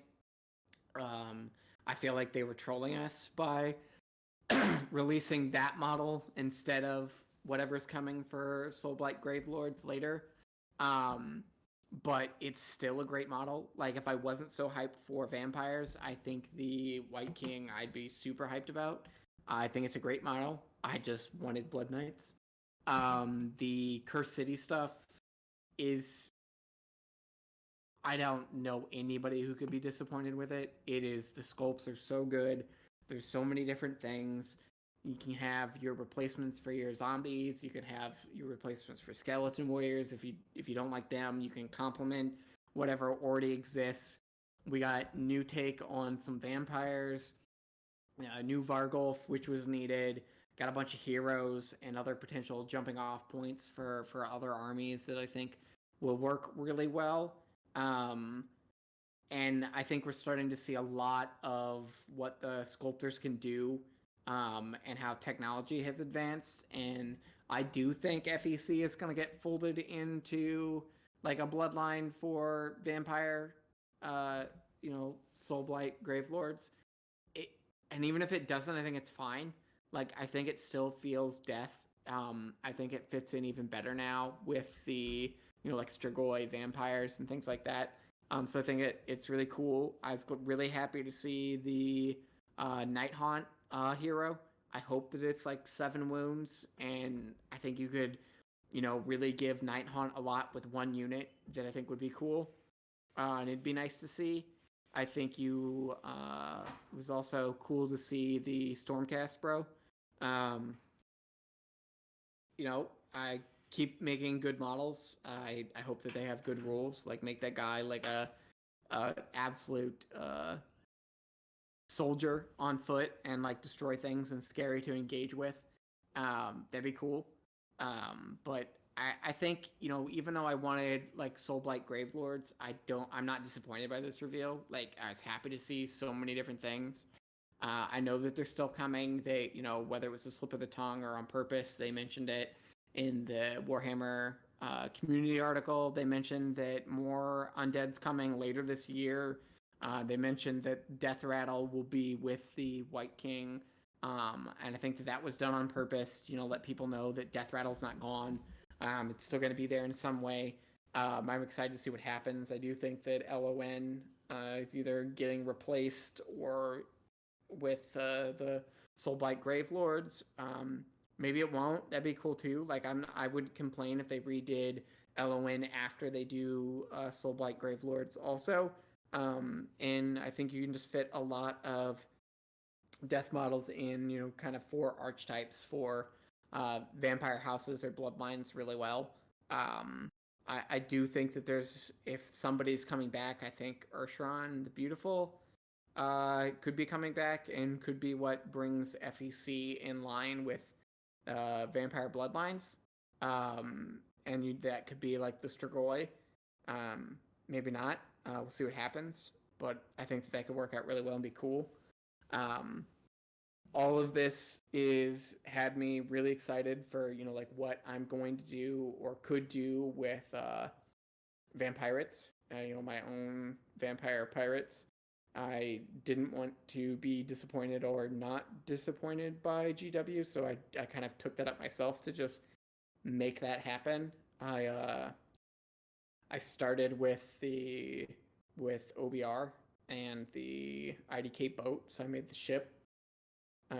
And then, made a Cavalos Death Riders list and turned a bunch of their Death Riders into skeleton seahorses to kind of give me, what would feel vampirate enough to me to be able to play on the table, which then gave me the freedom to push vampire pirates farther in as many different ways as I could potentially push them. So I'm looking forward to what comes out. If Curse City comes out this summer, and then we get Soulblight Gravelords in October, like that's plenty for a year. I won't be mad at all or disappointed. And I'm excited to see what happens all the time between now and then. But I mean, just seeing what they've done with the sculpts has got me really excited. I mean, the zombies that they made for Curse City are so much better than the current zombie kit. Like, there's so much more personality to them. Even if you don't like the like plants and stuff growing through them and all the stuff stuck on their back, like I still don't think you can say that they aren't better than the zombie sculpts that are currently out there. And so I'm excited to see that. I'm excited to see them doing some updates. I do wonder if they're going to be 1-to-1 replacement War Scroll wise, like if they're just going to be like, these are zombies, they have the exact same War Scroll, or if they're going to make them have a slightly different War Scroll for some reason. I don't know. I'd be totally fine if somebody fielded them on the table just as zombies, not whatever the other War Scroll is. I think that would work really well. The skeletons are going to fit right into, even if they give them some other separate War Scroll for some reason instead of the Skeleton Warriors. They look awesome. I think they're going to fit in right with whatever skeletons you already have painted up, and not feel weird. As long as you do the bases the same, I think they'll fit right in. And I love seeing the undead ogres and the vampire ogre. Like, just the fact that that exists means that vampire whatever could exist, and more undead things other than just people is great to see. Bam. Well timed. I guess the one thing we didn't mention, we kind of mentioned Be'lakor.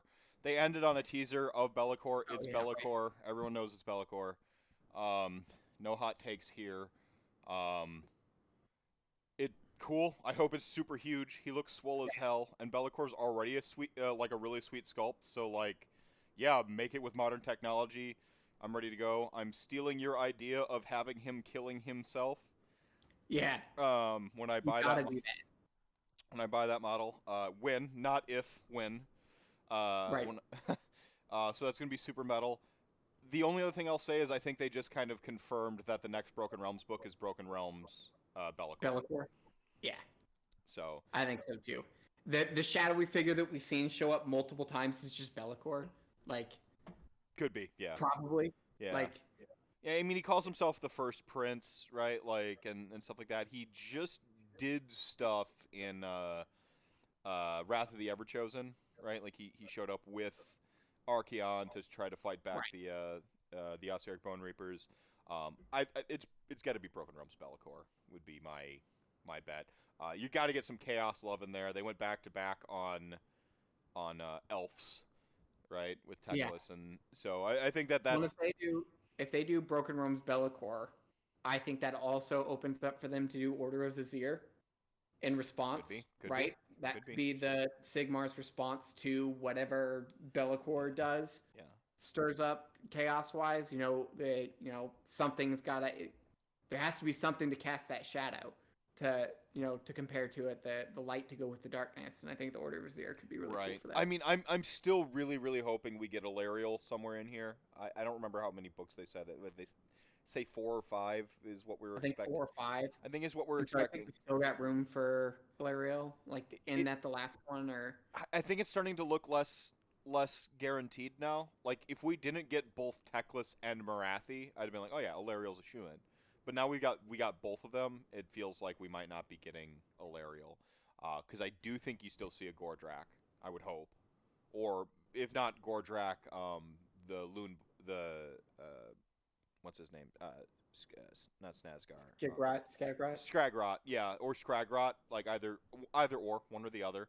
So I still think you can see like a Broken Realms Skragrott or Broken Realms like Gordrakk. Would be cool.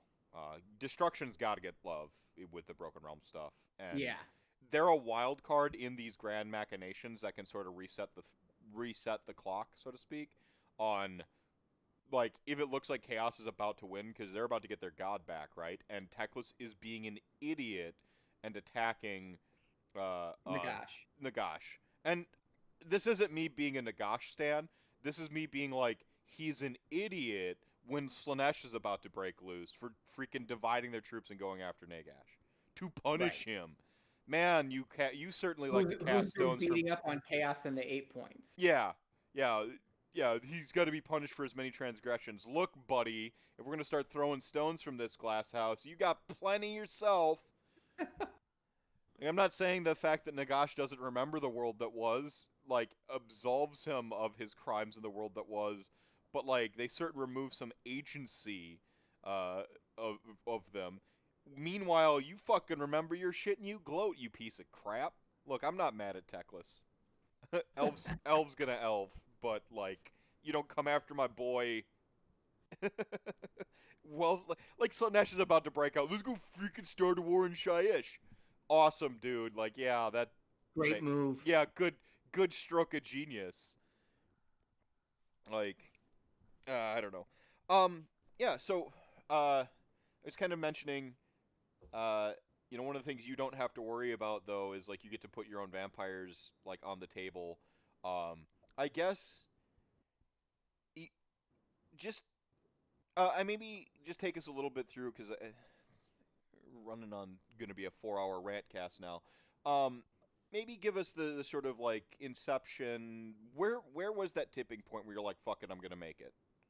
Like, I'm just do you have a recollection of where you're like, because I think a lot of people are sort of being, I don't say led on, like this happens to a lot of us. Like we mentioned, like, okay, sweet Gravelord army, or not Gravelord, like like sweet, like,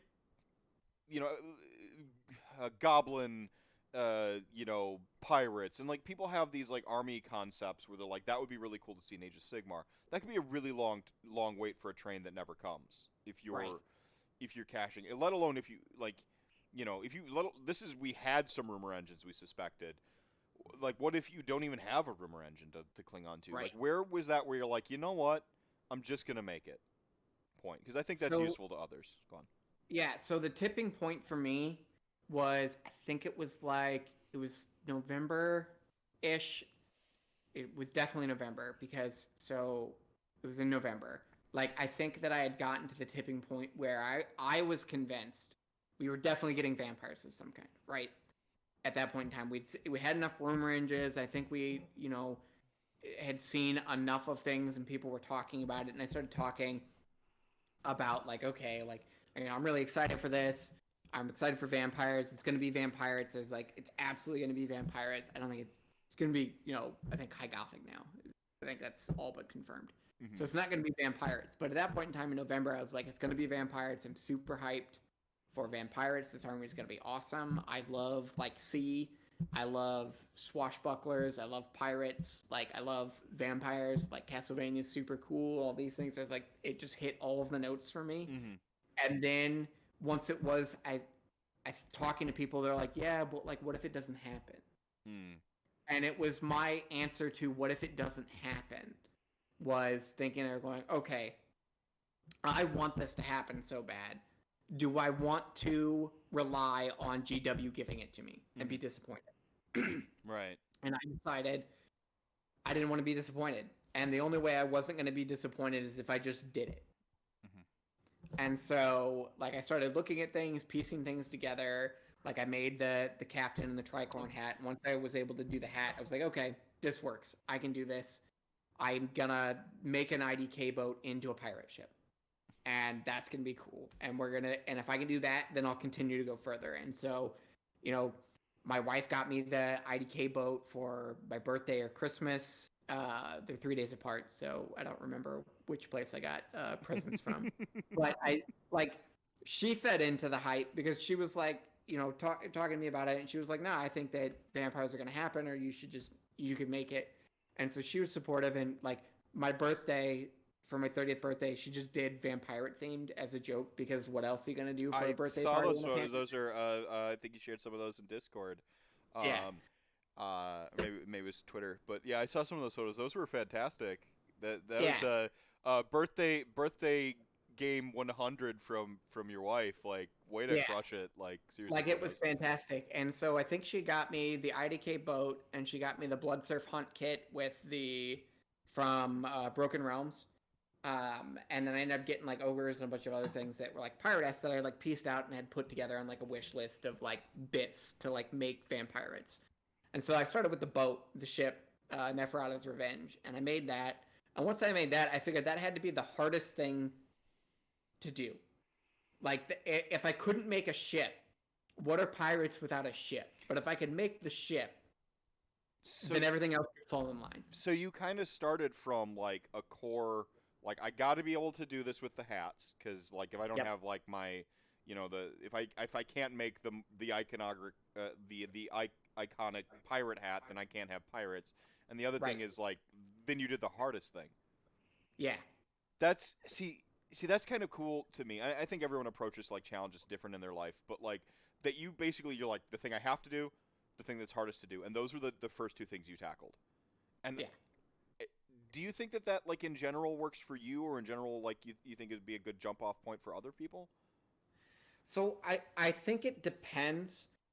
So I could see that going really poorly if I wasn't able to do it, right? Right. But if I wasn't able to do that, it would save me a lot of money and time of trying to do things, right? So that's why I started there.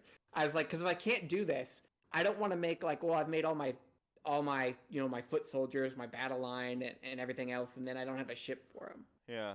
And I just have all these things that are like pirate-esque, but don't feel fully pirate to me in some way. That would have disappointed me. And so I start out with the hardest thing, because if I can beat that challenge, the rest of it's easy mode. Or it feels like downhill from there. And I can take my time. I spent a lot of time on the ship, but I don't feel like, well, what if I can't do the centerpiece?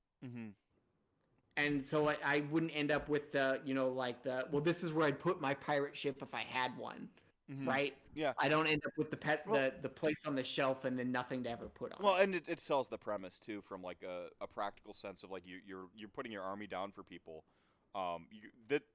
It sells it, like, even to I think this happens throughout like armies a lot. Like, if you can't see my Nagash, he's got the sunlight in his face right now. He's got this like big, like, sort of classic like Chinese sorcerer sort of like cap, and that's certainly my centerpiece model for my legions of Nagash, and to some extent my Ossiarch Bone Reapers. Like, you look at that hat, and then you look down and you see like all the little rice hats on my skeleton, my regular skeletons. You see my Black Knights are converted to be samurai. Like, that one hat, like, it doesn't even have to be a huge undertaking, like rebuilding an entire boat. If you can just sell people and you on the big thing, or do the big thing well enough, it really brings together the rest of the stuff. So I do think that there's something to tackling that hard thing early on, to like you said, you could see it going really bad, because if you can't do it, then like maybe there's no Vampirates right now for you. Like, you don't have this awesome shark sitting over here, and the freaking seahorses are the coolest. Here they are. These are freaking rad as hell. Get zoomed in on these. Like, we might not have seahorses right now, and all these other things. So, but you did, and it also sounds like you had a good blend of sort of internal motivation, but also external support. Like, yeah. Okay. Like, the support from like my wife, from chat gang, to like do this, like, helped motivate me in that way. And like, one of the things that I took when trying to come up with like pirate theme for it is, it's actually a thing that I learned from my wife on, like, okay, so like, it doesn't have to look exactly like pirates, but when you think of pirates, what are the things you think of? I see. Like, so like booty. The hat, You gotta think of booty. The hat, the big hat, the booty, like the verbios, the gotta have the swag, like a ship. Like, if you have like those key things, even if it doesn't look exactly like a pirate, like, it looks close enough that everybody will get the pirate theme. Yeah. And like get that, rather than being like, well, if it has to be exactly like whatever. But like, what people think a pirate looks like ends up being more important than what a pirate actually looks like. 100%. And so like, that's what I was going for, is like, what, when you're not looking at a pirate, what do people think of when they think of a pirate? Yeah. Rather than like, well, what does a pirate look like? Oh yeah, humans' powers of pattern recognition and association are insane. Like, your wife's advice strikes on like a really core humanism of like breaking things down to like representative stuff. Like, we can't help but like associate things with other things. Like, we desire to. And so if you're like, well, what are the pirate things? What are they? Booty, hats, boats. Like, you're gonna get there. Throwing a peg leg every now and then, or like a hook. Right, like a hook hand. Yeah, just you'll pull people into that, even without 100,000%. Yeah, no, it's great, and plus it's something that's approachable, I think, for all levels of hobby. You're certainly probably about 4 times the hobbyist, 5 times the hobbyist I'll ever be, but like, even somebody who's like, man, I want to do my like concept army, but I don't know how to even approach that, or like, it's really intimidating to put together a whole boat. Well, maybe your concept isn't pirates and you don't need the boat to sell it. Maybe your concept is I want to do a whole ogre zombie army, right? Like, that's right. That seems, I don't need to sell the big boat. I don't need to reassemble a wrecked ship. I just have to like give, maybe look into like some painting or flesh techniques to make my my Stonehorn look like it's desiccated a little bit. Like, right. you know, maybe I paint an off-color, like, flesh tone, or, you know, things like that, where you're just, like, very approachable. You know, like any grand task, you know, how do you eat the elephant, right? The old adage, one bite at a time. One bite at a time. Right. Yeah.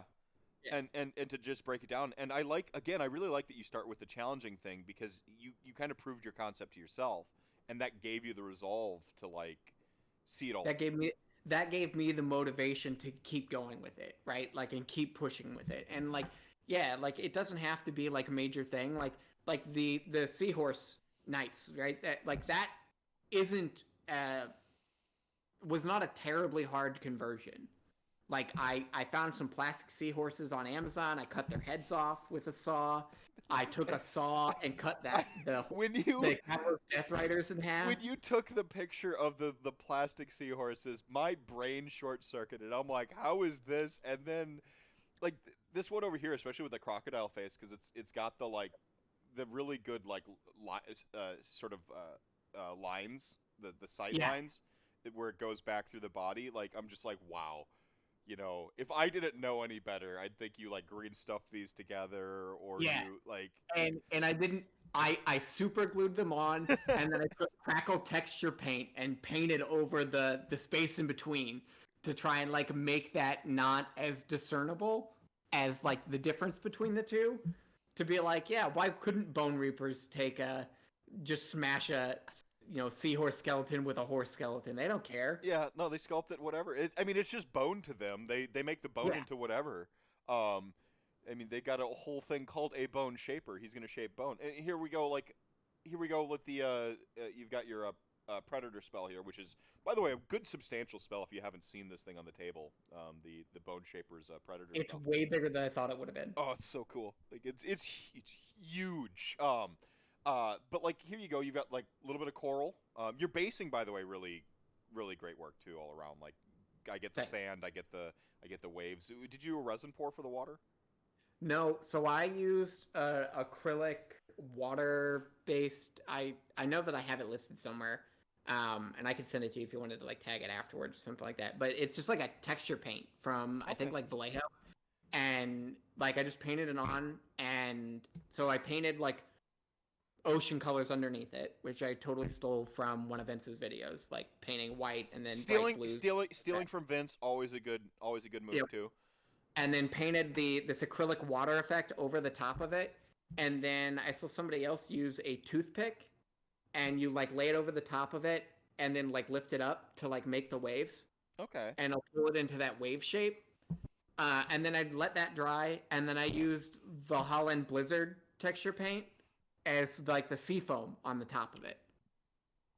Man, even blending a couple different techniques, because was this a tutorial thing? Did you have an idea to do this way?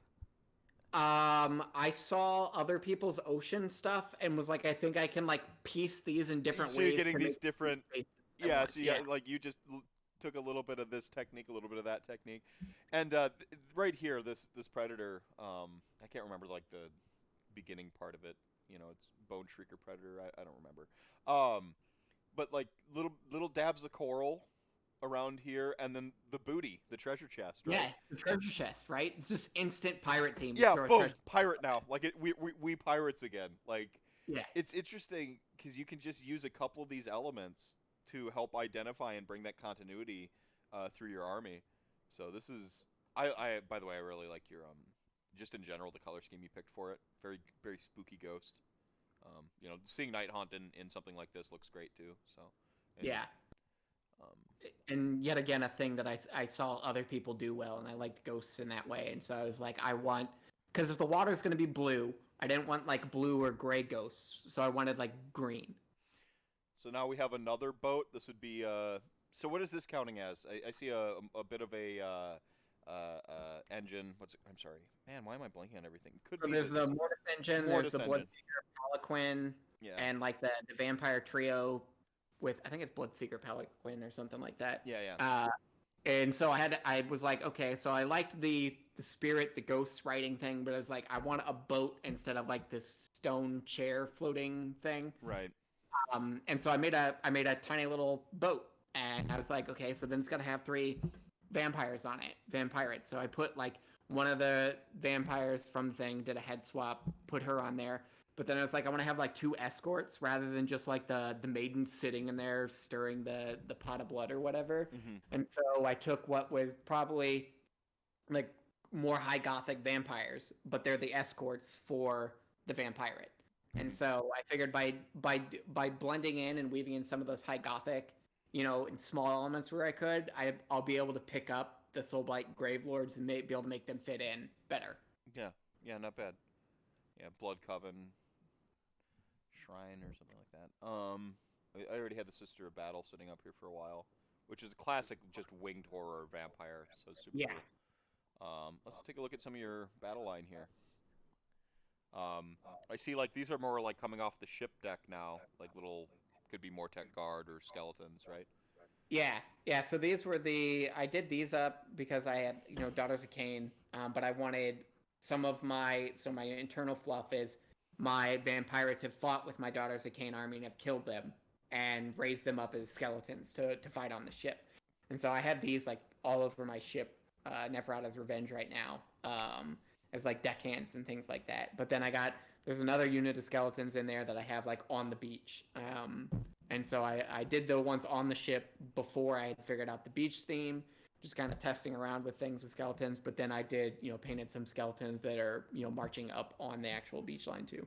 I actually have one of your awesome Mortek Guard with me. You sent me as a gift, so I cherish it highly, and it counts as my Necrophoros in one of my units. Oh, nice. So I bring that with. They also sculpted. We had your Pirate Lord here before. Here's the ones on the beach. Oh, one's in a barrel. Yeah. Oh, little I noticed, in there. like, in the skeleton kit, you end up getting another skeleton. It just doesn't have legs. Yeah. And so like one of them on the wood planks one, he's like busting up through the deck of the ship, but then I had a barrel, and I was like, I'm totally putting a skeleton in a barrel because why not? Do you think that like having some humor and some whimsy as you went through it helped you? Was that, you know, I see some whimsy to what you're doing here. I think so. I think it's good not to take yourself too seriously. Like just never take yourself too seriously. Yeah. So like doing some funny things like that, I think are cool and like can spice up like your unit when it's all out there on the table. You know, I know it's 11 and you normally have 10. So I'd probably like pull one of those out and put the one in the barrel on the table, and just like Easter eggs for people to find. And you know, somebody kills it, be like, wait, is that skeleton in a barrel? Yes, yes it is.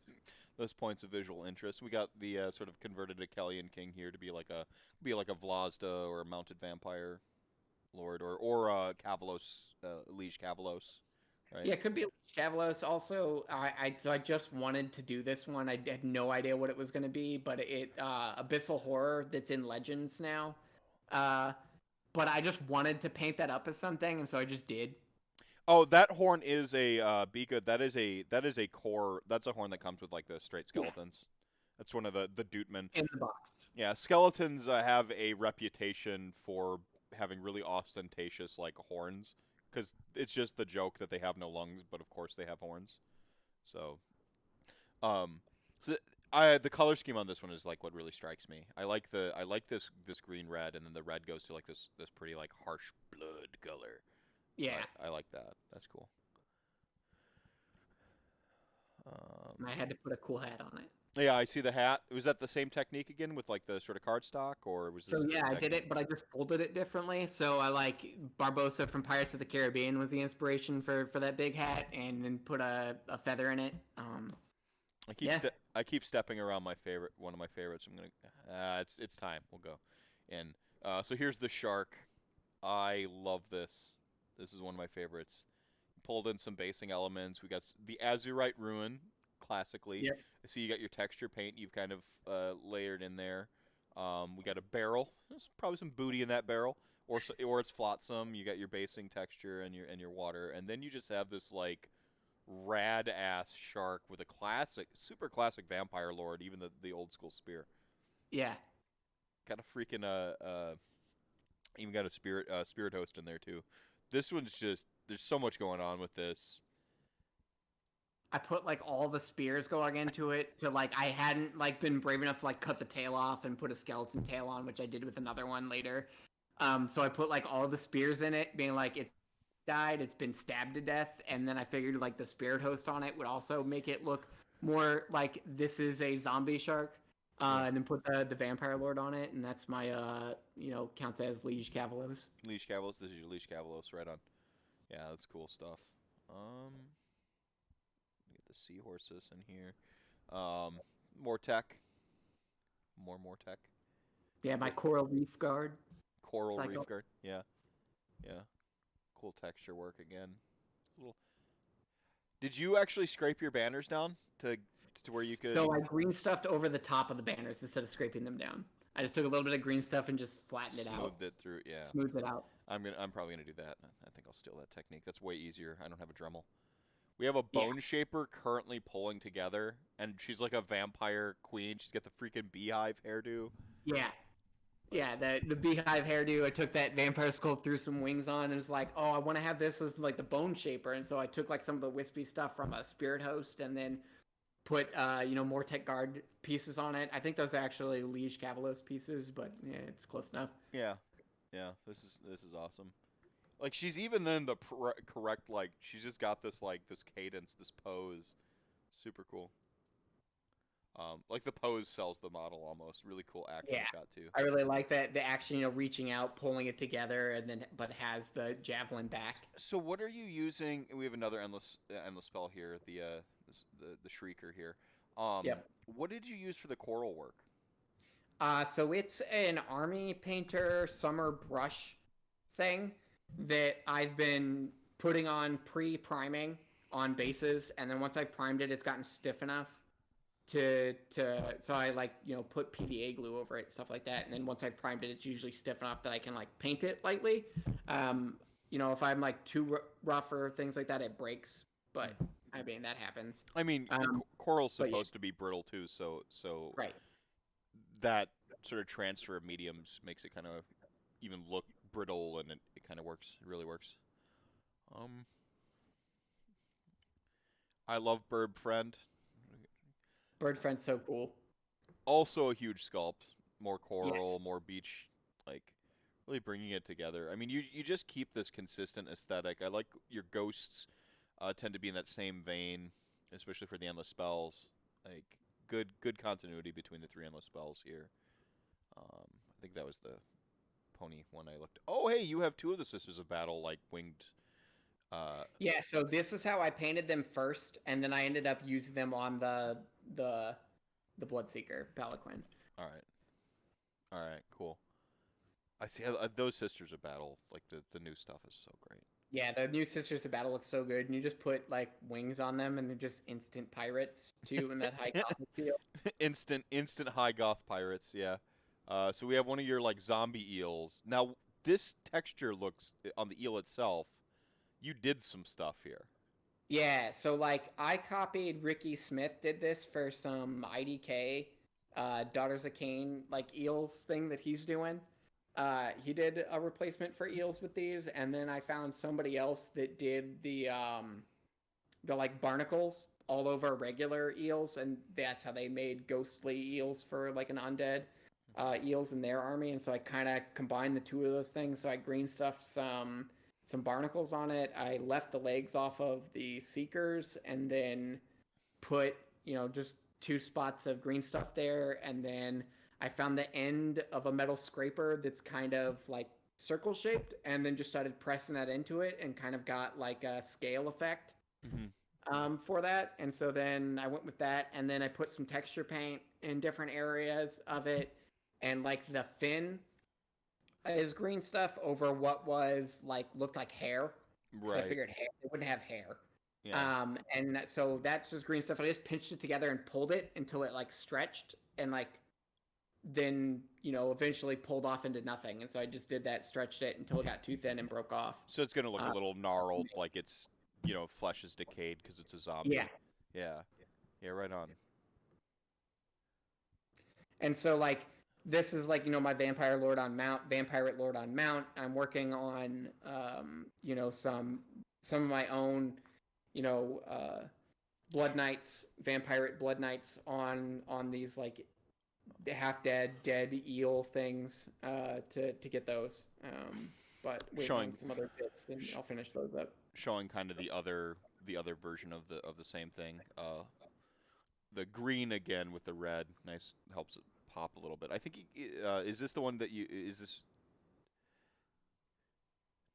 How did you do the rider here? I see another hat, similar technique. What is this? Actually a Namarti from? Yeah. Okay. So they're Namarti. For those two, they were Namarti, like the sitting on the sharks.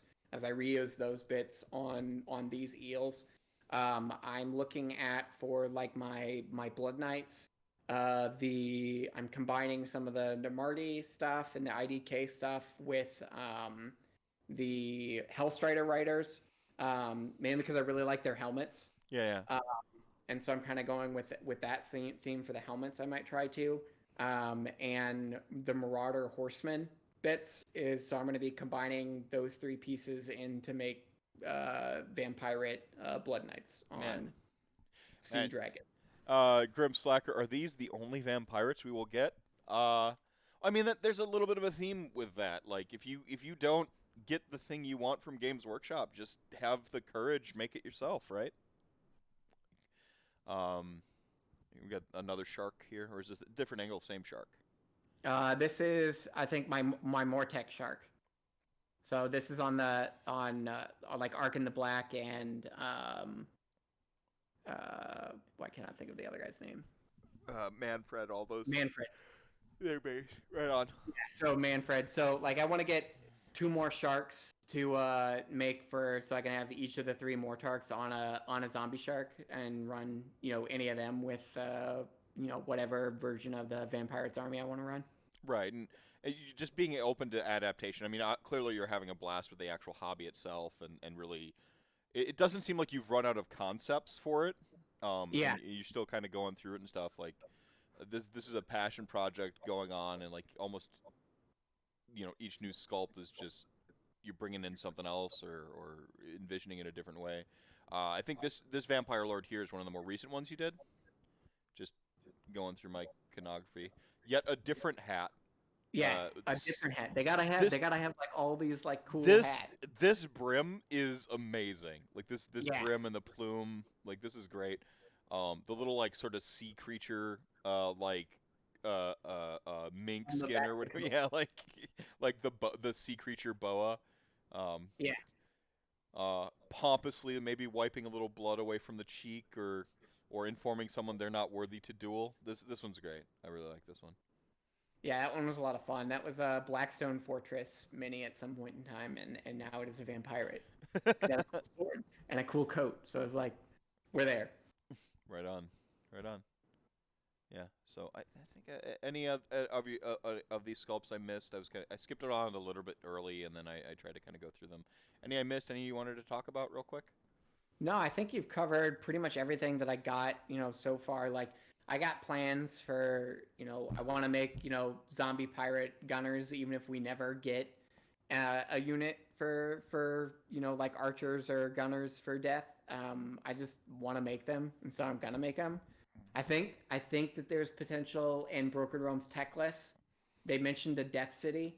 I think we're gonna get some version of like Cities of Sigmar that can either take like 1 in 4 death units or death units that can take 1 in 4 Cities of Sigmar, which would be, I think, a cool way that would let people get archers in death if they wanted to have that. I could see people that miss Tomb Kings being able to take advantage of those rules, use them. People that want Vampirates could use those rules to get, zombie pirate gunners or whatever they want. We'll see if it happens, but... Grim here has a great suggestion for your zombie handgunners or whatever. They're Mortek crawlers. Just make it like a diorama of them. And so that's brilliant. Like, just make sure one has like a cannonball or something like that. Get one of your ogre ghosts. Just with the cannon thing. Yeah, that's actually a great idea. I've also thought about doing 2 more boats and just having them be Mortek crawlers, like sticking the catapult on an IDK boat, and like that's the Mortek crawler for the army. So I got ideas. You got ideas. I see this boat though, man. It's so it's funny because you kind of started with it essentially, um, and it's still just like I look at everything else in the army. I'm like, yep, like that boat as a focal point. This base you got going on where it's actually like rising on the tide. I mean, this is one of the coolest pieces I've ever seen. I mean, it's just I'm still so proud of that piece. I'm also really happy that I magnetized so the base actually breaks in half because the bottom of it like weighs so much. It's just like a big giant piece of clay that I like sculpted into ocean.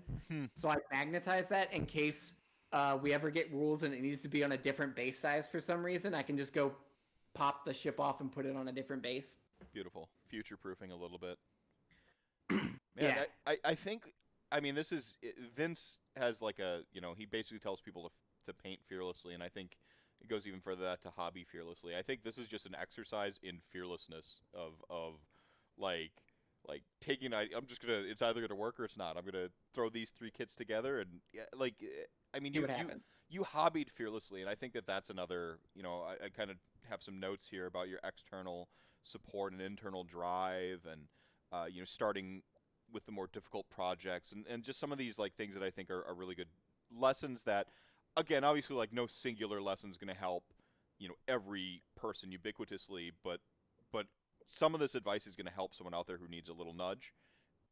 But the big override that can help everybody is just how fearless you approach this project. And I think I could learn from that because I have a little too much fear in how I approach my hobby. I don't think I'm good enough, and that barrier, I could be more fearless with myself, especially. Well, I think one of the things that like the HR Sigmar community like really values and I think respects a lot is the effort.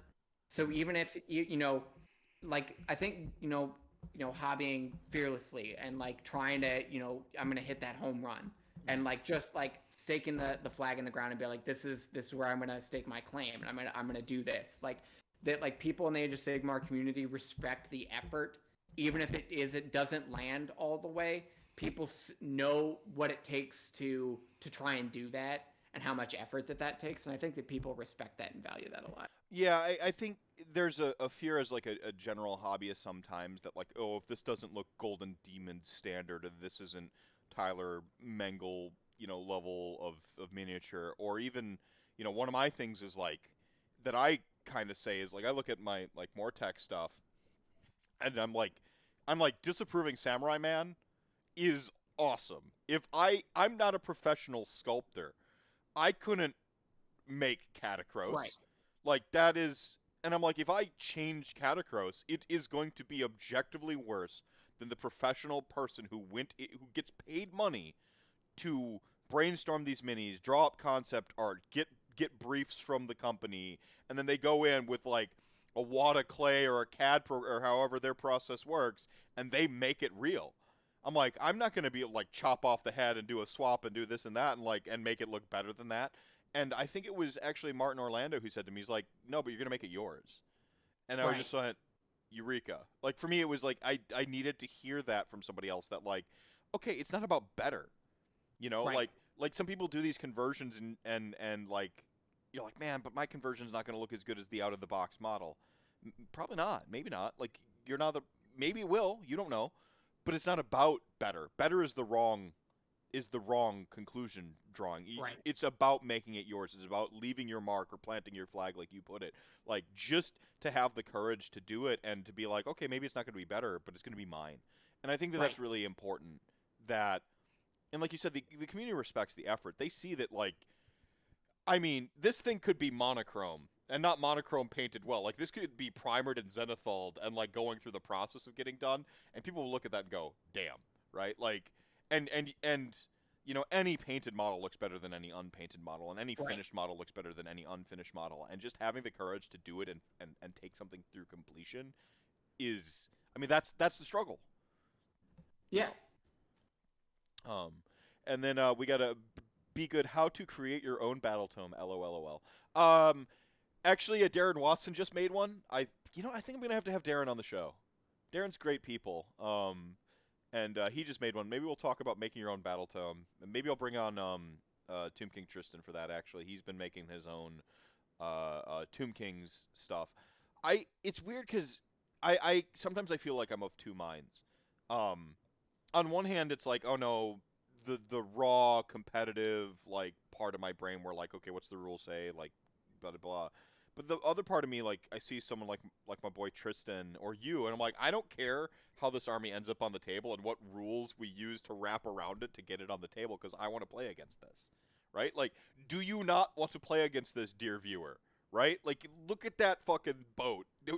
You, yeah, like, there's that part of me that's like, oh, well, what are the rules, and like, how do we make this legal, and so on and so forth. And then the other part of me is like, I just want to see people's passion. I just, like, if I ran a tournament and Tristan showed up with his battle tome that he made, and like he's like, hey man, can I be in your tournament? And I go through it real quick, and I'm like, yeah, this is no more out of whack than, XYZ. Dude, bring it, play it, like, let's go. Like, I sometimes it's weird because, there's some takes about like, narrative play and competitive play and where it all like falls apart, or where it all doesn't, we all don't play together very well, and I'm like, I don't think that's true. I don't hold to that. I think most reasonable Age of Sigmar players want to play against cool sculpts and great people. Yeah. And if we get out of our own heads, especially on the internet, where we just kind of make phantoms and enemies to argue with, and I've got my stance, and anyone who doesn't agree with me is against me, that whole binary thought process of the internet, I think, spoils us a little bit against each other. And at the end of the day, maybe our quarantine will make us more appreciative to just have games in general again. So, oh man. We say paint bravely, but this is bravery across every aspect of the hobby process, says Be Good. Yeah, this is the bravery across the whole thing. Even the going out on a limb to like make something that doesn't exist yet, right? Like that takes a kind of like bravery. Like, who knows if Vampirates would ever be a thing? You're like, nah, man, I'm gonna go where others fear to tread. I'm gonna chop through these woods, Charting through uncharted seas. Yeah, that's right. There you go. Hobby Bear. Oh man, I ran to the grocery store, popped by the GW, and we're still ranting. Day RantCast is powerful, the most powerful, one might say. Yeah. So anything I left out? Anything you'd like to, talk about your own hobby? I think we pretty. No, I don't think so. Other than if you aren't in the Discord, you should come join us. Chat gang is forever.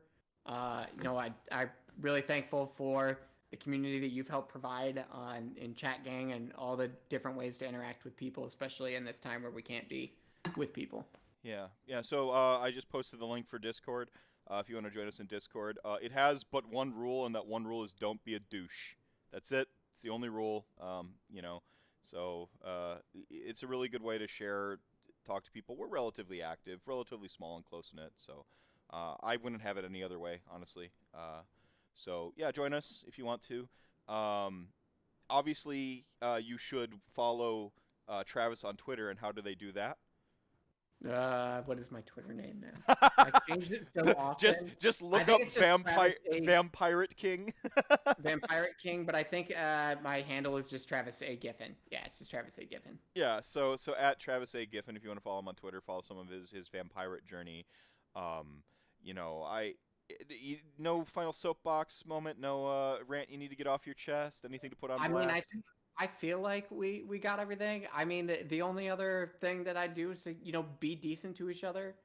Yeah, be excellent to each other. Be decent to each other, care about people, and let's, make sure that there is a tomorrow. There you go. Strong take. I got nothing more to add.